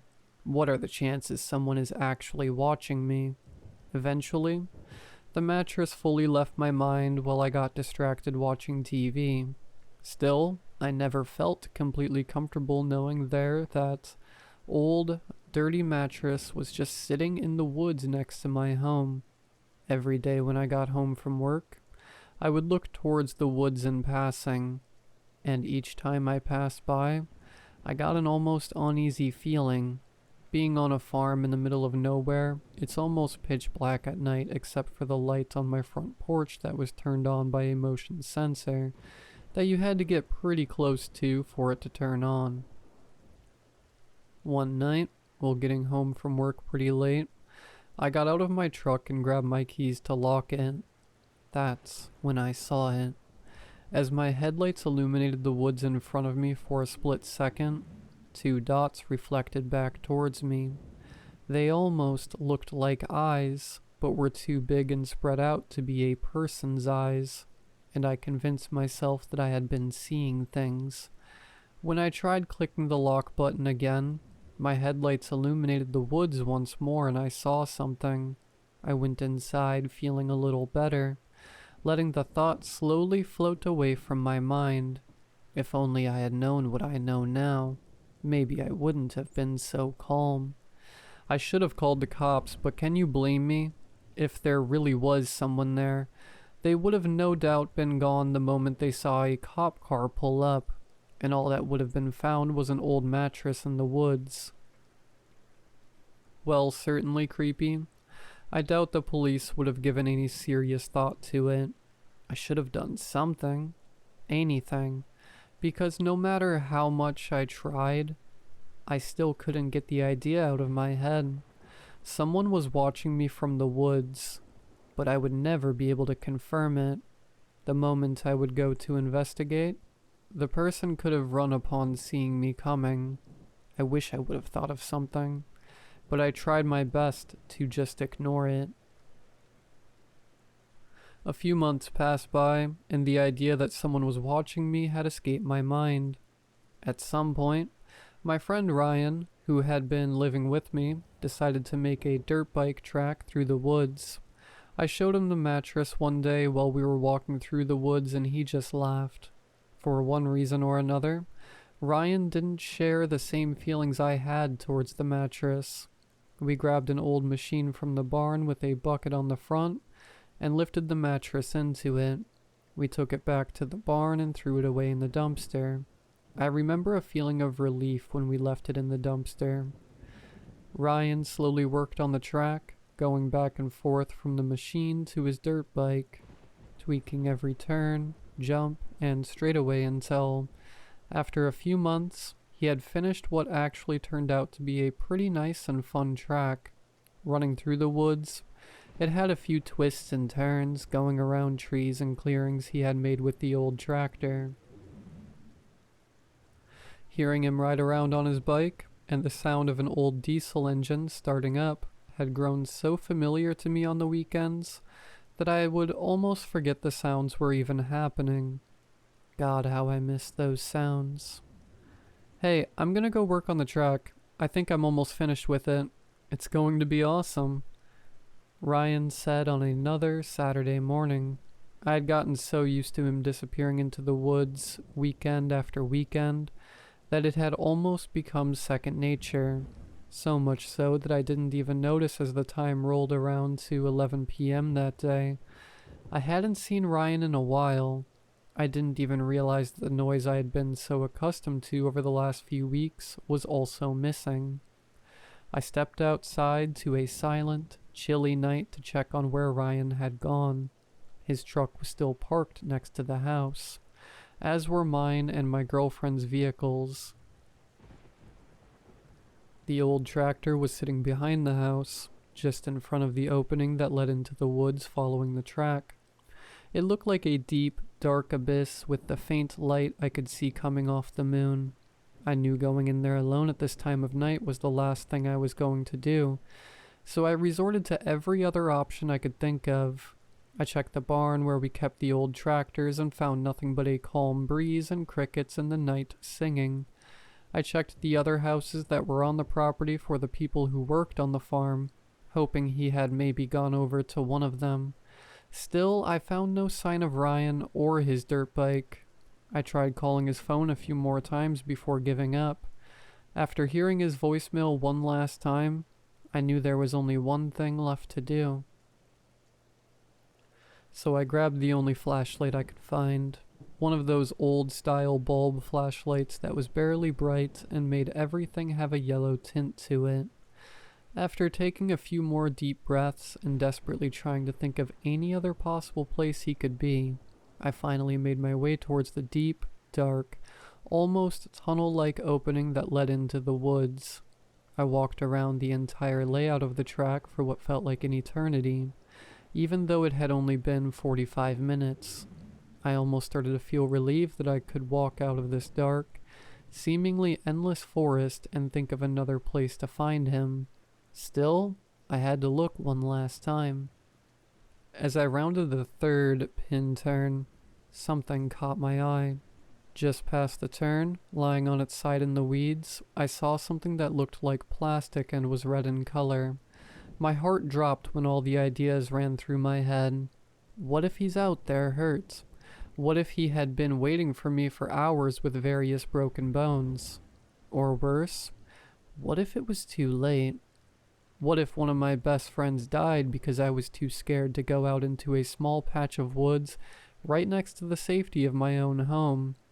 I pushed the thoughts out of my head while starting to move closer to the bike, hoping I'd find a possibly injured but at least alive friend. What I found, in a weird way, was so much worse. Laying down on its side was Ryan's dirt bike, with the same stickers that he had put all over it, but no Ryan. I searched everywhere I could, hoping he had maybe tried to crawl back to the house, but I couldn't find a single sign of him. Not in the woods, not near my home, not anywhere. It was almost like he had vanished. Against my better judgment, I went back into the woods hoping to find some sort of clue, and while I somewhat found what I was looking for, it didn't make me feel any better or answer the biggest question going through my mind. Where are you, Ryan? As I got closer to the bike, it looked seemingly normal. It was dirty, but that was to be expected on something with dirt in the name. I tried my best not to move it while searching for clues. I was looking closely at the side facing the ground when I noticed something. Sticking out of the back tire was a small piece of metal. I soon realized it was a nail sticking out of the tire, something that wasn't unusual on a farm, but then I kept looking. There were maybe 15 or 20 nails all along the back tire. Far too many for it to be a coincidence. I checked the front tire and found the same 20 or so nails sticking out from it also. Obviously something had happened here, but I wasn't going to be the one to find out what. So I ran out of the woods as fast as I could before calling 911. The police showed up maybe 15 minutes later. That was one positive to living in a small town. The police were never too far away. The cops searched the woods, brought out canine units and everything, but they couldn't find a single sign of Ryan anywhere. We'll open a missing persons investigation in the morning, but for now, try to get some sleep. We'll find your friend soon. I'm sure of it, said Officer Langley. The first cop to show up on the scene and the last one to leave. His words were almost comforting in a way, like we might actually find Ryan wherever he may be. A few months had passed, and Ryan was still missing. The police search was slowly fading out of anyone's mind, and I felt Ryan may soon join all the other missing people who were never found. Every few weeks in the bright sunshine Florida is known for, I would walk around the track.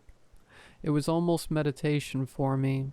Maybe I thought I might find something that would lead me to Ryan or where he went, but that never happened. By this time, the track had slightly overgrown with fresh green weeds, except for the small trail I would leave behind me walking around those woods. I missed Ryan, but knew I couldn't dwell on it forever. In the back of my mind, I thought I would never know what really happened that day, until I saw it, laying in those woods on the ground, just off what now resembled a walking trail, was that old, dirty mattress. The feeling I got this time was almost revolting. I know we threw that mattress away. How could it possibly be there in the woods? Why did it take so long for it to show back up? By now, it should be 10 feet deep, buried under piles of garbage. I don't know what to do. I just had to sit down and write everything down the best I could remember it all.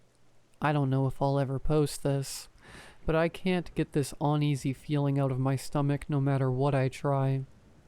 P.S. I wrote this a few weeks ago. I never thought it would see the light of day, but things have gotten much worse. I can't explain it right now, but I knew that before I explain what is happening right now, I need to give some backstory. I'll update as soon as I can.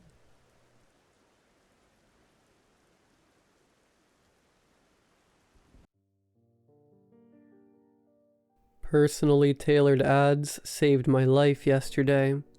To understand what happened to me in the past 24-ish hours, a little backstory is needed. This is a long one, so bear with me. I never understood the distaste for AI filtered ads. You know, like the ones you can toggle on or off when browsing. That use those dang cookies they're always asking about. I love them. I love the concept that I don't have to waste time seeing constant ads that have no value whatsoever to me, and instead seeing relevant information from the paid content that floats around my feed during my doom scrolling. I've actually made a lot of purchases for things I needed with an added bonus that frequently comes with buying directly from an ad. Click to receive an extra 25% off on product now. An exclusive discount applied only to this ad type of thing. So call me crazy, but I welcome the age of AI monitored tailoring of the vast sea of internet content into bite-sized pieces that are flavored just for me. And with what just occurred yesterday, that mindset has been forever solidified. It started after I'd come home from the grocery store. After hauling in several weeks' worth of groceries, I placed my cell phone on the countertop and opened up the clock app for background noise while I put everything away. My husband got me this cool little device that allows me to scroll the next video without needing to use my phone to do so. It's a nifty little ring that has buttons to scroll up or down the screen, and it's actually really useful. Anyways, got a little off topic there. But my brain is still a bit of a fuzzy mess, so forgive me if there's a random tangent or two. Okay, so, yeah. Putting away the groceries.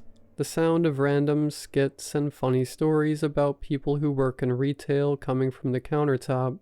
I clicked the little button on my scrolling ring, and the clip that followed was an ad.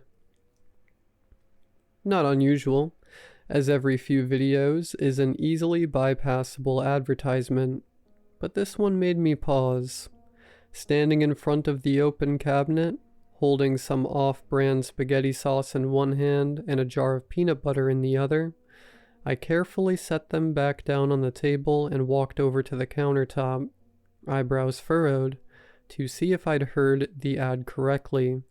Tonight's episode of 911, the hit TV show, features an episode that may feel like deja vu. Don't make the same mistake as the unlucky woman on tonight's show, and check your locks before you go to bed tonight, including the window in the guest bedroom with the green and blue curtains. Green and blue curtains? oddly specific for an ad, and described the polka dot curtains in my own home guest room. I laughed it off, mentally applauding the targeted advertising from the show's marketing team. They probably did some sort of deep dive into the most commonly searched guest room curtains, and what colors they are to make the ad feel more personal. Honestly impressive, I thought to myself, scrolling past to the next clip, and continuing to put away the jars I had left sitting on the table. After finishing up, and still feeling a little shaken up about the whole curtain thing, I sat down on the couch with my iPad to get some work done that I had already procrastinated with grocery shopping, and I now lacked any excuses towards putting it off. I work from home as a graphic designer, and my husband was away for the weekend, a few hours away for a mandatory sales training course for his job. I didn't mind the alone time, as I usually get more done without the added, unavoidable distractions that come with working from home. Navigating to Google, I searched the name of the client I was hired to create the design for, something I typically do before starting a project, so I can get a general feel for the overall vibe they project. Just before clicking on their company's website, my eyes drifted above it to the sponsored ad result. Reading over it 3 times, thinking I had misread it, a deep chill slithered down my spine as my eyes darted across the words again. Working for yourself can be hard, especially when your business relies on creating content for strangers without knowing how they'll use your creative talents, and solely trusting they are who they say they are. Knowing your client can be more vital than you realize. Run a free background check today on any potential or current clients, and receive the same information they have already obtained about you. The last sentence made me nauseous, and I felt my face begin to flush, and sweat begin to soak the palms of my hands. The information they've already obtained about you. The sentence continued repeating on my mind, as it sounded to me like the ad was telling me my current client had been researching me, and using the website featured in the ad to obtain my personal information. It sounds paranoid to think an ad is speaking directly to you, but I actually had already had a weird feeling about this client, hence the procrastination on touching this project, and this ad just fueled an already burning pit of anxiety in my stomach. The first red flag I should have noticed was when the client had emailed my personal email address to contact me about a design project they wanted to hire me for. I had shrugged it off, thinking that maybe they had seen me conferring on my personal with a friend on Facebook or Reddit or Instagram about a previous project I'd done, and found my email on the personal account profile. Strange, but not too unusual. The client's email had read, "Hello there. I came across your work recently, and I am very impressed by your design work. I would be honored to hire you for a new project I need done. Nothing difficult, really, and I've attached some references to get things started.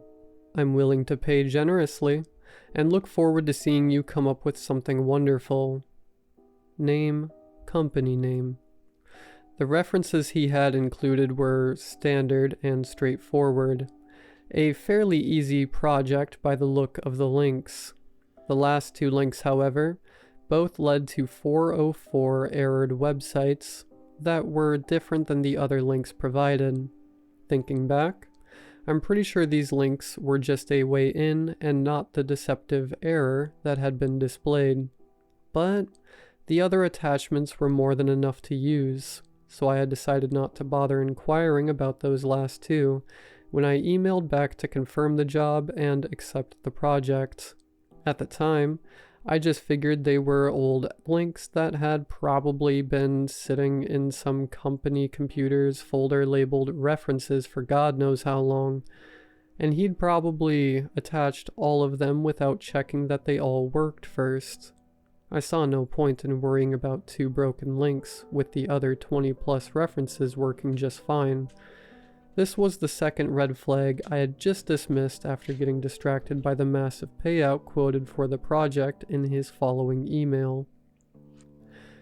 It was triple the amount I usually got for my work, and would take significantly less time since I had all the needed information I would usually needed to spend a day or two putting together with my own research. It sounded too good to be true, but to my credit, I did at least have the sense to inquire as to why he was offering so much more than my usual price for designing similar projects I had done in the past. I'd sent over my portfolio, with final costs of each finished project included in my original response, since I didn't know how exactly he'd found my contact information, with it being my personal address, and if he'd even been to my website for my actual portfolio, or if he'd just come across a project that my name was pinned to, and liked the work I'd done. He responded with, clearly now a response meant to use flattery to turn the red flags green, a short and sweet email about me deserving more for my effort, and skill like mine should be paid accordingly. Yeah, I know, I should have seen through it, but I'd recently had a client a few works prior who had loved my designs, only for her to decide she hated them when came time to pay, and refused to compensate me. When I informed her that I would not release the final product to her without payment, she went full Karen on me, and blasted some made-up BS about me, ripping people off, and I'm just a fake who baits and switches people. Like, no, Karen, you decided you didn't want to pay the original and agreed-upon price and tried to bully me into giving you 10 days of work and hours of original content design for free. Not happening. So I was still licking my wounds from that mess, and this project more than made up for the wasted time I spent on that other project that I never saw a dime of. It also just felt good to be complimented on my work, and that little ego boost had propelled me right into the sand where I happily buried my head from the cloud of oddities surrounding this client, which brings me back to why this sponsored ad made me feel like I'd emerged from plunging into a frozen lake, but the money quickly washed over and poisoned the logical parts of my brain before the alarm bells could sound. Hovering again over the company website, I tapped the link, barely registering my own movements. The page started loading, clearly a free website that had been launched as more of a placeholder for mainly contact and policy information than an actual blog or useful website for facts about the company itself. I scanned the page, pretty much useless for the project, and was grateful I had all of these references as resources because there was nothing to squeeze from this besides a bio page with a picture of the client and the full spelling of his name. The page was full of those annoying little ads that plaster the page, the ones that are like a game of minefield avoiding clicking on when browsing the page. Home security sale. Protect yourself when you're home alone. Weird. There may be more than skeletons in your guest room closet.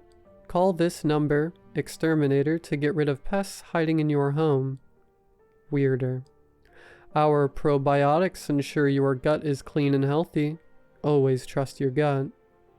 Okay, not too strange, I guess. Don't become a true crime podcast topic.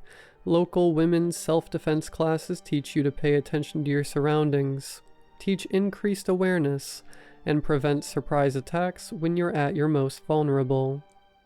That was the last straw. This was getting way too freaky. I set my iPad on the couch with shaky hands. The silence in my home suddenly felt suffocating, and the pounding of my panicked heart echoed in my ears. I tiptoed my way towards the kitchen, silently relieved I was wearing socks and could move through without a single sound. I slowly opened the sliding door that opened up into the backyard, and slipped through the slim crack, sliding it back into place, careful not to click it into place. I jogged to the side of the yard, leaning on a small tree in the yard, out of view of any of the home's windows. I stared at the blue and green curtains of the guest room window, and within minutes, I saw the shadow of a figure, and without hesitation, pressed call on the screen that I already had 911 dialed on the moment I had gotten outside. The sirens followed afterwards, and not too long after, an officer slid open the door and walked over to me. I was still crouching over by the tree, too scared to move from the temporary safety zone. Officer: "You must be the owner of the home." Me: "Yes, I called 911. Was there anyone in there?" My voice was shaking and the officer crouched down next to me. He placed a hand on my shoulder, then stood up, offering me a hand and pulling me up. A second officer had joined us outside, and the two of them led me inside. The front door was wide open, and as we walked through to the front yard, my eyes grew wider and my stomach did little flips as I stared at the man in handcuffs in the back of the police vehicle. I had just seen a picture of him on the company website, next to his full name and contact information. Officer: "It seems he came in through your guest room window while you were out. He'd hid under the guest bed and was found with multiple weapons. Rope, a handsaw, and a garbage bag. I'm not sure yet what his plans were exactly, but considering he stayed hiding under there until we found and dragged him out instead of attempting to run back out the window when we announced ourselves upon coming inside the house, he was clearly hoping he could just hide long enough to finish whatever it was he wanted to do." I stood there, mouth dry, shivering, quickly coming to the terrible revelation that, had it not been for some oddly specific targeted ads, I would have just worked on the project this creep had hired me to complete, and went to bed without a second thought. So please, if you ever see some ads that feel like they're speaking directly to you, listen to them.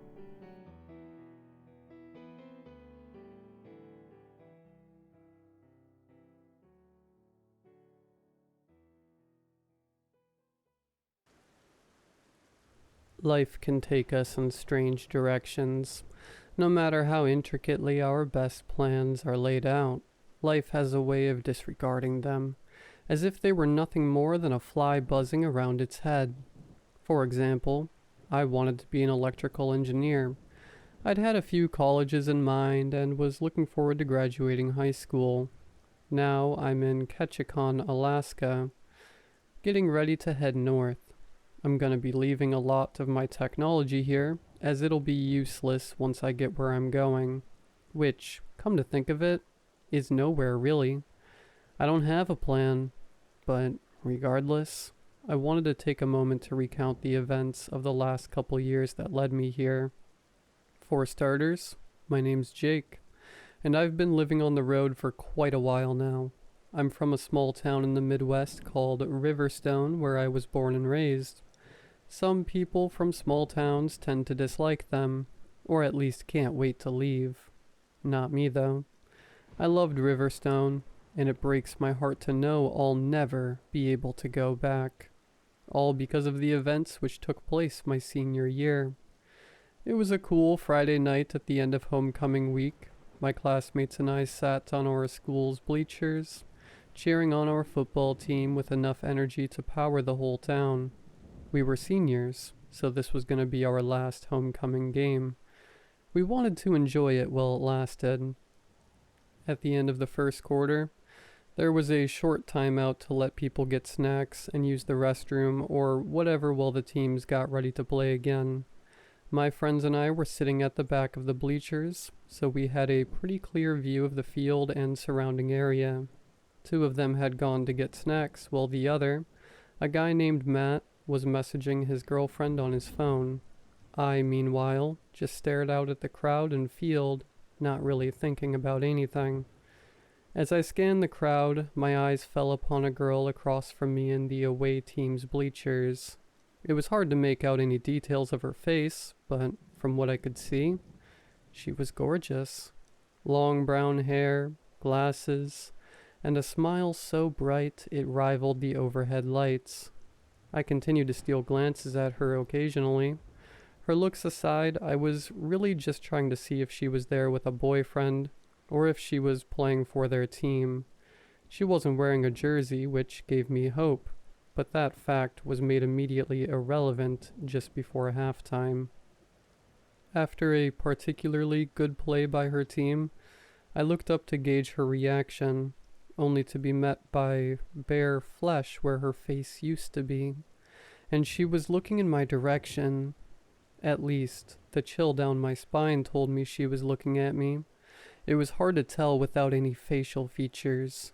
On top of that, she was dead still, like a scarecrow in a field of swaying corn. The people around her jostled and swayed, but she didn't move an inch. Not a single person took notice of her either. People bumped into her a few times, but they didn't react, as if the way she acted was perfectly normal.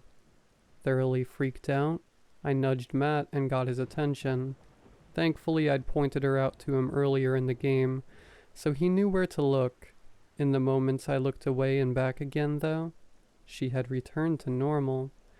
Matt gave me a quizzical look for pointing the girl out to him again, but I was too dumbfounded to care.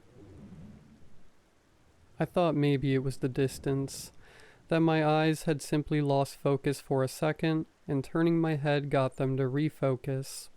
An explanation which, at the time, made total sense. So I brushed it off and continued watching the game. Now, I need to give a bit of context for this next part. From where my friends and I were sitting, we could see the opposing team's sideline clearly. This was perfect, since their coach was an absolute hothead. I mean, like, forehead vein bulging, red in the face kind of guy. Every time his team would mess up, he'd be shouting like his life depended on it. And it was hilarious. So when his players made a mistake, I would scan their sideline to see his reaction. After one such play, I did like I always had, but found the bare flesh looking up at me once again. Just like with the girl, the coach stood completely still despite all the people moving around him, and no one seemed to notice his odd behavior or lack of a face. Afraid that looking away might cause it to disappear again, I tried to get Matt's attention without breaking line of sight. Unfortunately, the universe had other plans as a man shuffled past me just as I was tapping Matt's arm. By the time the man passed, the coach was back to his shouting, red-faced self. Matt looked over at me. The look on my face must have caused him to speak up. "Hey man, you alright?" he asked, placing a hand on my shoulder.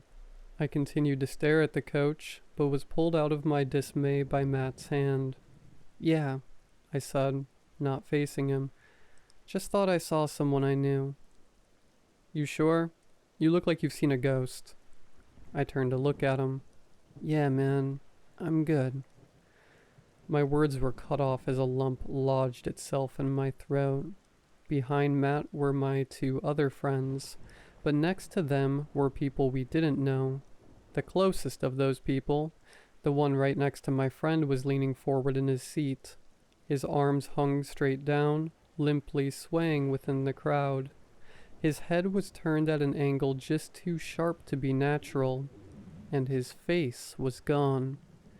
I lost it. I stood up and barreled through the audience with instinct and adrenaline guiding my every move. Before I knew it, I was out of the crowd and racing towards the parking lot. My phone began to ring, but I didn't answer it. All I could do at that moment was run, so I did. My feet hit the pavement and my lungs heaved air as I ran to my car, jumped into it, and peeled out of that parking lot faster than ever. Honestly, looking back, I'm surprised I didn't get stopped by someone or pulled over. Yes, I should count myself lucky, because in that state, I probably would have been arrested. But that didn't happen, and I made it home in one piece. I told my mom I wasn't feeling good and locked myself in the room for the rest of the night. I tried to rest, but my mind wouldn't stop thinking about the faceless people. No matter what I did to distract myself, the thoughts just kept coming. I did manage to fall into a restless sleep eventually though, but when I woke up the next morning, it was into an entirely new world. Over the course of the next school year, I continually saw the faceless entity. There was no consistency to it, at least not that I could notice, but it only popped up in crowds and only affected humans. Activity slowed dramatically as the weather grew colder, but picked right back up again in the spring.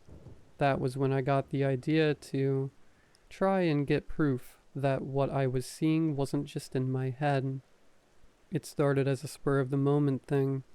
I was out with some friends, including Matt, when I noticed it standing across the street. It had possessed a businessman and was staring at me. Notably, it still held a cell phone to its ear with one hand and a briefcase in the other. My skin began to crawl with the chill of its gaze, but my phone vibrated in my hand, causing the light bulb to shine. Without a second thought, I held my phone in my peripheral vision, careful not to pull my focus away from the creature, and opened the camera app. I held the device as steady as I could and snapped multiple pictures. When I was done, I felt comfortable enough to look away so I could examine the photos, only to find they were useless. The pictures were so blurry, it was impossible to make out any significant details. The shape of the man was obvious, as was his surroundings, but everything else was incomprehensible. I considered at first that maybe I'd been shaking while I took the photos, but when later attempts looked the same, I knew it wasn't me. Disappointed, I deleted the photos like an idiot and sighed. I looked back to where the creature had been, and found the businessman walking by as if nothing had broken his stride while he talked on the phone. I looked over to my friends, and found Matt giving me a quizzical look. "Thought I saw a cool bird," I said. "Since when do you birdwatch?" he asked, grinning. "I don't. It was just a cool-looking bird." "Well, let me see." The picture didn't turn out. The camera was out of focus. Matt gave me another look, this one a mixture of knowing curiosity. The subject was quickly dropped, though, and we got back to just hanging out. Ever since, I've tried multiple times to get pictures of the thing with multiple different cameras, both digital and analog, only to get the same result, a blurry image with no discernible details, which I guess could be evidence in and of itself, or it's just proof that I'm a crappy photographer. From there, things continued to escalate as summer rolled in, and it got to the point where I was seeing the thing every single day. Even on my days off, when I never left the house, I'd see it standing in the street outside my house, just staring at me through the windows. I tried researching it, believe me, but every time I looked up something about faceless people, I'd either get Slender Man or some obscure creepypastas.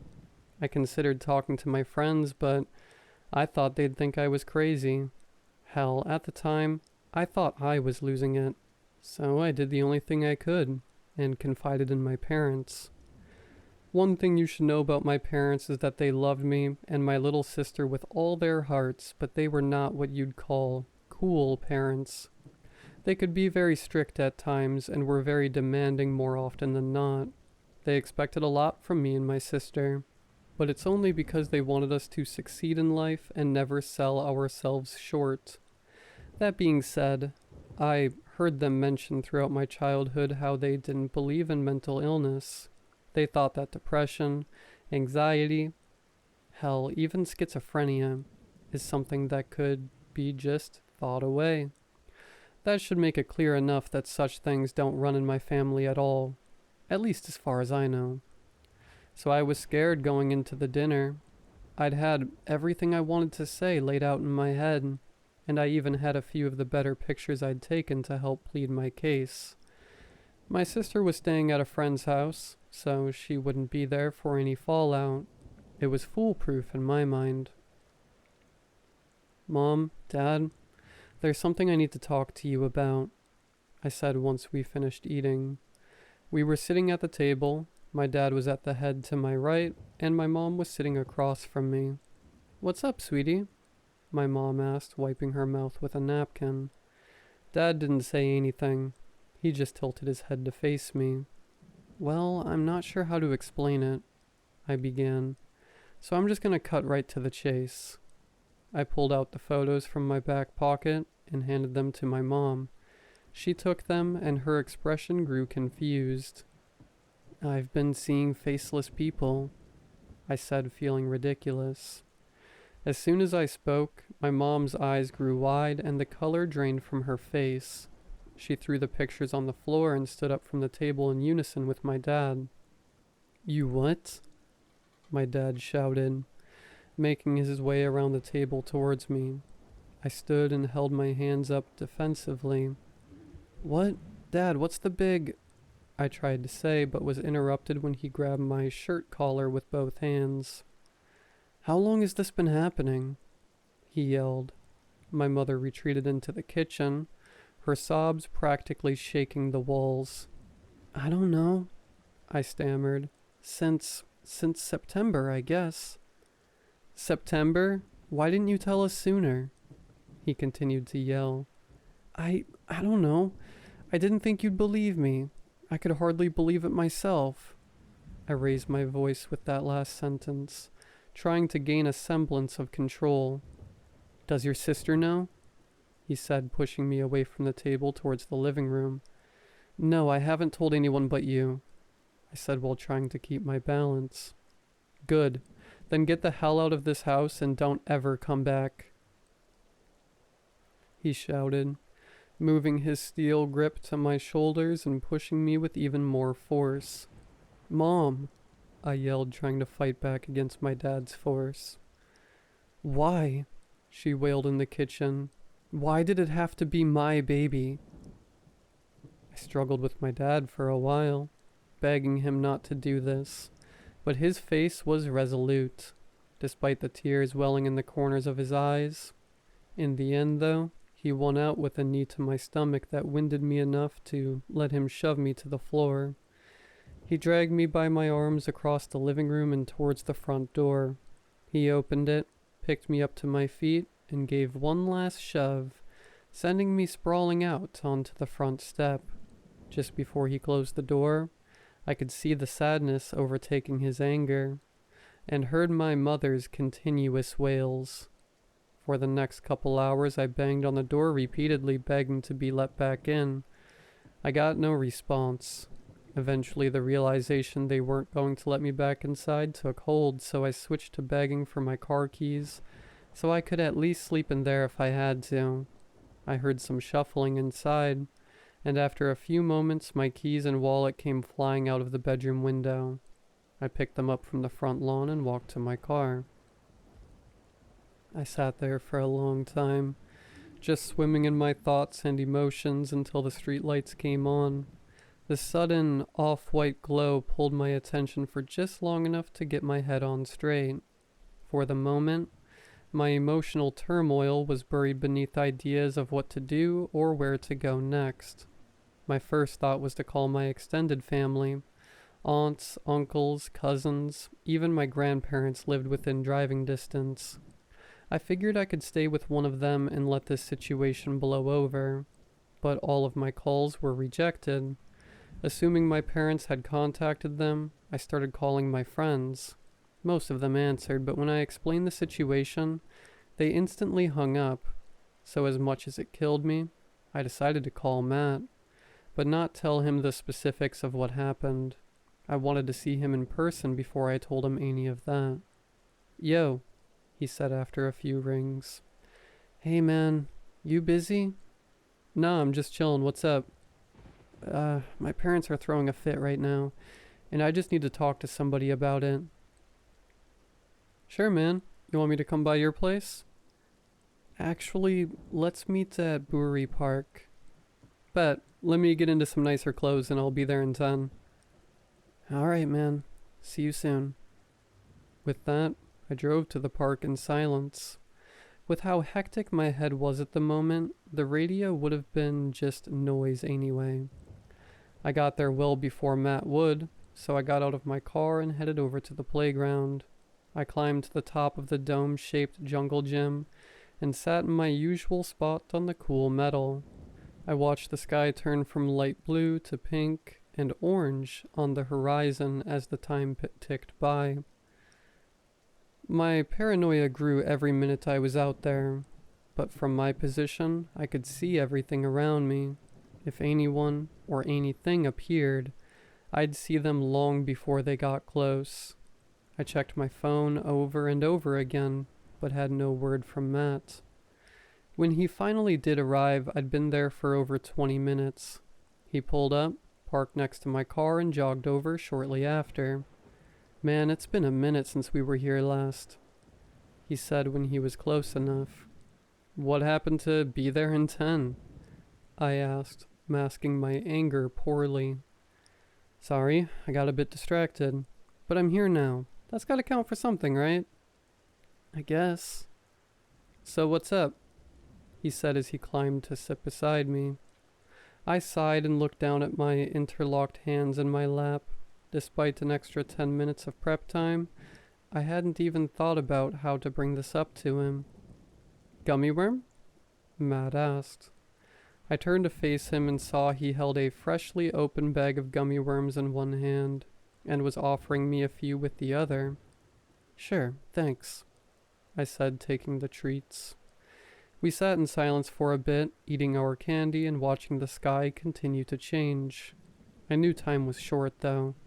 I wanted to get out of town while there was still daylight if possible. So I finally spoke up. "Listen, Matt, this is really hard for me to talk about," I began. "It's okay, bro," he said. "You know I got your back no matter what." I turned my head to look at him, and he beamed at me. Then his eyes grew wide. "Aw, man, don't tell me you're coming out to me right now," he said. "What?" I replied. Matt laughed. "I'm just saying. You told me your parents were having a fit, and you didn't want to be home right now, so I just figured, you know." "No, dude, that's not it at all." "Oh, that's good. Not that I wouldn't accept you if you were gay. It'd just be weird for me." I just stared at him incredulously. Okay, I'm sorry. Tell me what's up," he said, popping another gummy worm into his mouth. I took a moment to gather myself again and then spoke. "Do you remember homecoming? When I freaked out and ran from the bleachers to go home?" I asked. "Yeah, I remember," Matt said while chewing. "You said you were real sick and had to go home." "Yeah, that night, well, I wasn't really sick. I was freaked out because I kept seeing a faceless person in the crowd." Matt furrowed his brow and turned to look at me. "What do you mean?" he asked. I then explained everything from that night onward. I explained the reason I took pictures of the businessman when we were out, and my parents' reaction when I told them about it. As I talked, Matt's expression turned more and more serious. By the time I was done, he wasn't facing me anymore. His head and eyes cast downward to the wood chips below us. An uncomfortable silence passed before either of us moved. "I can't be around you," Matt said, jumping off the jungle gym. He hit the ground hard and straightened up, still not looking at me. "I'm sorry, Jake," he continued. "My parents warned me something like this might happen and told me to get as far away as possible from whoever told me about it." He began to walk away, and I leapt to the ground to follow him. "Wait, Matt, please," I said, desperation creeping into my voice. "I don't know who else to turn to or where to go. I'm scared, man. Please." He continued walking without saying a thing. "So you're gonna forget about me? Just like that?" I spat venom, replacing the desperation. "Everything we did as kids, all the stuff we got into in high school, all the times I was there for you, you're just gonna forget that?" "This is different," he said as he unlocked his car. "How?" I shouted. "How is this different? Dude, I don't know what's going on or why everyone is ignoring me. Can you at least tell me that? I feel like the only person on Earth who doesn't know what's happening. Matt got into his car and started the engine. My heart sank at the thought of him just driving away, but instead he rolled down his window just enough to talk to me. It doesn't have a name, he said, still not looking at me, but my grandma called it Gazetdieb. What is that? I asked. It's German. I don't know what it means. Look it up when you get a chance. Okay, but... Before I could say another word, Matt put his car in reverse. I slammed my hand down on the roof of it to stop him. Matt, wait, I yelled. He didn't move, but also didn't put his car back in park. Let me stay at your place tonight, please, I said. One night, that's all I'm asking. I just don't want to be alone if this thing is coming after me. Indecision played across Matt's face. I felt bad for doing this to my friend, but I just needed the one night to get my feet under me and come up with a real plan. Okay, he said after a long pause. One night, follow me home. You know where it is. With that, he backed up quickly and sped out of the parking lot. I hopped in my own car and sped all the way to Matt's place. We got there in record time, and Matt walked with me inside, though he still gave me the cold shoulder. His parents greeted me as warmly as ever, and it almost brought me to tears thinking that I'd more than likely never get this response from my own parents ever again. When they asked why I was coming over so late, Matt chimed in with his coming out of the closet story, and I didn't argue. The rest of the night was spent in Matt's room, going through bouts of silence broken up by the occasional game of Halo or Mario Kart. Most of the time we just sat on our phones or watched Netflix. We both agreed to go to sleep around midnight, but before we really got settled in, Matt started digging through his closet. After a few seconds, he pulled out a backpack and his old Nintendo Switch. He put the handheld into the bag and began filling it with snacks from the hidden stash he kept under his bed. When he was satisfied, he moved over to his stack of games and looked at them for a moment before turning to me. "Which ones do you want?" he asked. "What?" I replied. "Which ones do you want?" he repeated. "You can't have Smash Bros, though. That one's mine." I knew right away what he was doing. "Matt, I can't take..." I began. "Look, if you're going to be out on the road, then you'll need something to entertain yourself," he said, looking back at the games. "So which ones do you want? If you don't pick, I'm going to pick for you." In spite of my misgivings, I took Mario Kart 8 and Breath of the Wild. "I'll throw in Puyo Puyo Tetris for free," Matt said, dropping the game case into the bag. He zipped it up and handed it over to me.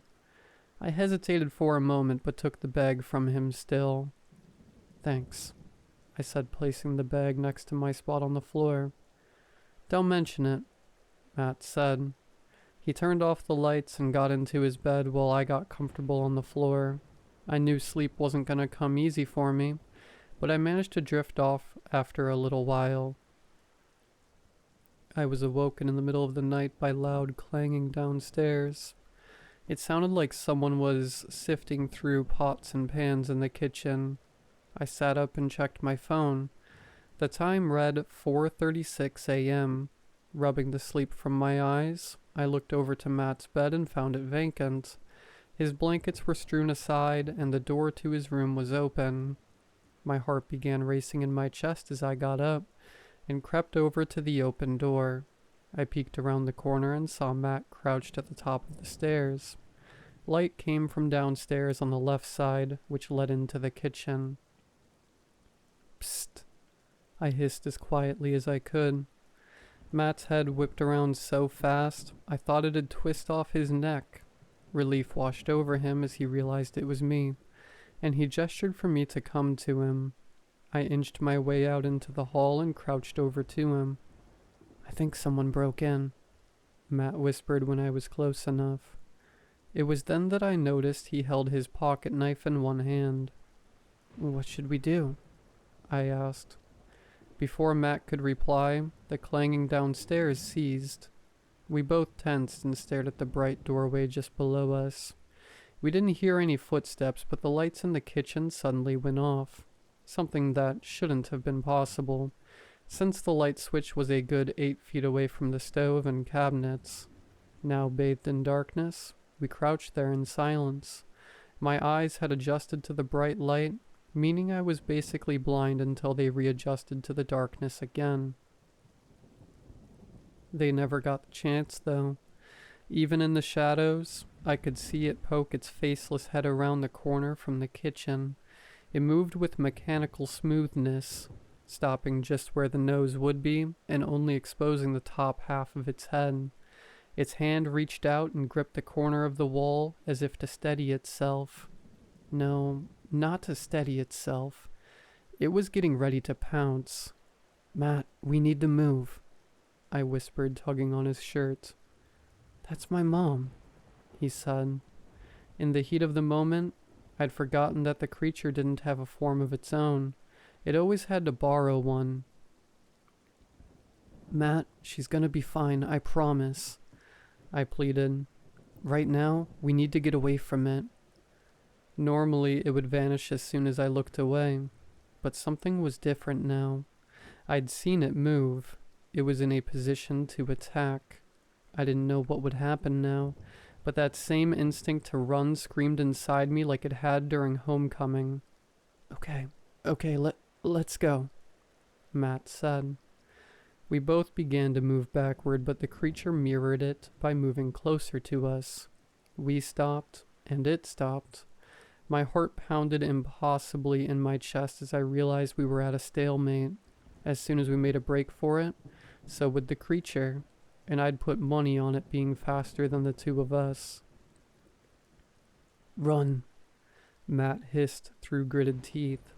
"What?" I asked. "Go get the bag and climb out my bedroom window." I then remembered that Matt's house had an old metal trellis just outside his bedroom window. We used it tons of times to sneak in and out of his house when we were younger. But that was years ago. "It's not gonna hold me," I said. "It will," he said. "I used it just last week to go see Kylie." I knew there was no arguing with him, and a small part of me hoped that if I ran, perhaps the creature would chase me and forget about Matt entirely. "Thanks," was all I could say to him before I slowly crept backward. As expected, the creature mirrored my movement. I stopped, took a breath, and went for it. I turned as quickly as I could and bolted for Matt's bedroom. I heard the thing rush up the steps behind me, followed by Matt's scream. In one fluid motion, I grabbed the bag he'd prepared for me and ran for the window. Thankfully, we'd kept it open last night, so I was able to burst through the screen and hang on the windowsill. I got my feet planted on the trellis, just as the sound of footsteps raced towards me from inside. I reached down with one hand and grabbed the metal just as a steel grip took my other one.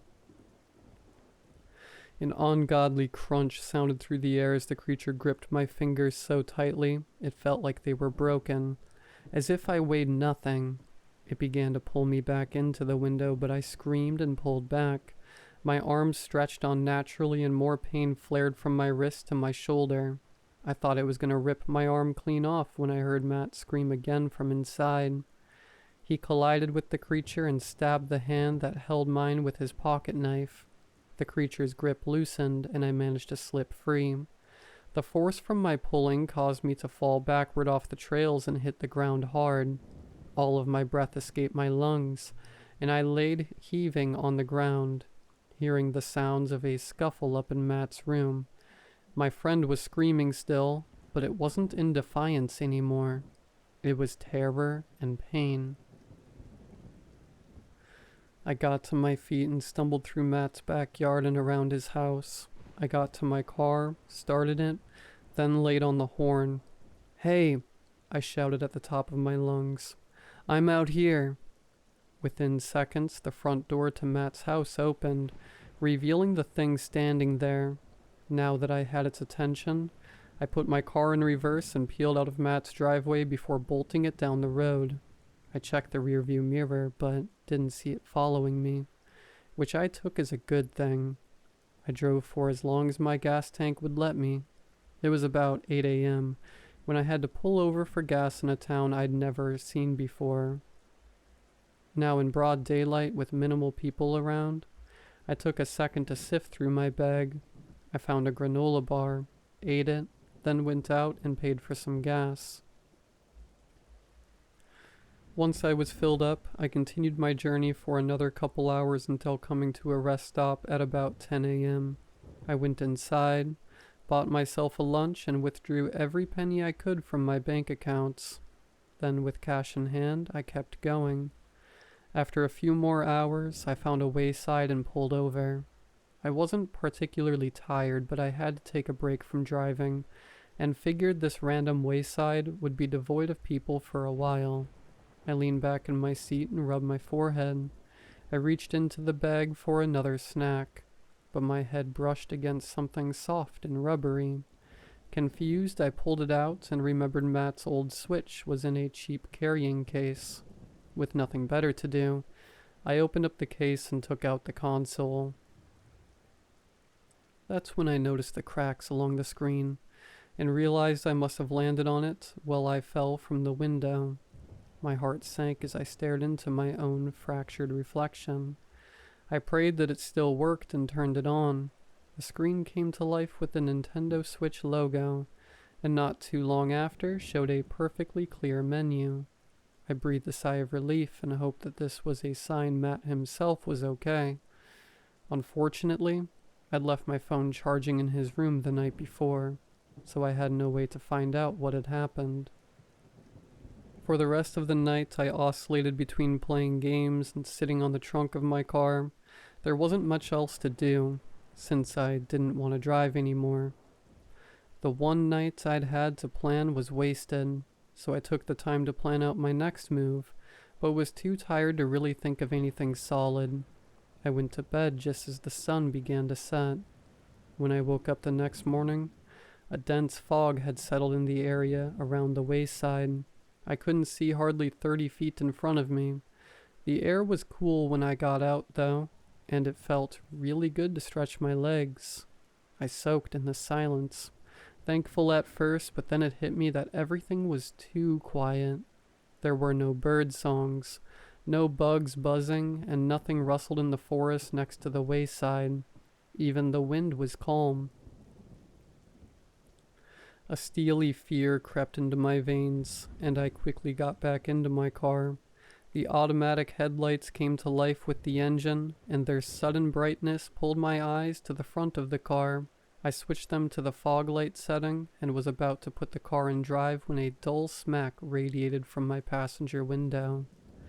The steely fear I felt before turned to ice, freezing me in place. It was stupid to look, I know. I should have just drove off and never looked back, but people are curious creatures, so I did look. On the other side of the window was the Gazetstieb. It was still possessing Matt's mom from what I could tell. Her pajamas were covered in mud and blood, scratches and cuts clearly visible across every inch of its body. It had one hand coated with dried blood pressed against the glass. Everything else about it was as you'd expect, only this time, it had a face. It had taken the skin off of another person's head and stuck it onto its own head like a sick mask. It had facial features, like a mouth and eye sockets, but beneath them was just bare flesh. My breath froze in my throat as it reached up with another hand and pushed up the corners of the mouth, forming a smile. That's when I recognized the face of my best friend. His smile was undeniable. I don't remember much after that, just a lot of pavement through teary eyes. Over the next few years, I traveled the country, working odd jobs that paid cash while sleeping in my car. It was during one of these jobs that a coworker of mine mentioned a job opportunity in Alaska. I was hesitant at first, but then I remembered the creature's aversion to cold. Nowhere in the US was colder than Alaska, so I asked him for more details and he got me in touch with the guy running everything. Suddenly I had plans to travel to Alaska in a couple weeks. During this time, I decided against my better judgment to head back to Riverstone. It had been a long time since I was there, and I knew I'd probably never get to go back once I was in Alaska. So I went. I went to Matt's house first. The cars out front looked like his parents, but they were both caked with dirt. The grass had also grown very unkempt, as if it hadn't been cut in months. All of the shades were pulled down, blocking me from seeing inside. Not that I wanted to, of course. Then I went to my old house. It was abandoned, but not totally destroyed. All the doors and windows were boarded up, trash littered the yard, and the grass looked just like Matt's. Otherwise, it was as it had been the day I left. I looked up to where my bedroom had been on the second floor and felt a tug in my heart at the memories. "Jake?" a female voice said from my right. I looked over and saw a girl who looked vaguely familiar, but I couldn't place a name to her face. She wore an olive green sweater with black jeans and a beat-up pair of Vans. Her hair was blonde, and she wore glasses in front of her sea green eyes. "Don't recognize me?" she asked, taking a step forward. "No, I'm sorry," I said, leaning back against my car. "Jake, it's me, Kylie." Immediately I recognized her. Though when I last saw her, she wore band tees and had jet black hair. I guess the blonde was her natural color. "Oh my God, Kylie," I began, standing up straighter. "It's okay," she said, holding up a hand. "I'm not mad at you." I'm sorry," was all I could say. She pursed her lips and looked down at her shoes. "You know, he called me that night," she said, looking back up to me. "When you were driving to his house, he called me. He told me what was going on and was unsure about letting you stay. I told him he was being ridiculous and that it was just one night." She sniffled and tears welled up in her eyes. "He said he wanted to go with you," she continued. "Said he didn't want you to face this alone, but he was afraid of leaving me behind." Her sobbing grew stronger, and she placed her head in her hands, muffling the tears. I just stood in silence. "As afraid of that thing as he was?" she continued after a few moments. "He knew he'd never live with himself if he didn't help you, so I told him to go. I told him to help you." Another pause. "That was the last time I spoke to him," she finished.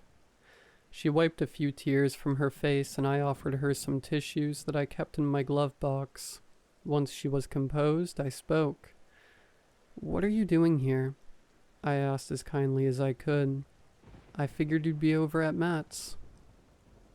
"His parents don't want to see me anymore," she said. "I told them what I just told you, and they didn't take it too well. And their house isn't abandoned. Yours is. I come here to make sure no one has vandalized it." "I appreciate that." Another silence passed between us while Kylie composed herself a bit. "I'm sorry. I know it was a while ago, but it still hurts," she said.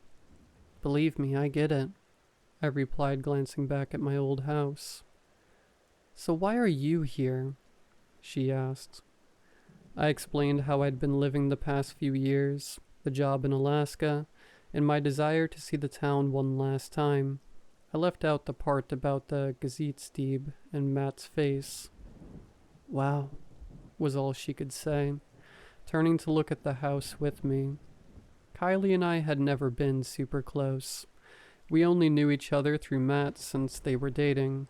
In that moment, though, we were both walking down our own memory lanes, each slightly different, but both rooted in my old house and Matt's life. I remembered coming home from school with Matt by my side as we ran to my room to play Xbox. I remembered riding our bikes through town, stopping at various parks to just hang out and talk with our friends. I remembered sitting with Matt at Brewery Park, talking about anything and everything that came to our minds until the sun was setting, and we had to leave before it got dark. Everything was much simpler then. In the blink of an eye, it was all over, and years stood between now and then, an impossibly long distance. A familiar chill ran down my back, pulling me out of my memories. I looked to my right, at the nearest street corner, and saw the creature there. It's taken over some poor woman who'd been walking her dog. The animal tugged on its leash, urging the woman forward, but the Gezeitstieb didn't budge an inch. Despite its ghastly appearance, which I'd grown accustomed to, the thing didn't have any malice in its glare, like it was letting me have this moment, but wanted me to know it was still there. "Hey, you okay?" Kylie asked. "It's there," I said, not breaking my stare. In my peripheral vision, I saw Kylie glance over at the woman. She looked for a moment, then turned back. "Where?" she asked. "Right there," I said. "That woman walking her dog." "Jake, there's no one there." I continued to stare at the creature without saying another word. I could feel Kylie getting tense next to me, but I didn't care. I wasn't going to let this thing scare me off. That's when it did something I would have never seen coming.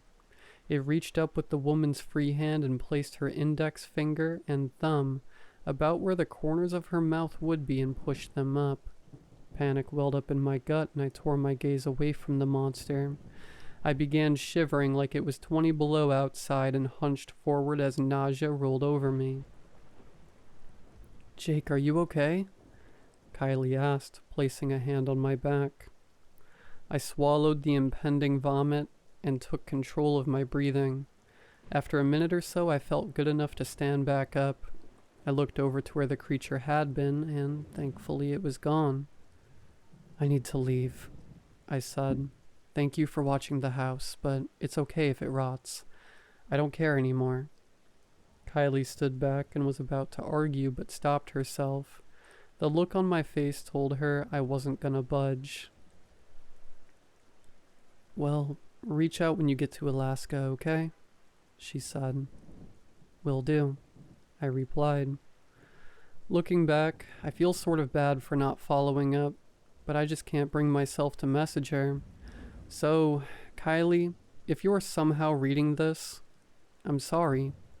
But that brings me back to where this post started. I've been in Alaska for a bit now, and will be heading north soon. The creature has been around, but it seems hesitant now. It's appeared to me from farther away than usual, and hasn't made moves to get closer. Maybe it knows what I'm planning.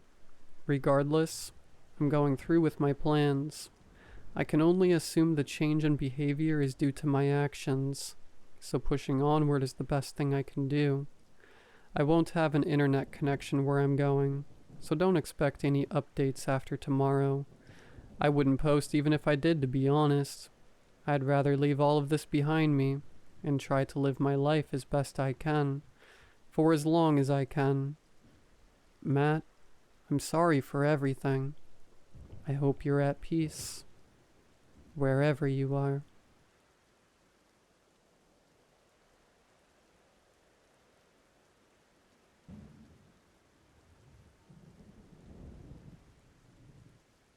Jack sat slouched in the chair across from me, his shoulders hunched, eyes constantly flicking toward the camera mounted in the corner. His fingers, pale and trembling, kept tugging at the frayed cuffs of his prison jumpsuit. He looked like a man who hadn't slept in days, worn down by something much deeper than exhaustion. It was fear and something else. I leaned forward, keeping my voice calm and controlled. "You said it started with a crack?" Jack nodded slowly, barely meeting my gaze. "Yeah," he mumbled. "Just a crack in the wall. That's how it all began. He paused, running a hand through his hair, and for a moment I thought he wasn't going to say anything else. Then he took a shaky breath, his eyes distant, like he was trying to relive those first few days in his mind. "Solitary's always been a mess," he continued, voice hoarse. "The walls in there, cracked, dirty. You get used to it. It's like the whole place is rotting from the inside out. You stop noticing after a while. Mold in the corners, cracks everywhere. Normal stuff for a place like that."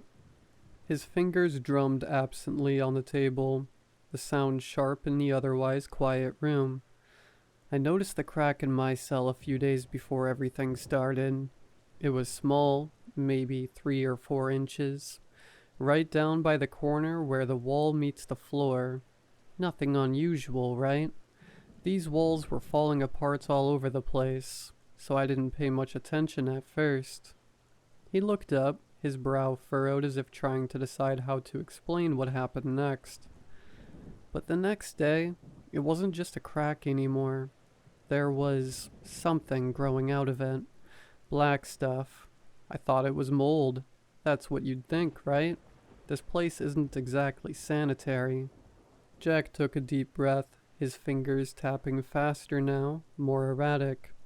"It didn't move, at least not that I could see, but every time I looked at it, it seemed like there was more of it. I swear to God, it was spreading. Slow, maybe 6 inches a day. I couldn't see it move, but when I'd wake up in the morning, it had crept further along the wall, like it was crawling while I was sleeping." I wrote down the details and looked back up. "You were saying it was growing that fast? Just overnight?" Jack nodded, his voice growing more agitated. "Yeah, I'd wake up and there'd be more of it. Not much at first, just a few more inches, but I could tell it was moving. The crack was getting wider too, and it wasn't just mold. I knew it wasn't mold. Not the way it looked. It wasn't just sitting there on the surface. It was alive." His voice grew quieter, as though he wasn't sure if he should be saying the words out loud. "It was like it was breathing." I raised my eyebrow but kept my expression neutral. "What made you think that?" Jack shifted in his seat, eyes darting towards the walls of the room before fixing on the table. "It wasn't just that it was spreading. It was how it made the room feel different, like the air was heavier. It smelled wrong too, not like the usual mold or dampness. This was something else. It smelled like something rotting, foul, the kind of smell that makes you gag." He paused, rubbing his fingers against his temples, trying to recall every detail. "I told the guards the second day, right when I noticed it had spread. The guy dropping off food just shrugged it off. Said he'd file a report, but I knew he wouldn't. Why would he? It's solitary. They don't care what happens in there as long as we stay quiet." Jack's fingers clenched into fists, knuckles turning white. "So I waited. Figured maybe someone would check it out, but no one came, and each morning when I woke up, the black stuff had spread a little more. Not fast enough to notice while it was happening, but enough that I knew it was growing." His voice lowered, his eyes widening slightly as he recounted those days. By the 3rd day, it had covered the entire corner of the wall. The crack had gotten bigger, and the black stuff, it wasn't just growing anymore. It was feeding. It had to be. There was no other explanation for how it was spreading so steadily. Every morning it was a few inches closer, and the smell kept getting worse. He ran his hands through his hair again, his face etched with frustration and fear. I kept telling the guards. Every time they walked by, I'd bang on the door and shout that something was wrong. They thought I was losing it and told me to shut up and deal with it. But I wasn't crazy. That stuff was real and it was spreading." Jack took a deep breath, his voice dropping almost to a whisper. "I wasn't imagining it. I know what I saw." The room felt heavier. his words sinking in like stones. He paused, waiting for a response, but I let the silence stretch, giving him time to collect himself. Finally, I asked, "What happened after the third day? Did it stop?" Jack shook his head, his voice wavering. "No, it didn't stop. It just kept growing, slow but steady." Jack took another shaky breath, his fingers tapping nervously against the table. He looked around the room again like he was searching for something that wasn't there, then rubbed his face with both hands. I could tell he was trying to push back the memories, but they kept clawing their way to the surface. "It kept spreading," he muttered, his voice strained. "Every morning I'd wake up and that black stuff was a little closer. 6 inches, maybe more. Every day. The crack, too, it was getting bigger, like something was trying to push its way out from behind the wall." He stopped, staring at the ceiling for a moment, then shook his head. "I couldn't take it anymore. I started banging on the door, yelling at the guards every time they passed. I told them the black stuff was spreading and that the crack was getting worse. They didn't believe me. They just looked at me like I was crazy." His hands clenched into fists. I wasn't crazy. I knew what I saw, but to them, I was just another inmate trying to get out of solitary. They told me to calm down and someone would come check it out, but no one ever did. Not for days. Jack's voice dropped lower. By the 4th day, I could barely breathe in there. The smell, it was like something had died in the walls. Worse than that, it was foul, like the whole room was rotting from the inside out. He stared down at his hands. And I could feel it. In my bones, you know? Like something was wrong with the air itself. It felt thick and heavy, like it was pressing down on me. I couldn't sleep anymore. I'd lie awake at night staring at that black stuff creeping along the wall, knowing it was getting closer. Jack paused, shaking his head again like he was trying to clear the memory. I begged them. Every time a guard walked by, I begged them to move, to get me out of that cell. They ignored me. Days passed. The black stuff kept growing. I could feel it getting closer, but they didn't care. He let out a bitter laugh, the sound hollow. It wasn't until the lawsuit threats started flying that they decided to move me. They couldn't risk me going to a lawyer, saying they were keeping me in a contaminated cell. So they moved me. I watched him carefully. Where did they take you? To another cell in solitary, Jack muttered. A dirtier one, if you can believe that. No black stuff, though. But I could still see my old cell from the window in my door. Just a few doors down. I'd look at it every day, but I couldn't see the fungus. Not yet. His voice dropped, barely a whisper now. I wasn't the only one in solitary anymore. They put someone else in my old cell. Jack stared at the table, his face tight with anxiety.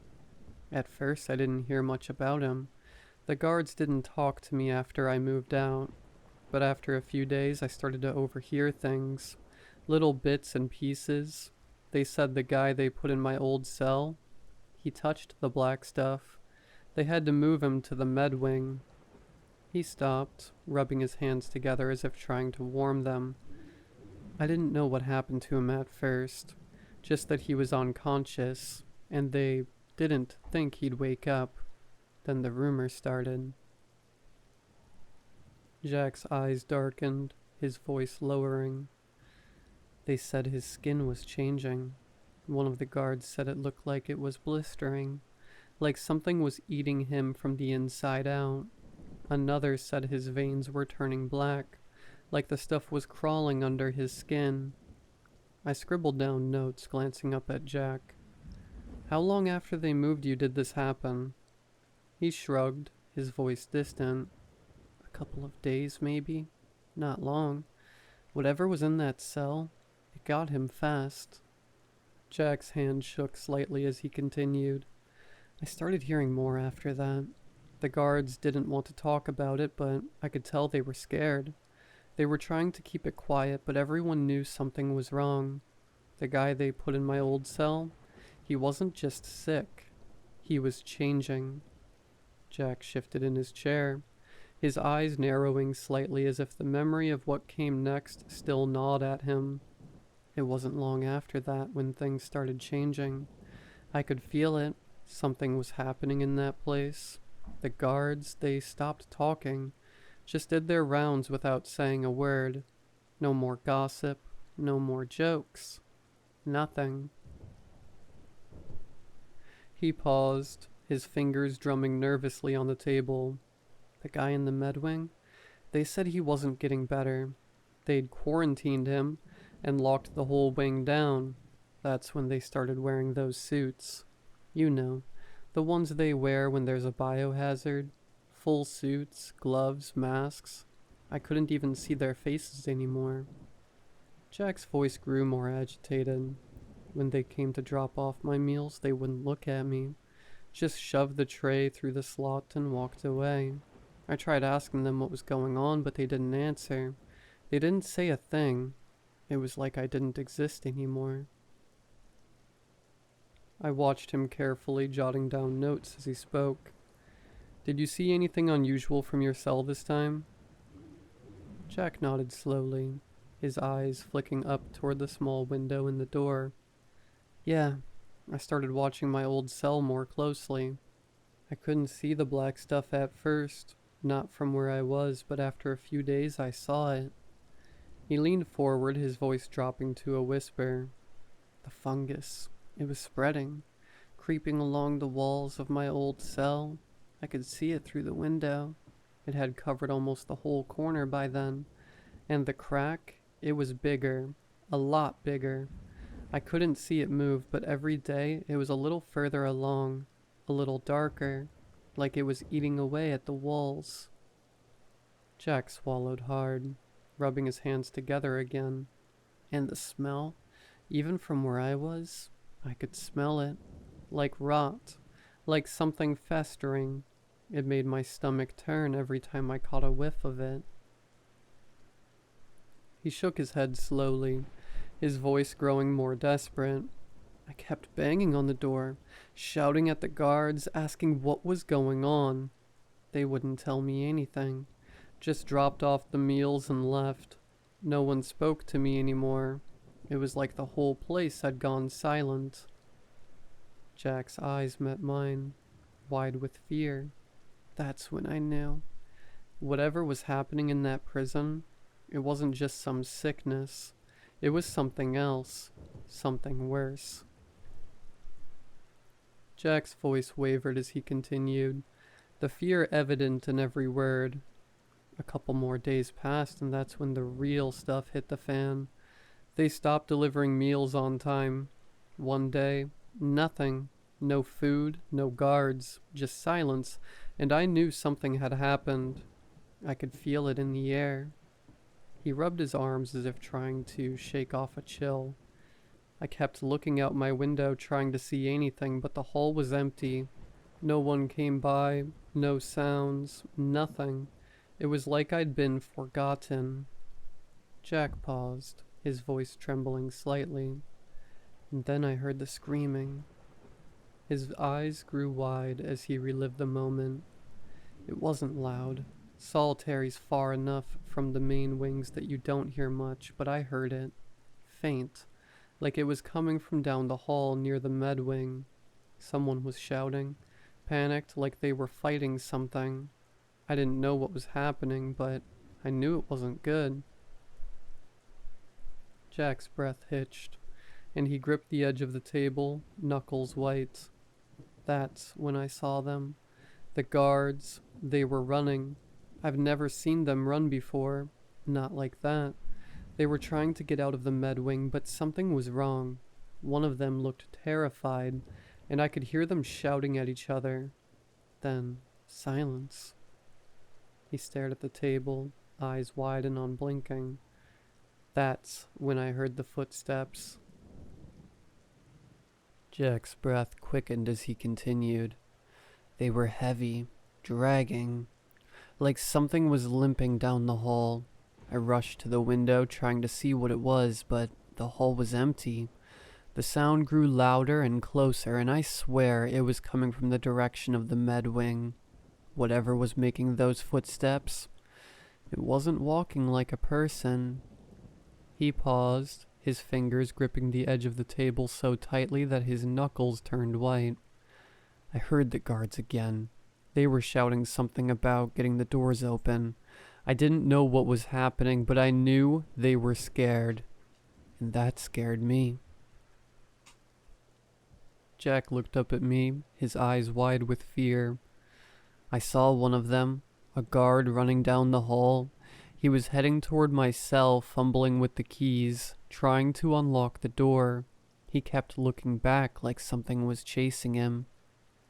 He swallowed hard, his voice shaking. I didn't see it at first, but I heard it. This wet, squelching sound like something was dragging across the floor, and then I saw it. The thing they'd put in the med wing. It wasn't human anymore. It was changed. Jack's hands shook as he spoke, and I could see the fear in his eyes, the memory of that moment burning like a fresh wound. I couldn't move. I just stood there staring at it. The thing, it wasn't human anymore. I don't even know if it remembered being human. His voice cracked, his breath uneven. It was big, taller than I remembered, the person being like it had been stretched somehow. Its skin, if you could even call it that anymore, was swollen, bulging in places like it was filled with something. The black fungus had grown over most of its body, but it wasn't just on the surface. You could see it moving underneath, crawling through its veins, thick and dark. Its skin was splitting in places, oozing this thick black liquid. Parts of it looked like they were rotting, but it was still alive. Jack leaned forward, his voice dropping as he described the creature in horrifying detail. The worst part was its face. The fungus had taken over most of it, but I could still see parts of what used to be a man. His mouth was hanging open, slack like it had forgotten how to close. His eyes, God, his eyes, they were completely black, not just the pupils, but the whole thing, like they'd been swallowed by the darkness inside him. Jack's hands gripped the table, his knuckles white. It wasn't just the way it looked. It moved wrong, too, like its bones had been broken and put back together in the wrong order. Its arms were too long, its legs bent in ways that didn't make sense. It didn't walk so much as lurch, dragging one foot behind the other. Every step it took made this wet, squelching sound, like the fungus was eating away at it from the inside out. He paused, staring at the floor, his voice growing weaker. It smelled too, like rot, like meat left out too long. The air around it was thick with the stench, and I could barely breathe. I don't know how the guard could stand being that close. Jack swallowed hard, eyes wide. He almost had the door open. I was right there watching through the window, and I could see him fumbling with the keys, trying to get the lock undone. His hands were shaking so bad, I thought he'd dropped the keys. His voice trembled as he continued. He was muttering to himself, saying something about needing to get me out. I don't even think he saw the thing coming for him until it was too late. Jack squeezed his eyes shut as if trying to block out the memory. The door clicked open. He finally got it. I thought for a second I was going to make it, but that thing, it was right behind him. It grabbed him before he even had a chance to run. Jack's voice faltered, barely above a whisper. I've never seen anything like it. The way it grabbed him, like it didn't even care. It just tore into him. His hands, if you can even call them that, They were twisted claws, black and dripping with whatever the fungus had turned it into. It sank them into his chest like they were cutting through butter. He shook his head, eyes distant. He didn't scream, not even once. 1 second he was there, and the next, he wasn't. Just blood everywhere. The thing was ripping him apart, tearing chunks out of him like it was feeding, and I just stood there watching, too scared to move. Jack took a deep breath, his voice still shaking. I don't know how long it lasted. It felt like forever. But after it was done, it didn't even look at me. It just turned and started dragging his body down the hole, like it didn't have any purpose, like it was just following some mindless act. His hands were still trembling. Jack lifted his head slightly and his voice was growing faint. And then it left. Jack's breathing was shaky as he continued, his hands still trembling slightly from the memory. I thought it was over. I thought once it killed the guard, I'd be next. But it didn't even look at me. It just dragged the body down the hall. His voice wavered, growing more desperate as he relived the moment. The fungus, it had spread. I hadn't noticed it before, not like that. I could see it now, seeping out from under the door of my old cell, black tendrils creeping into the hallway. It had gotten bigger. Much bigger. Thick, dark strands covered the walls near the cell, growing into the cracks, spreading further and faster than I'd ever seen. Jack swallowed hard, his voice shaking. The thing, it grabbed the guard's body right up to the spot where the fungus was leaking out into the hall. I thought maybe it was going to leave him there, but no, it did something worse. He looked down at the table as if ashamed of what he'd seen. It shoved the guard's body into the fungus, just pushed him right into it like the wall wasn't even there anymore. The black stuff, those tendrils, they wrapped around him, pulling him deeper like it was absorbing him. Jack's voice grew quieter, his fear palpable. I could see it. The fungus spread over the guard's body, crawling over his skin and covering him like a web. His face, what was left of it, disappeared into the black mass, and then the wall seemed to eat him. I pulled him in until all I could see was this black mound stuck to the wall like it was holding him there. He stared at the floor, eyes wide. It was like the fungus had claimed him, like it was feeding off of him.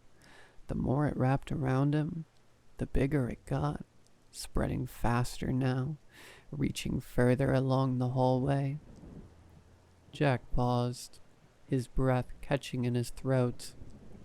And then the thing that killed him, it started eating. His voice faltered, his eyes wide with terror. It crouched down right by the spot where the fungus was growing the thickest, and then it started tearing chunks off of it, big, wet chunks of black mold, and shoving it into its mouth. It was like it was starving for it, like it needed the fungus to survive. Jack's body shook, his hands clenching into fists. I couldn't watch. It was eating the fungus like it was meat, like it was devouring something, and the more it ate, the more the fungus seemed to spread. I could see the walls pulsing, like they were alive, like the whole place was breathing. He looked up at me, his voice barely a whisper. I don't know what it was. I don't know if it was still the prisoner or something else entirely, but whatever it wasn't human anymore. It was part of the fungus, part of whatever was growing inside the walls. Jack's breath hitched, his eyes wide. I was too scared to move. I just watched as it fed. Jack's voice was quieter now, but there was a tension in every word. I don't know how long I stood there, watching it eat. I was too scared to move, too scared to breathe. I thought if I made a sound, it would turn around and I'd be next. He swallowed hard, staring at the table as if seeing that moment again. But eventually, it stopped. The thing just stood up slow, like it had all the time in the world. I thought for sure it would notice me then, but it didn't. It just turned, shuffling down the hall back toward the medwing. The fungus was still spreading behind it, creeping further down the walls. Jack took a shaky breath, his hands clenching and unclenching as he continued. That was my chance. The door was unlocked. I didn't want to go out there, but I knew I couldn't stay in the cell. Not with that thing out there. Not with the fungus spreading. He paused, his eyes wide, still rattled by the memory. So I opened the door. As quietly as I could, I slipped out into the hallway. The place smelled worse than ever, like the air itself was rotting. The walls, they were breathing, pulsing with the black fungus. It had spread further since the last time I looked, covering the doors, the cracks, creeping along the floor. His voice wavered, fear threading through his words. I didn't know where to go. The hall was empty. No guards, no prisoners. Just me. I thought about heading back to the main wings, but I didn't know if anyone else was still alive. I didn't know if the fungus had spread to the rest of the prison.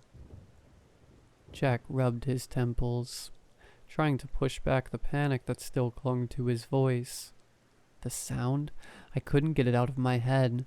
The walls were making this wet, squelching noise.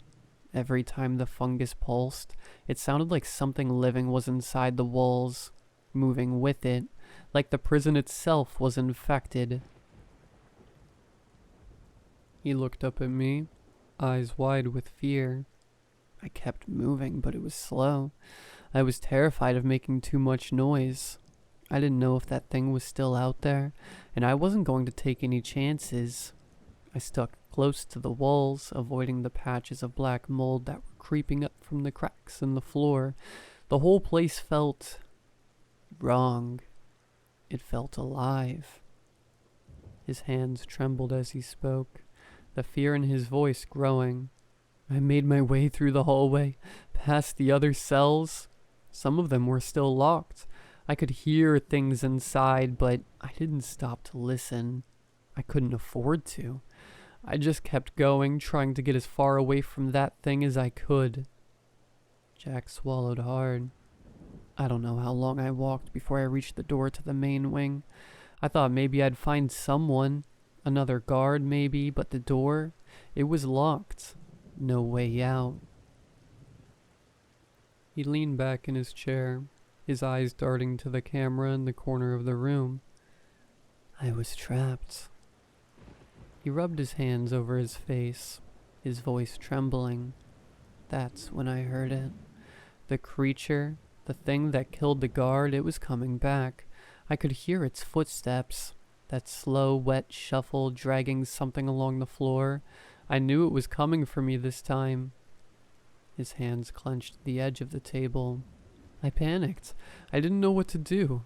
I looked around trying to find somewhere to hide, but there was nothing.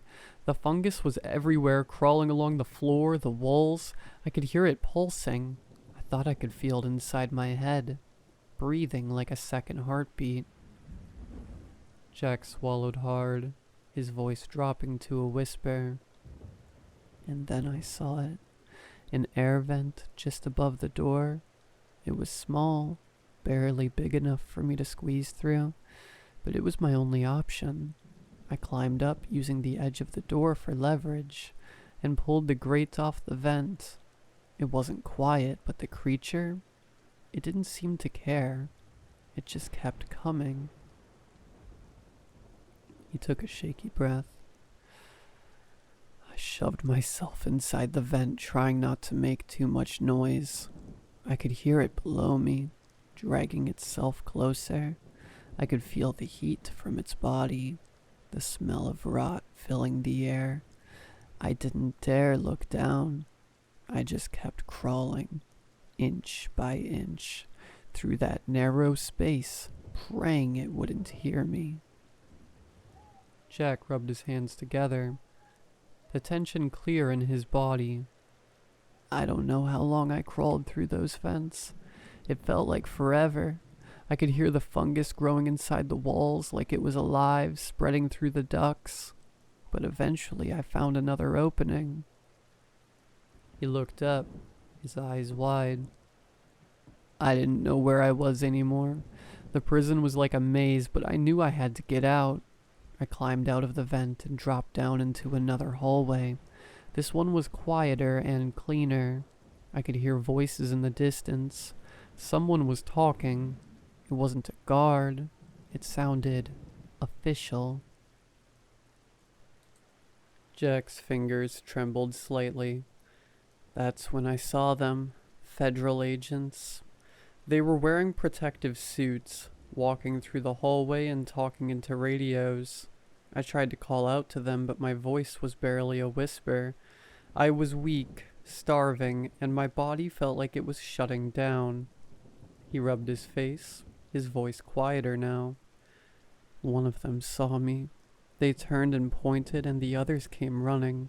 They grabbed me, lifted me up, and I blacked out after that. When I woke up, I was here. The room was quiet for a moment as Jack finished his story. He stared down at his hands, pale and trembling, the words hanging in the air like a fog. I watched him carefully, my mind turning over the details of what he'd said. The transformed prisoner, the fungus, the guards. It all lined up with the reports, but something felt off. I glanced at my notes, then back at Jack. You said the fungus was in the walls, that it was everywhere. Do you think it spread beyond the prison? Jack hesitated, his fingers twitching slightly. I don't know. It was moving fast. If it's still there, it's probably spread even further by now. I tapped my pen against the table, considering my next question. What about you? Did you come into contact with the fungus? Jack's eyes flickered toward the camera in the corner of the room, his expression tightening. No, he said quickly. I stayed away from it. I made sure. I watched him closely, noting the tension in his voice. You are sure? No spores? No mold on your skin? Jack's hands clenched into fists, his voice dropping. I said I didn't touch it. But something was wrong. I could see it now in the way he moved, the way his skin looked under the harsh fluorescent light. There were small, barely noticeable black spots on his hands, like tiny cracks forming just beneath the surface. His fingernails were chipped and discolored, and there was a faint sheen of sweat on his forehead. I leaned forward slightly. Jack, are you feeling all right? He didn't answer at first. He stared down at his hands, his breath growing shallow. His fingers twitched again, and then I saw it. Just the slightest movement. The skin on his knuckles shifted, bulging for a moment, like something was crawling underneath. Jack's eyes widened, his breath quickening. No, this isn't happening. I didn't touch it. But the evidence was clear now. His skin was changing, dark veins spreading slowly under the surface. The fungus had gotten to him. I could see the horror in his eyes as the realization hit him. He backed away from the table, his voice trembling. You've got to help me. I can feel it under my skin. It's spreading. I stood up, reaching for the door, but Jack grabbed my arm, his grip weak but desperate. Please don't let it take me. Don't let me turn into one of them. I pulled away, calling for the other agents. The door swung open and they rushed in, their eyes wide as they saw the black veins creeping up Jack's arms. He collapsed to the floor, shaking, his breath ragged. "It's too late," he whispered. "It's already inside me." And then the agents restrained him. I saw the first crack in his skin. The black tendrils were already spreading. After Jack was restrained and taken away, I sat there in silence, my mind racing. His story was almost too terrifying to believe, but the black veins spreading under his skin told me that something far worse than we could have imagined had happened in that prison. The medical team rushed Jack out of the room, and I made my way to the surveillance office. The tapes from the prison's security cameras had been pulled, but I knew where I needed to start. The med bay. Jack had mentioned the prisoner who had been quarantined there, the one who had touched the fungus. If I was going to understand what we were dealing with, I needed to see what happened to him. I sat down in front of the monitor and loaded the medbay footage. The timestamp matched the days Jack had been talking about, right around the time they had moved him to a new cell and put the infected prisoner in the old one. The screen flickered to life, showing the sterile, dimly lit interior of the medbay. At first, the footage seemed ordinary. The prisoner lay on the bed, motionless, connected to machines that were monitoring his vitals. 2 guards stood nearby, occasionally glancing at him but not paying much attention. It all looked normal until the prisoner's body twitched. I leaned forward, watching closely. The prisoner shifted again, his arms jerking slightly, his head rolling to one side. At first it looked like he was waking up, but something was wrong. His movements were erratic and unnatural. The guards noticed it too. They stepped closer to the bed, exchanging nervous glances. And then it began. The prisoner's body convulsed, his back arching off the bed as if something was inside him was forcing its way out. His skin started to blister, bulging in grotesque patterns, as if something was crawling underneath. The guards rushed toward him, shouting for help, but it was too late. I watched in horror as the black veins spread beneath the prisoner's skin, creeping up from his hands, his arms, his neck, everywhere. His face twisted in pain, his mouth opening in a silent scream, but no sound came out. His eyes turned black, completely black, as if the darkness inside him had consumed everything. The guards panicked. One of them backed away while the other tried to restrain the prisoner. But the prisoner was no longer human. His body was contorted, his arms bending at impossible angles, his skin cracking open to reveal the black fungal growth underneath. It spread across his body like wildfire, taking over every inch of him. Then, with a terrifying burst of strength, the prisoner snapped free from his restraints and lunged at the guard closest to him. The camera shook as the scene descended into chaos. The other guard screamed, backing into the corner, as the prisoner, now a monstrous creature, ripped into his colleague, tearing him apart with inhuman strength. I paused the footage, my heart pounding. The image on the screen was frozen. The creature, mid-attack, its black eyes staring soullessly into the distance as it tore into the guard's chest. The room was a bloodbath, and the transformation was complete. Whatever that thing was, it was no longer the man they had brought into the medbay. I hit play again, watching as the creature dragged the lifeless guard's body across the room, tossing it aside like a rag doll. The other guard tried to escape, fumbling with the door, but the creature was faster. It leaped at him, bringing him down in an instant. Blood splattered across the camera lens, obscuring the footage for a moment, and then silence. The creature stood over the bodies, breathing heavily, its chest rising and falling in sharp, unnatural movements. Black fungus covered its skin, growing thicker and darker with each passing second. It lingered there, almost motionless, and then turned slowly toward the camera. I froze, Its black, hollow eyes were locked directly on the lens as if it knew I was watching. I shut off the footage, leaning back in my chair, my breath ragged. Whatever had happened in that prison, it had started here, in the med bay, and now it was spreading.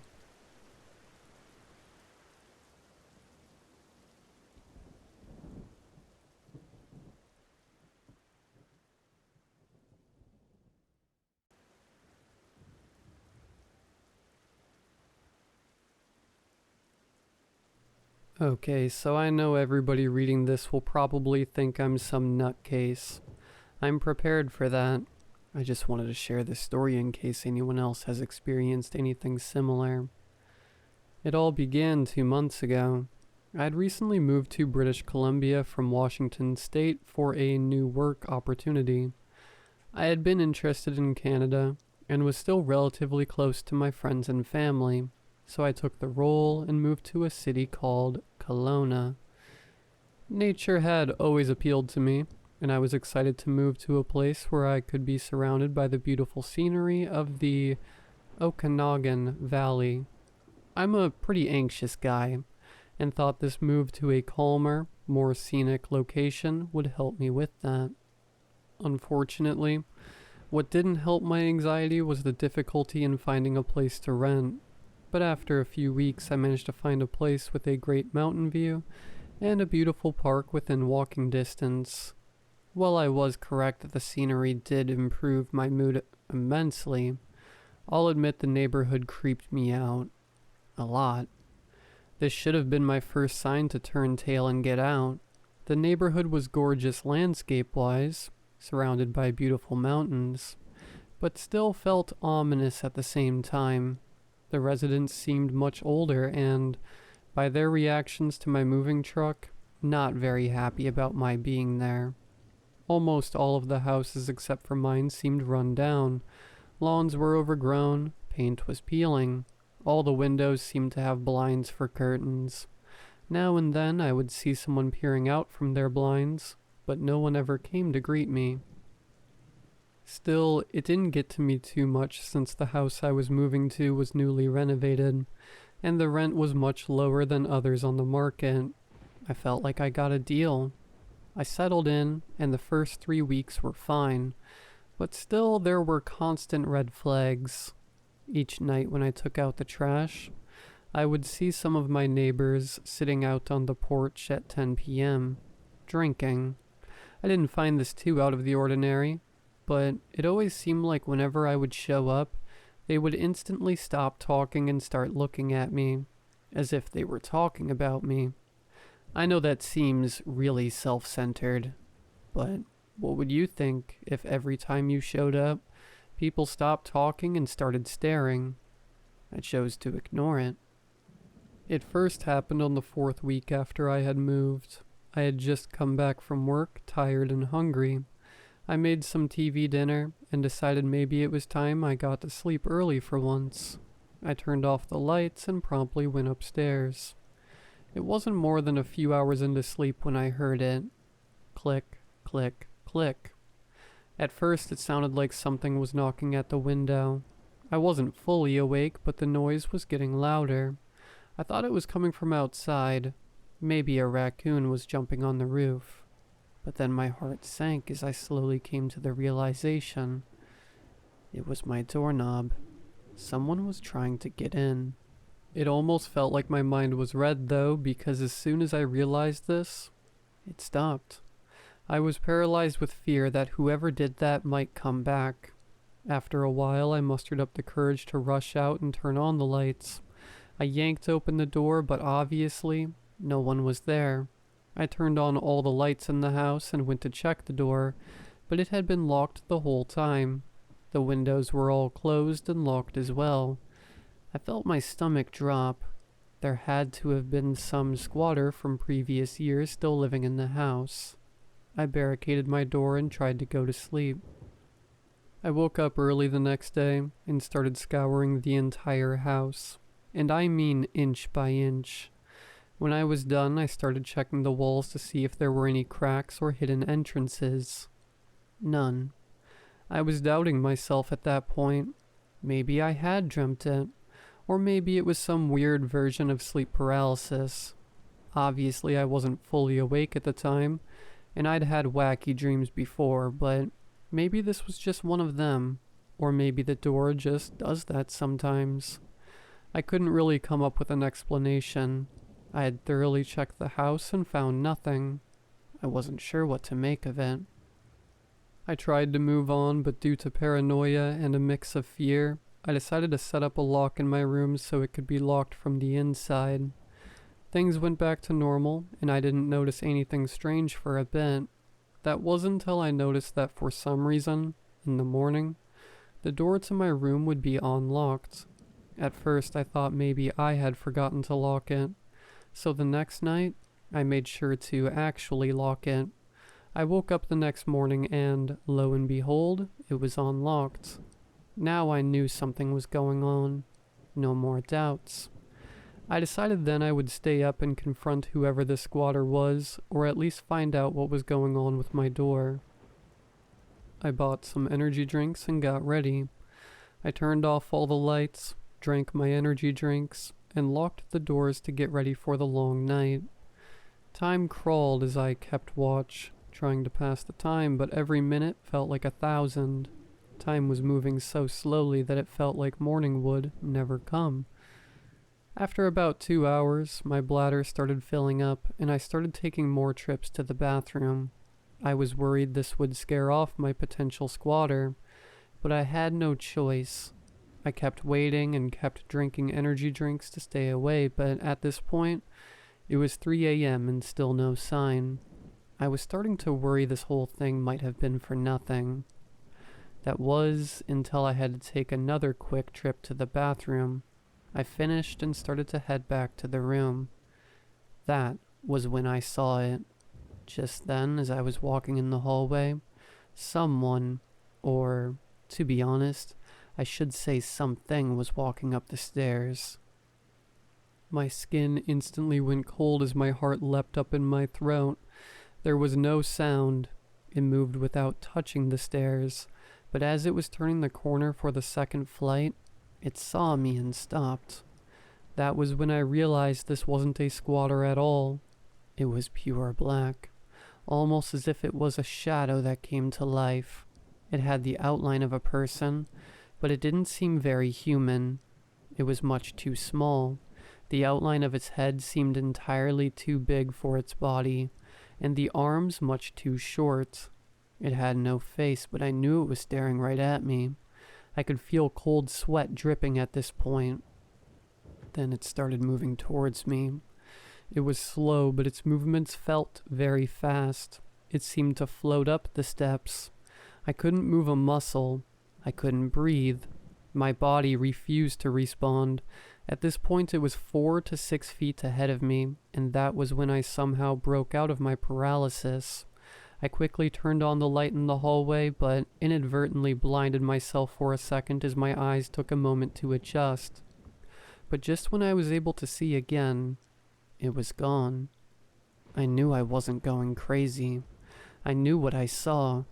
I bolted downstairs, turned on all the lights, and started looking around the house.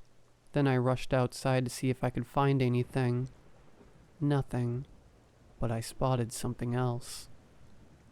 It wasn't clear at first since it was still dark, but the street lamps illuminated just enough to spot something that brought back that terrible feeling I had just felt. I saw someone peering out from the blinds. I thought it was just one of my neighbors, but as I looked around, I spotted 1, 2, 3, 4... Almost the entire neighborhood was watching me at 4 a.m. stumbling outside. And I knew it wasn't because of any noise, because I had made absolutely none while looking outside. All I did was open the door and come out. It was almost as if they had been awake too, expecting me to come outside.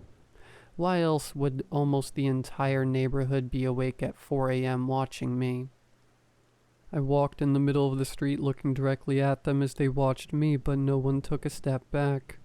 They just kept watching. And the way they were looking at me wasn't just out of neighborly curiosity. It was different. It was like they were privy to something I didn't know. Like I said, I can be somewhat prone to anxiety and paranoia, but even I could tell there was something else going on here. I went back inside, locked the doors, and just stayed in the living room for the remainder of the night with all the lights on until the sun came up. The next day, I got all my belongings, put them in a suitcase, and started renting a hotel. I didn't care how many months were left on my lease, or how much it would cost to break it. I just left.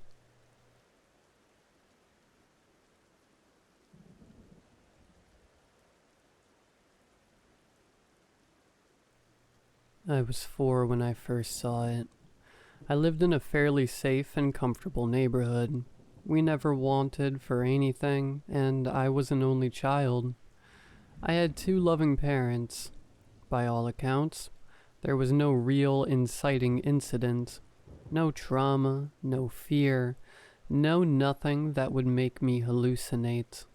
I was by all accounts a gifted child who lived with great, loving parents in a large house. I remember I had come home from school. I had gotten a snack from the pantry, and I was taking over the living room to watch Power Rangers, as was my after-school tradition.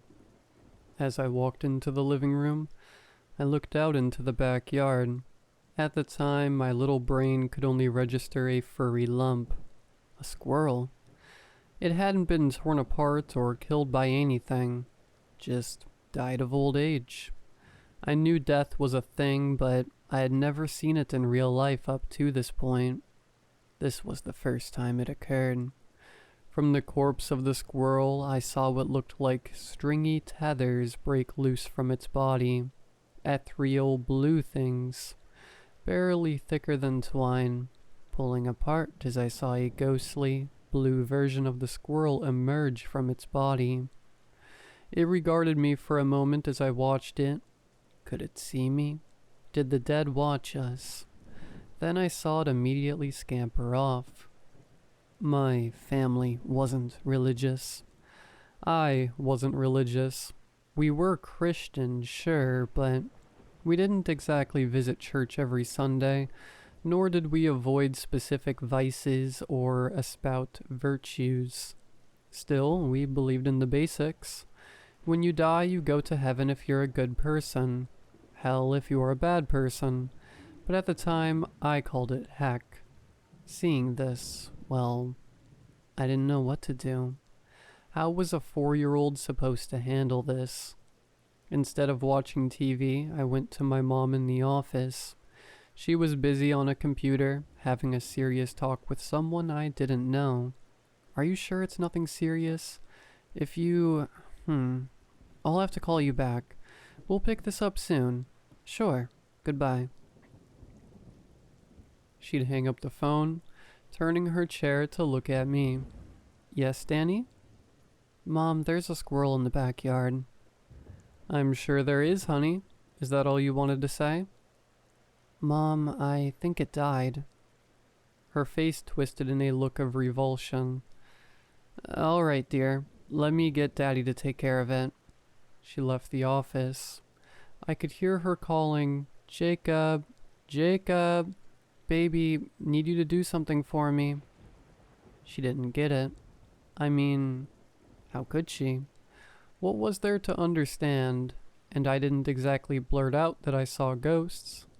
I was 4. What was I supposed to say? So I hid it. I locked it away in my brain, and it was my little secret. In a way, it gave me catharsis. I wasn't having existential dread at the age of 4, but the unknown still scared me. To know that your soul lives on, well, it gave me some measure of peace even as a child. My parents weren't exactly going to think I was telling the truth either, so why bring it up? Kid me knew grown-ups couldn't see stuff kids could. But it was alright. There was no rule book, but I picked up some things as I watched. Some minor rules. creatures had to be big enough. A mouse seemed to be the cutoff. I didn't see ants or gnats appear. From death, it took about 40 seconds for something to break free. I didn't know what would happen if you were brought back after legal death, but I assumed your soul was dragged back to you. You didn't get to fly, but you could walk through walls like a ghost most of the time. That was about all I had gathered for about a few years. Things were going good for those 2 years.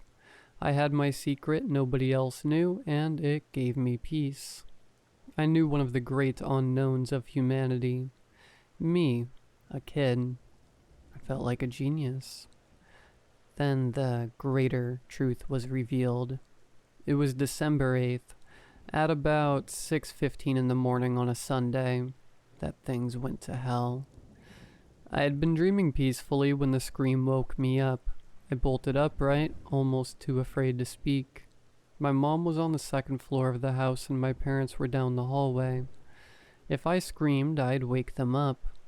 I had nightmares before. Was that all it was?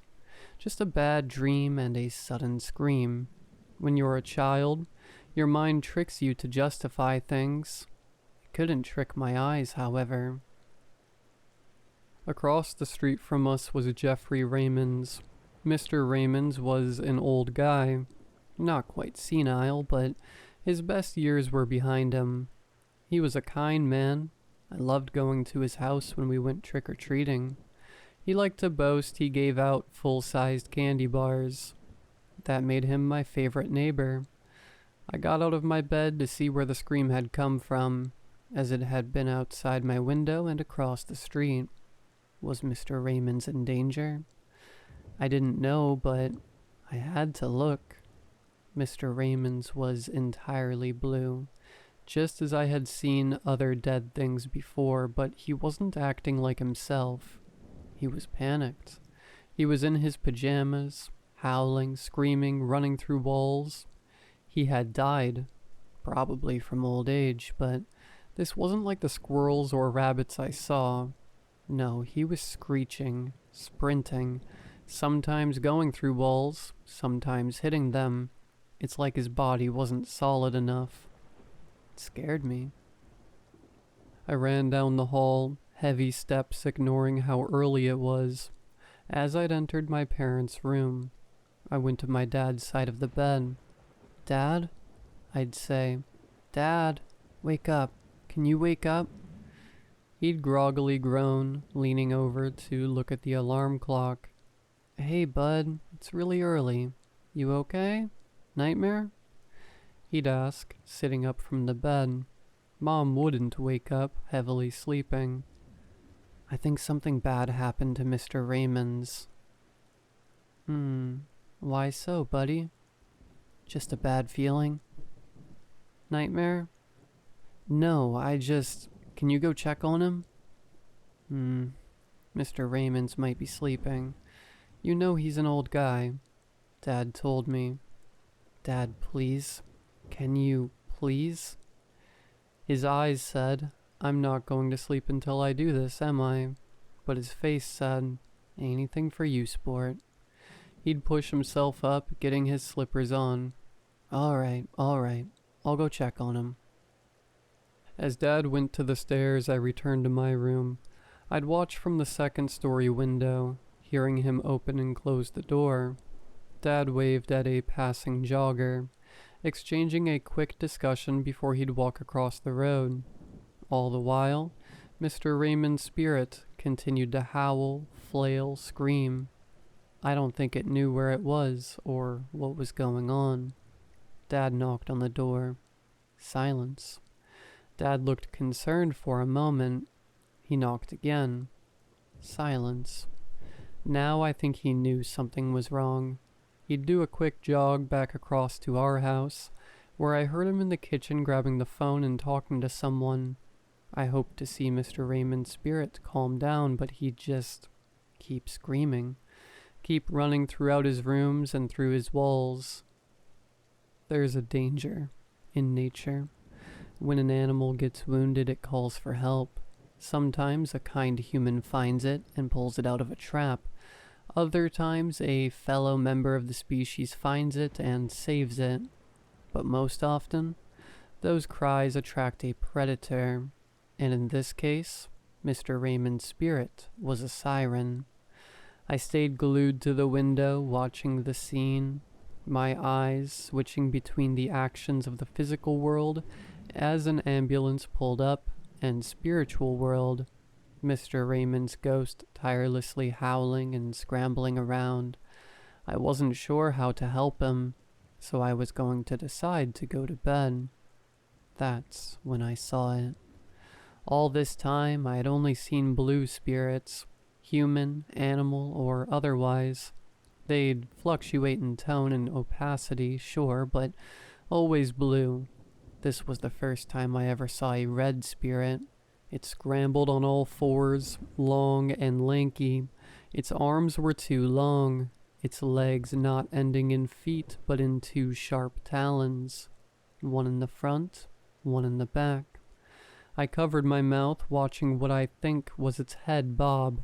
It had no eyes, a sort of heavy shell covering the top half of its body. It was beelining to the screaming Mr. Raymond.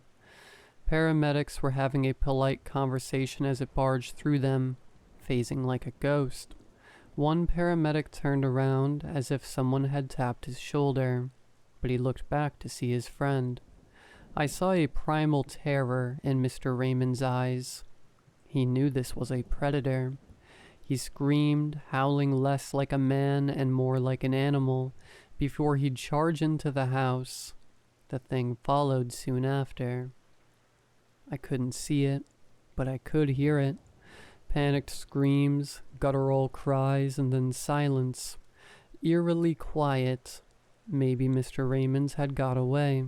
Maybe he went somewhere further into the afterlife.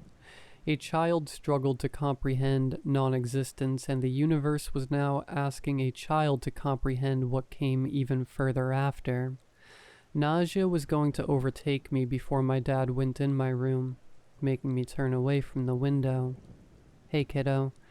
Hey, Mr. Raymond's. Listen, yeah.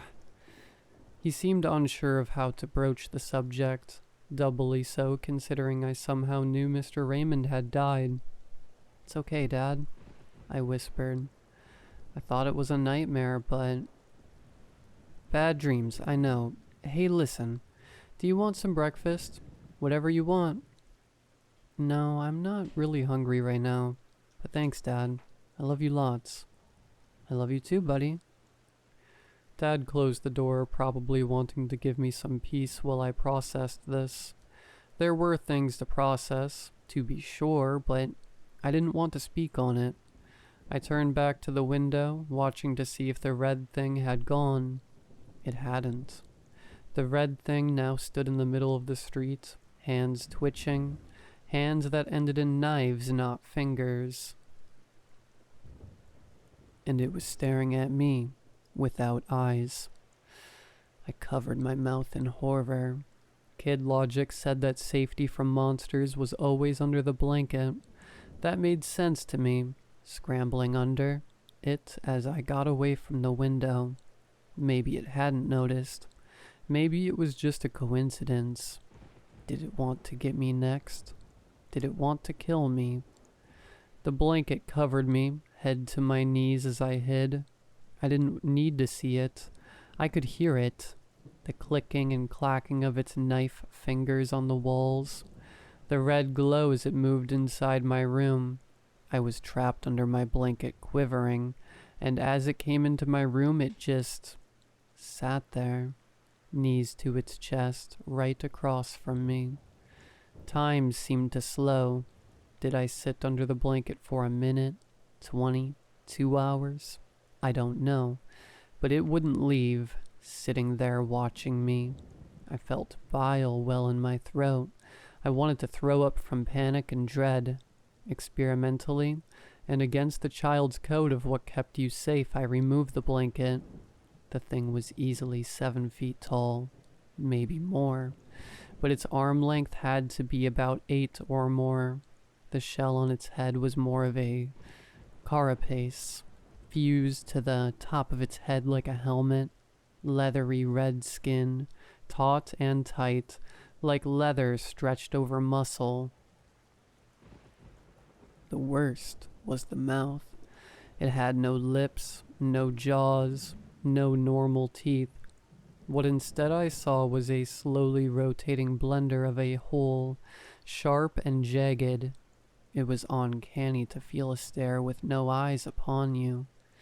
We locked gazes, or at least I think we did, as I trembled in bed.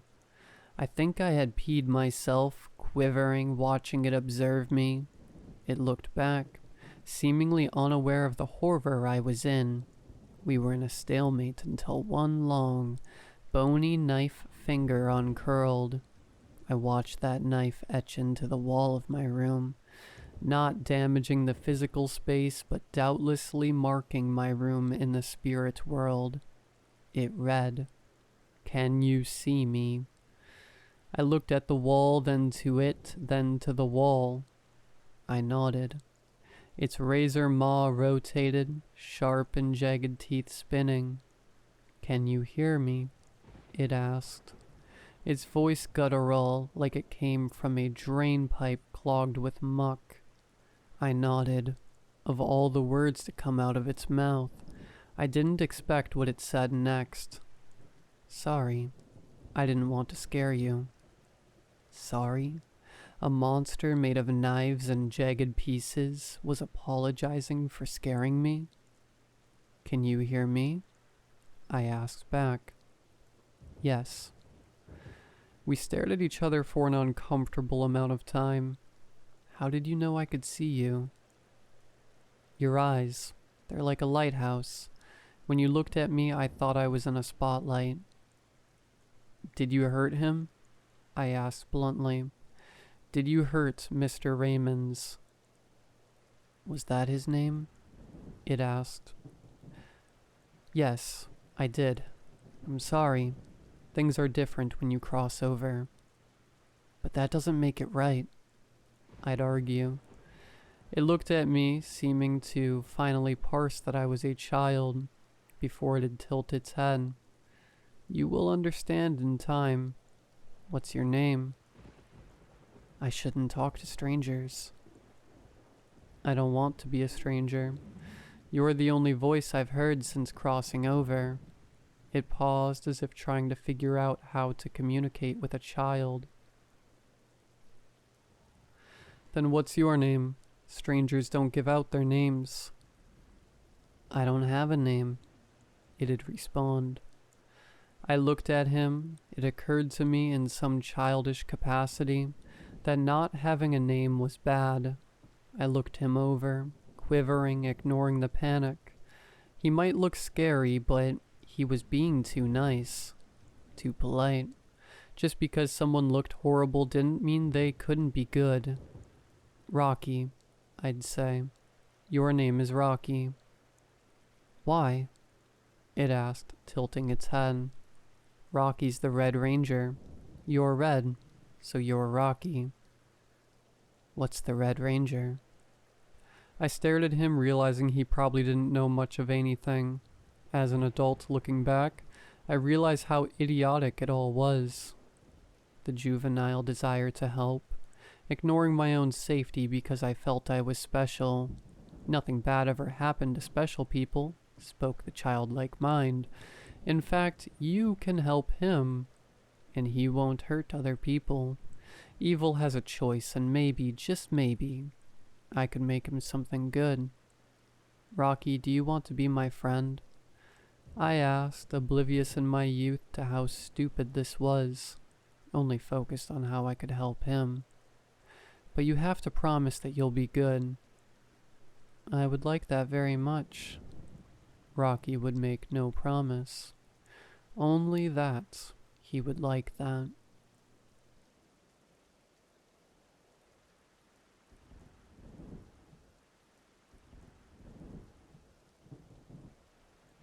I watched a woman drown and did nothing. I know that makes me basically a murderer and definitely a coward. Well, karma got me.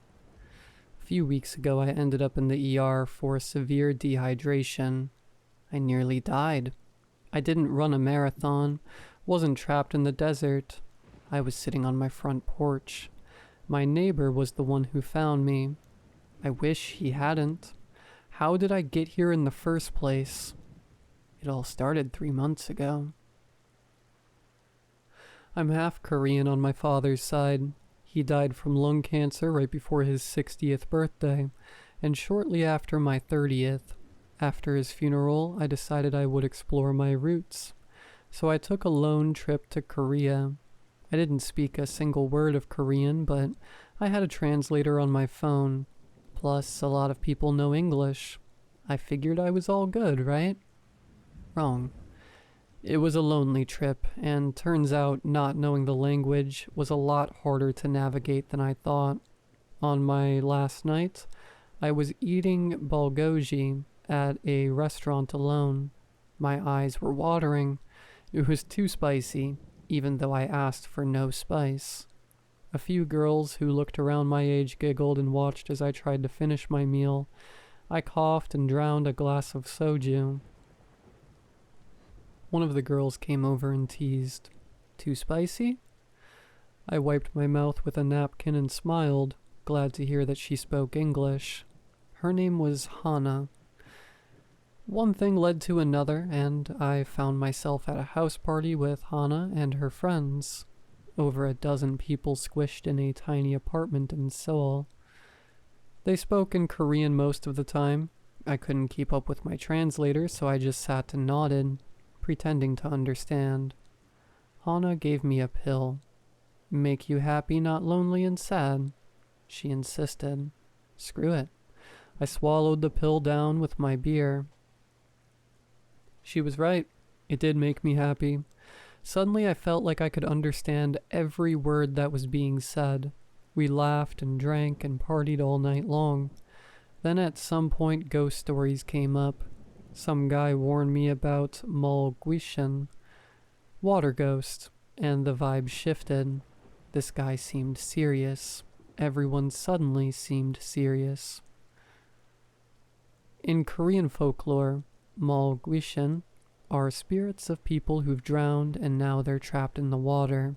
They cry out for help, acting like they're drowning, and when you go in to help them, they pull you under, drowning you, and you take their place.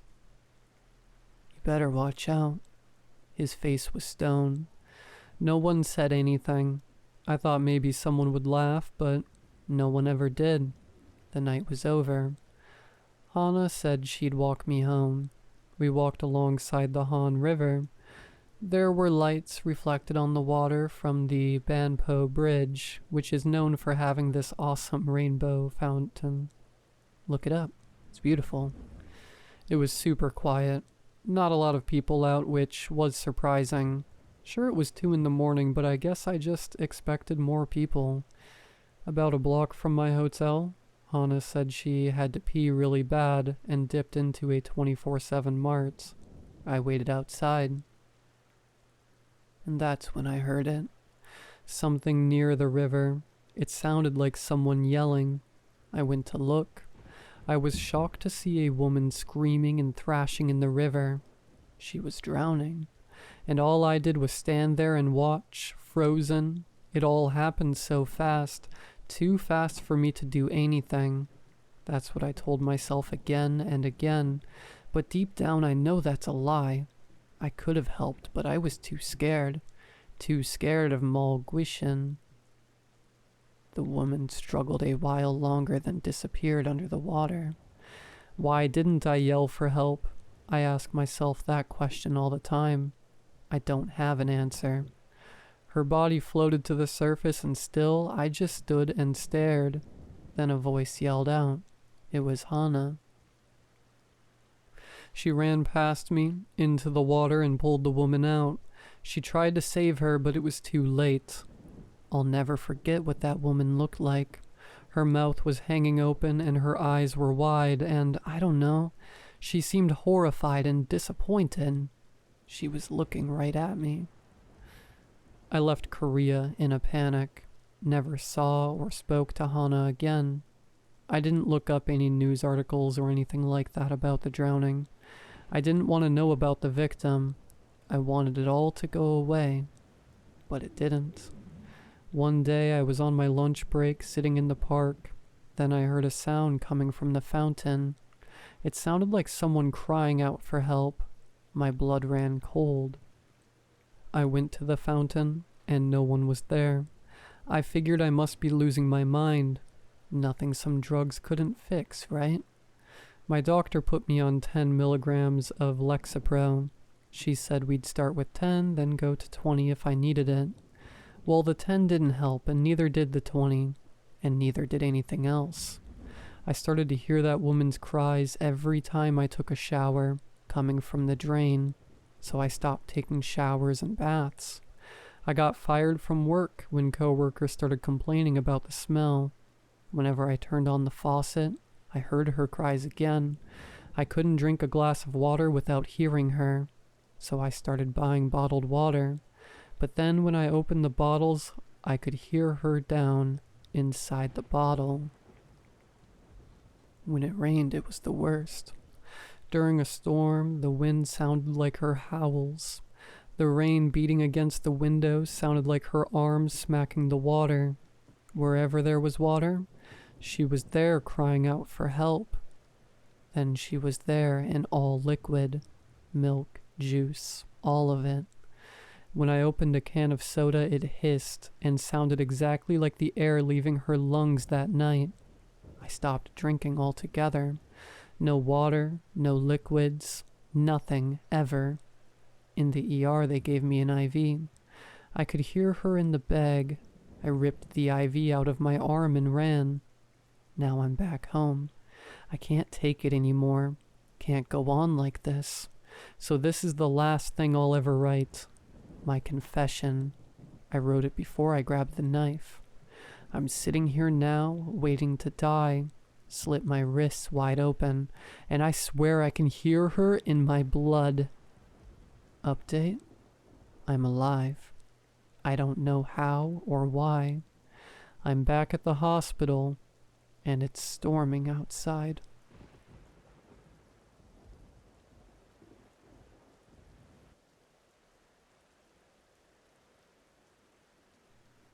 My stepdad, Carl, hates me. There's just no other way to put it. Matt, if you don't like it, go and live with your dad. Carl would yell, squinting at me through his wire-rimmed glasses, arms folded. I don't know where he is, though. I don't know him. He left me when I was 7. I'd reply. That's not my problem, is it? I'm the breadwinner in this household, so if you want to live here, you'll do as I say. The chore schedule is strict. Sweeping, doing the dishes, washing the car, dusting, vacuuming. Invariably, Carl would find some fault with the quality of my work and call a house meeting to make it clear that the piece of gravel he found on the kitchen floor was not acceptable. Had I even done the chores at all? Or was I lying? My mom would sit there, eyes downcast, letting him get through his spiel. Evie, his daughter, my stepsister, would hover by the doorway, waiting to dash out of the room when he'd had his say. I'd learned long ago that there is no way to win the argument, so I'm deferential and apologize, and say it'll never happen again. But it will. When he's out at his job as a mobile mechanic, I say as much to my mom, and she's well aware. He has his flaws, but he's practical, and in his heart he's good. He's been the closest thing you've had to a father, Matt. He took that responsibility when he didn't have to. She'd say soothingly, in your heart you're good, but you don't treat Evie like he treats me. I'd respond, Evie has a mother who shares the burden. It isn't my fault my dad ran away. That's how the conversation goes.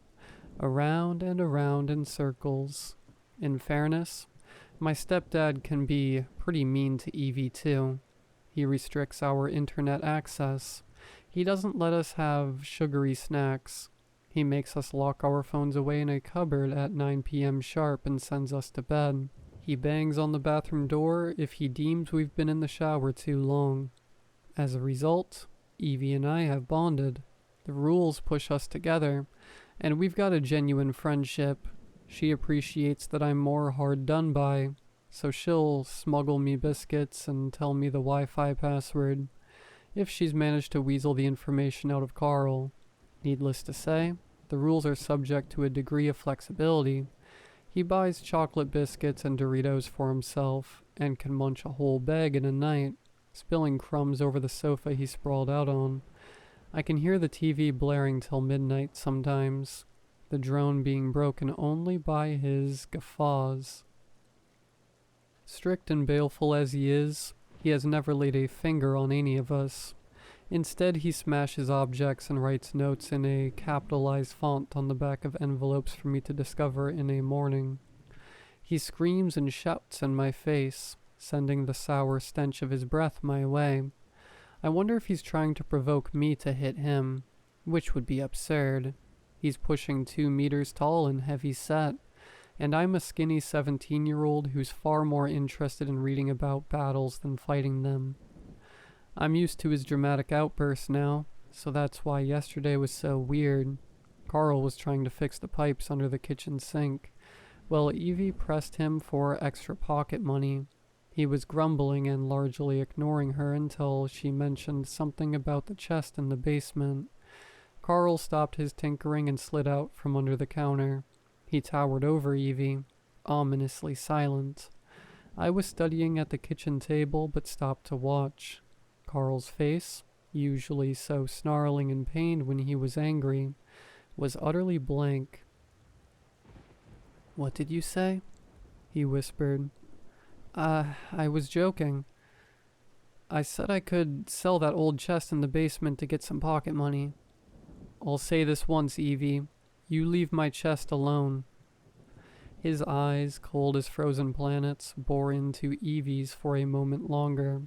Then he went back to work. Evie left the room sobbing. I followed her up to her bedroom, where she was crying into one of her old teddies. I thought I'd be doing him a favor. It's full of his army clothes. People buy that sort of stuff nowadays, don't they? And it'd clear up some space. I was trying to be nice. I put my arm around her. "I know, Evie," I said. 2 years younger than me, and less beaten down. Evie's heart was more open to assault. Still, the coldness of Carl's fury had shocked me. "Screw him, screw him, screw him," she screamed into her teddy. "Say, Evie, shall we see what's in Carl's chest tonight? 3 a.m.? She looked at me with vengeful, red-rimmed eyes and nodded. I played on her heightened emotions a little, I'll admit, but the way Carl reacted had me genuinely worried about what he had in that chest. If it was anything that could endanger my mom or Evie, I had to know. The evening passed. Evie and I completed our chores, and I read for an hour before surrendering my mobile phone. I said goodnight to Carl and my mom, and only got one response. It's not worth pointing out who ignored me and who replied. I climbed the stairs and closed my bedroom door. It was far too early to sleep, despite what Carl thought, so I read by lamplight every night until my eyes got tired. The only thing to be wary of were slow creaking noises that might indicate Carl was creeping up the stairs. Reading in bedrooms was also banned, and publicly, neither me nor Evie did it. However, Carl had his suspicions, so he'd climb with stealth to a certain point on the stairs to check for a glow beneath either of our bedroom doors. If he saw a light, he'd burst into the room hoping to catch us. Therefore, I'd preemptively switch off the lamp and pretend to be asleep at the sound of any unusual noise. Once a military man, always a military man, I guess. Carl had spent a decade in the army as an engineer. He'd been deployed multiple times, but never to an active theater of war. Bowing to his ex-wife's demands, he'd returned to civilian life a year after Evie's birth. Everything I'd been able to glean seemed to indicate Carl had enjoyed his time in the military. The problem is that he never talks about it. He smiles absently, and his eyes go somewhere far away. What had he seen? What had he done?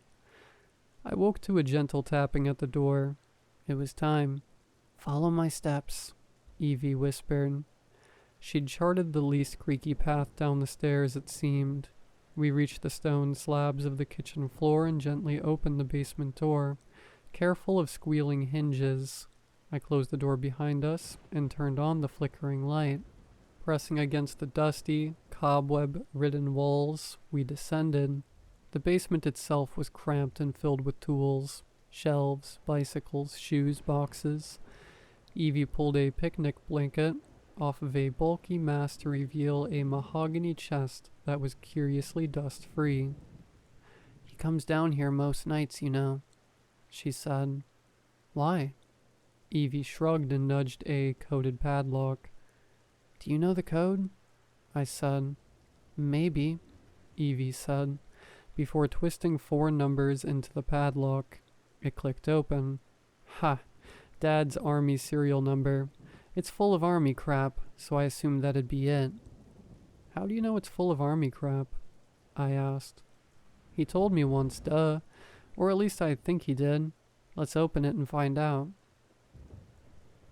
The lid was heavier than we expected. It was 4 inches thick and must have been full of lead. I heaved at one side, and Evie heaved at the other until we got it up. Inside there were no combat fatigues, no dog tags, no boots. It was empty except for 2 objects: a long black cushion and a human jawbone. "Who's there?" Evie and I stared at each other, then back at the jawbone. "Boy, girl, speak." "Can you hear a voice?" I asked Evie.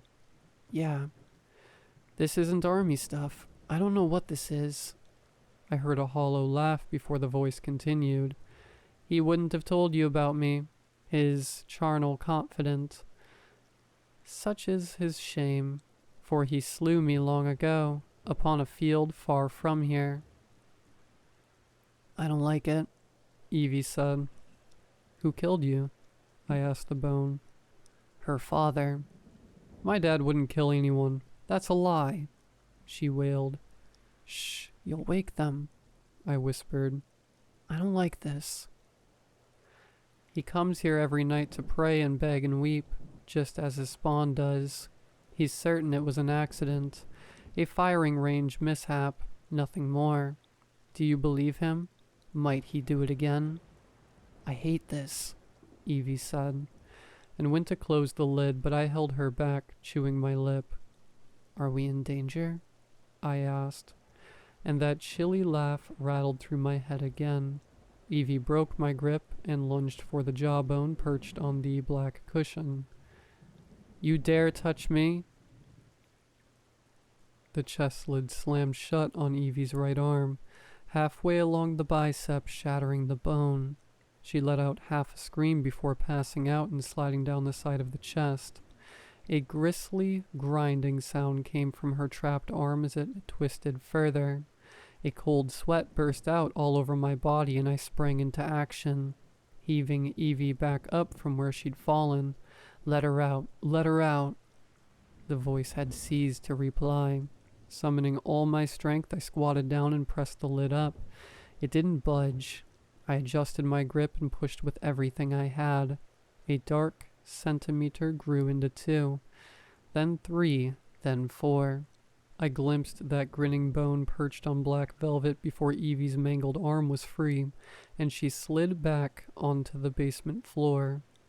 I let the lid thud shut. I helped her up the basement stairs, fully intending to wake my mom and Carl up because Evie needed to go to the hospital. She was delirious and muttering. When we emerged, she looked at me, her face white as chalk. "Run up the stairs. I was sleepwalking. I fell," she said. It took me a moment to realize what she was doing. Carl would question my role in his daughter's injury. Despite her agony, she'd hatched a plan to protect me from his wrath. I nodded and stamped up the stairs as loud as I could before dashing into my bedroom and closing the door. I leapt into bed just as Evie started yelling from the foot of the stairs. Today has been quiet with everyone at the hospital. At some point, I'll go into the basement and cover the chest with the picnic blanket and sweep some dust around to hide any footprints. I just don't feel like it yet. I'm quite happy rocking back and forth on my bed for now, thinking, what happened last night?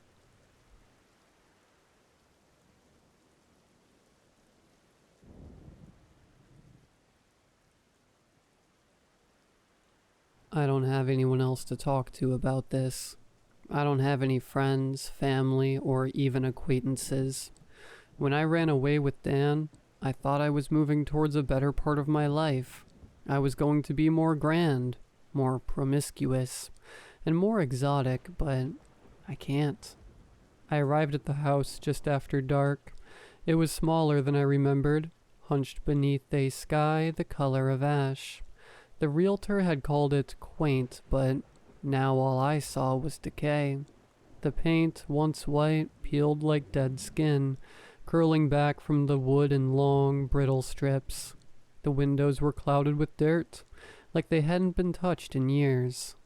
I wanted peace, solitude, but as I stood there staring at the house, I felt the air grow heavy, pressing in on me. Grief does strange things to your mind, I thought. I hadn't been myself since Dan's accident.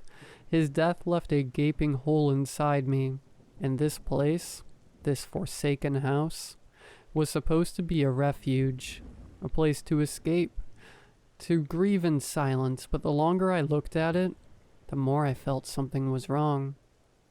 I shook the feeling, telling myself it was just the exhaustion. I dragged my suitcase inside and shut the door, the echo of the slam too loud in the empty rooms.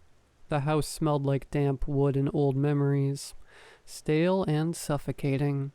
I unpacked slowly, my hands numb, mind drifting. That first night I slept fitfully, wrapped in Dan's old sweatshirt. The wind outside howled like a wild animal, scratching at the windows. I thought I heard footsteps in the hallway around midnight. Slow, deliberate. But when I forced myself out of bed to check, there was nothing. Just silence, thick and oppressive. By morning I convinced myself it had been a dream. Days bled into each other. I wandered the empty rooms, the floors creaking beneath my weight, each groan sounding like the house's whispering voice.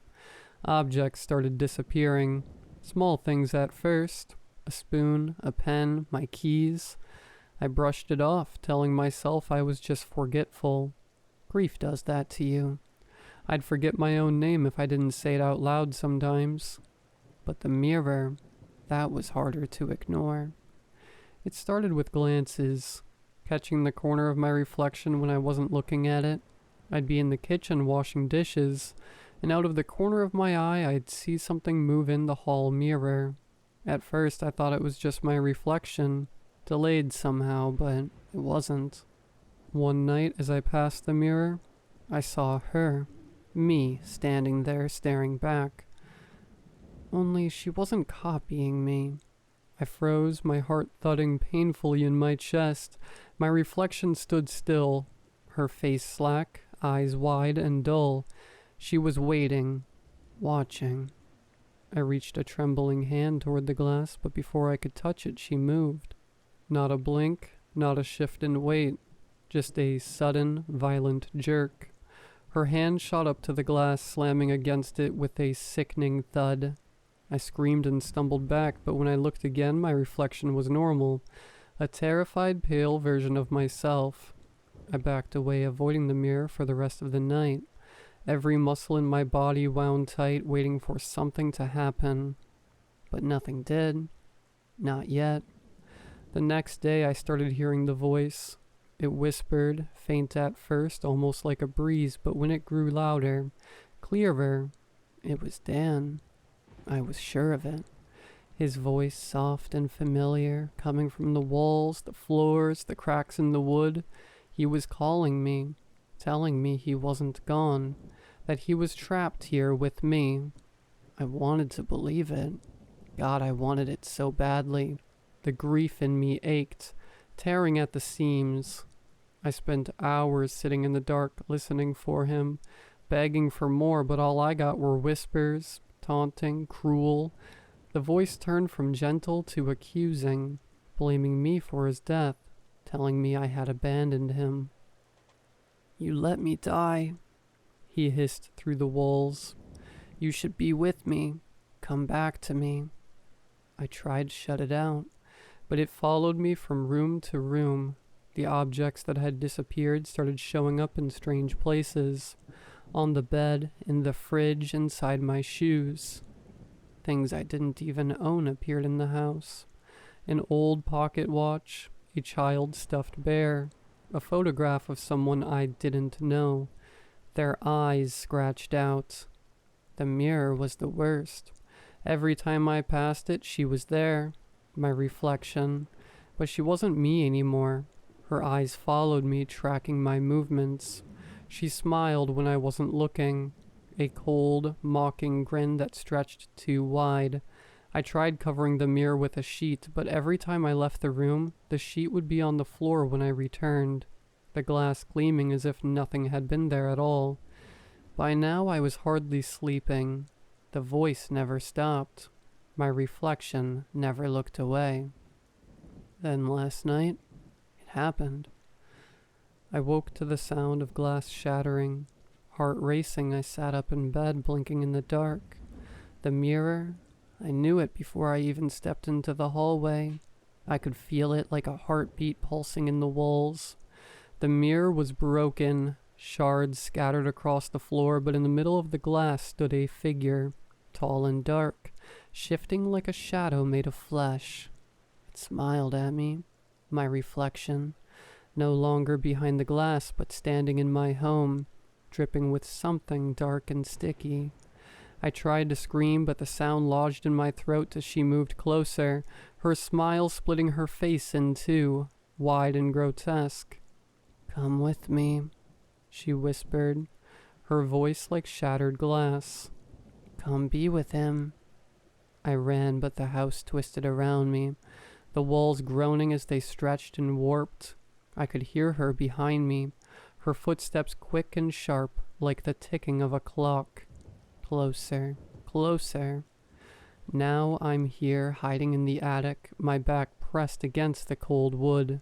The whispers are louder, Dan's voice mingling with hers, calling me, telling me to give in, to join them. I don't know how much longer I can hold on. The door is creaking open, and the mirror is gone. I think she is too.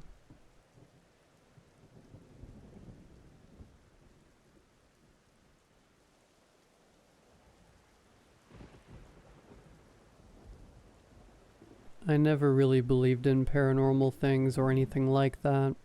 I'm the kind of person who would be the last to believe in such things. But what happened that night changed everything. It was around 10 p.m. I was comfortably settled on the couch watching a series on Netflix.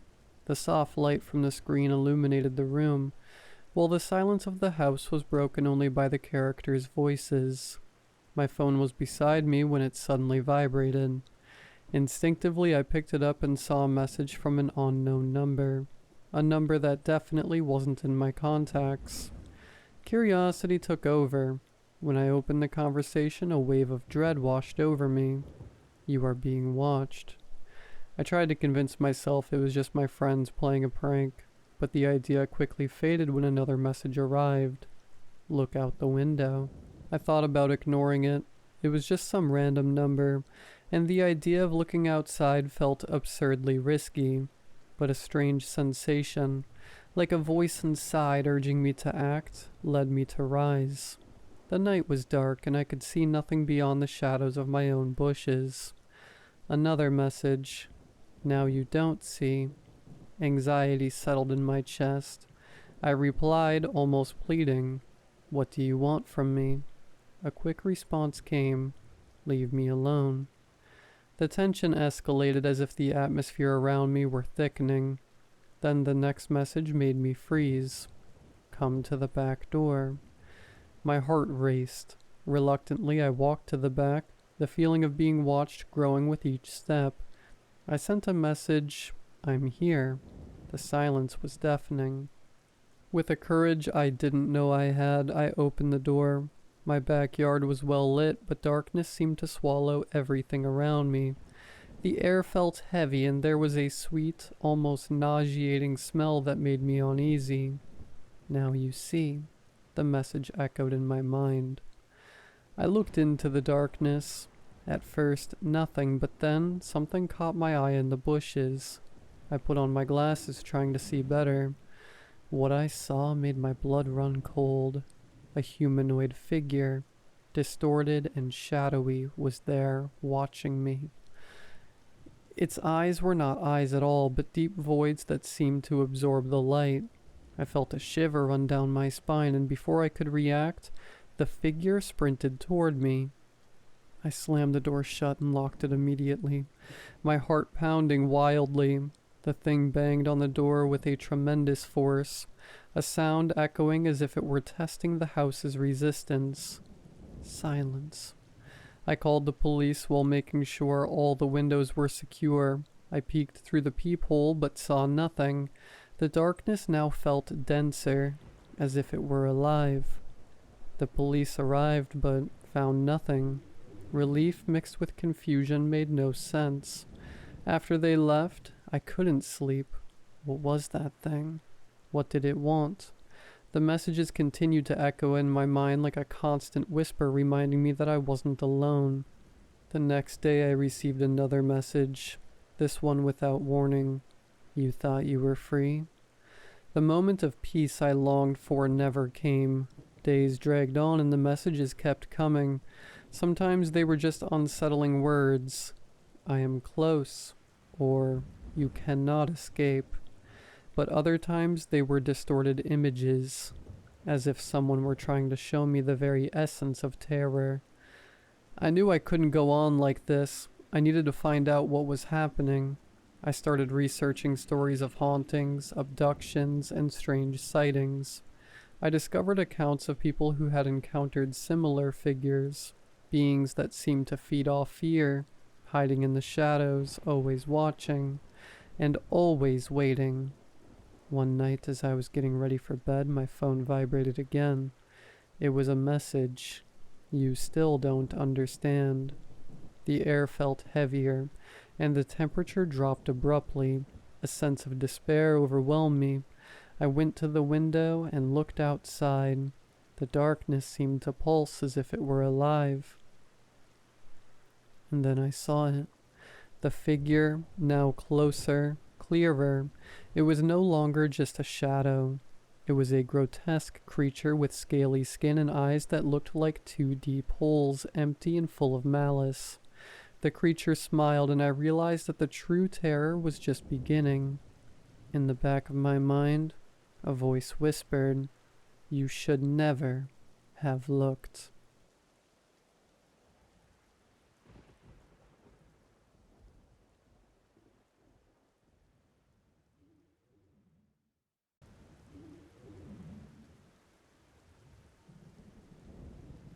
I never wanted a roommate, but after my girlfriend Emily moved out unexpectedly, I couldn't afford the rent on my own. So when I saw the ad, female seeking quiet, respectful roommate, private room, cheap rent, I didn't hesitate. The price was too good to pass up. The next day, I met her. Anna was quiet and reserved, but something about her seemed off. She never made much eye contact, and her voice was barely above a whisper. Still, I figured it was none of my business. As long as she paid her share and didn't bother me, I could live with it. The first night in the apartment was quiet. Too quiet. I could hear every creak in the old building, every gust of wind rattling the windows, but Anna was nowhere to be seen. Her bedroom door stayed shut, and I never heard her move around. By the second week, strange things started happening. At first, it was small. Items misplaced, lights flickering. Then I started noticing odd sounds, like someone walking slowly in the hallway. I assumed it was Anna, though I rarely saw her. She was either always out or hiding in her room. One night I woke up to the sound of faint whispering. It was coming from the hallway. I got up, heart racing, and opened my door. The hallway was empty, but the whispers didn't stop. They were coming from Anna's room. "Anna?" I called, but no response. I knocked on her door. The whispering stopped. Something about the sudden silence chilled me. I decided to leave it alone and go back to bed, convincing myself it was just my imagination. A few nights later, I came home late and found her standing in the kitchen, staring at the wall. She didn't move, didn't acknowledge me. I cleared my throat, trying to break the tension. "Hey, Anna, everything okay?" Slowly, she turned to face me. Her eyes were wide, unblinking, her face pale like she hadn't seen the sun in days. She didn't say anything, just stood there watching. It sent a shiver down my spine. "Anna?" I asked again, more forcefully. She blinked, finally breaking her eerie stare, then without a word turned and walked away, disappeared into her room. I didn't sleep that night. Things escalated quickly after that. I'd wake up in the middle of the night to find my door open, though I was sure I'd locked it. Footsteps echoed outside my room, pacing up and down the hallway. The whispering returned, louder this time, almost like chanting.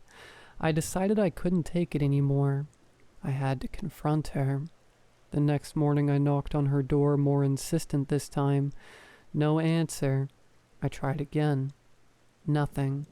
Finally, I turned the knob. It was unlocked. The room was empty. No bed, no furniture, no clothes. It looked like no one had ever lived there. My heart pounded in my chest as I stepped inside, trying to make sense of it. That's when I saw it. On the wall, carved deep into the plaster, was a single word. Emily. My phone buzzed. It was a text from my ex, Emily. "I need to tell you something. Stay away from Anna." I stared at the message, my hands shaking. How did she know about Anna? Before I could respond, another text came through. "She's not real." Suddenly the whispering returned, louder than ever, surrounding me from all directions. I stumbled back, tripping over my feet as the door slammed shut behind me. And then a voice, Anna's voice, but twisted, distorted, filled the room. "You should have left when she did."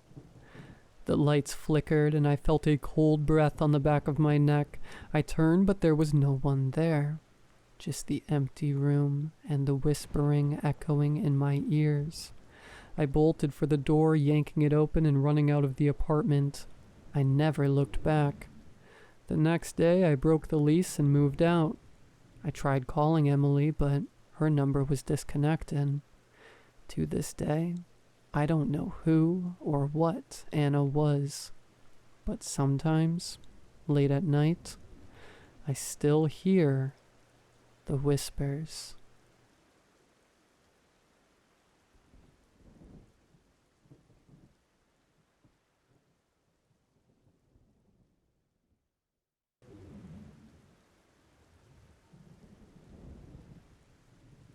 Her name was Annabelle.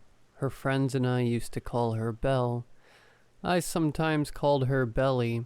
To me it sounded cuter, but she didn't like it because it sounded like belly. We loved each other very much. We met in college and had been together ever since. We had similar interests, compatible personalities, and we were both amazing in bed. The only time I remember arguing with Belle was after her sister's wedding. I was drunk. That's when I gave up drinking. I'd rather never have another sip of alcohol than argue with my sweet Belle again. Of course, I couldn't admit that to her. Her love language was quality time, and she'd probably just leave me if I got too sentimental. On the contrary, I often had to pretend to be rude to her while simultaneously showing her I cared for her. For some reason it turned her on. I used to call it being nice in a rude kind of way. Last year I proposed to her. We were supposed to get married this autumn. Despite being very busy with preparations for the wedding, we managed to squeeze in a short holiday to one of the European capitals this summer. I won't tell you which, out of fear that somebody reading this might go over there, so look for the evil flowers. It was a wonderful trip at first. We went sightseeing, we visited all the tourist attractions, museums, cathedrals, palaces, and so on. But Belle and I liked to experience a little more of the cities we visited. We liked to hike through every city, from north to south and from east to west. On the other way around, it didn't really matter. We used to call it getting a feel for the city. One evening I was scrolling on my phone in our hotel room. Belle had already fallen asleep. We had been hiking around the city all day long. I saw in my recommended feed a video about interesting but lesser known places in the city we were visiting. It was a top 10 list style video. I decided to watch it. Most of the places mentioned in the video we had already visited, but the last item on the list was the catacombs. I didn't know this city had catacombs. From what I've seen in the video, they weren't as impressive or famous as those in Paris or Rome, but I thought they were still worth visiting, as both Belle and I had a fascination with the macabre. Worth it they were not. Nothing is worth risking your life over. Foolishly, I made sure the next day that on our city hike we would pass by the entrance to the catacombs. I wanted to surprise Belle. The entrance was underneath a small old church. The catacombs were dark and narrow and filled with human remains. The bones were behind bars, but some of them were pretty close to the bars. If you wanted, you could reach and touch them, which is exactly the kind of thing that Belle liked to do. Personally, I found touching the bones disrespectful to the deceased, and also kind of gross, but didn't bother me enough to try to stop her. Should have. Belle was super excited to see the catacombs. She poked every bone she could reach, whenever nobody was around or looking. I guess the thought of getting caught thrilled her. For some reason, the whole experience made her turned on. She grabbed my behind and whispered in my ear slowly and with passion in her voice, "I can't wait to get home." Needless to say, her words also put me in a mood for some boning, pardon the pun. "Ouch!" cried Belle. "What the heck was that?" She had pricked her finger. She took out her phone and turned on the torch. I took out mine as well and went to see. Thinking it was a bone or maybe wood splinter. Who knows what kind of germs are living down here? It might get infected. I thought out loud. No such luck. Out of the eye socket of one of the skulls poked out the weirdest flower I had ever seen. A very dark purple, almost black, iridescent flower. The stem, thorns, and leaves, however, were completely black, and I mean completely. I don't know if you've seen those videos on the internet about Vanta Black. A dye so black, it looks like a hole in reality. That's exactly how the stem and leaves looked, and not just in the darkness of the catacombs. I've had the misfortune to see the accursed things in broad daylight, and they are just as mind-bogglingly black. It was one of these impossibly black thorns that Belle pricked her finger. Short after our visit to the catacombs, Belle couldn't go any further. Despite only having walked less than a quarter of the distance of the previous day, she felt ill, was short of breath. I touched her arm, then her forehead. She ran a fever. We took a taxi to the hotel. Belle went straight to bed. I couldn't even get undressed, let alone shower. If only she took that shower or at least put on pajamas, we might have noticed the signs of the infection earlier. Or is it a parasite? Let's call it what it is. A curse. In the morning she couldn't get up. She was just too weak. That's when I noticed it. Something black, like veins, or rather black roots underneath her skin on her arm. Panicked, I took her shirt off. She wasn't able to. The roots were going from her hand to her breast. Ugly, thick, and impossibly black, even beneath the skin. What was that thing? How was that possible? Is she going to die? It can't be normal. It can't be natural. I didn't dare think it then, but I'll say it now. It was supernatural. I started hyperventilating. I didn't know what to do. "Stop being a baby," said Belle with much difficulty. "Call ambulance." At the hospital, she went into a coma. The roots spread all around her torso and eventually down her legs. The first flower bud came out of her private parts. There, the flesh was more tender and the flower could more easily get through. Then out of her belly, arms and legs, and eventually from between her ribs. There wasn't much blood loss, because the flowers produced some sort of coagulant, the doctors said. It didn't want to let her die that easily. It wanted to produce as many flowers as possible first. We buried her last week. Maybe it's a good thing she was in a coma. Hopefully she didn't feel that much of the pain. Otherwise, it would have been excruciating. Hopefully, I won't feel much pain either. I woke up this morning, more like afternoon, unable to get out of bed. I mustered enough strength to take off my pajamas. I have a black root going from my belly button down my left leg.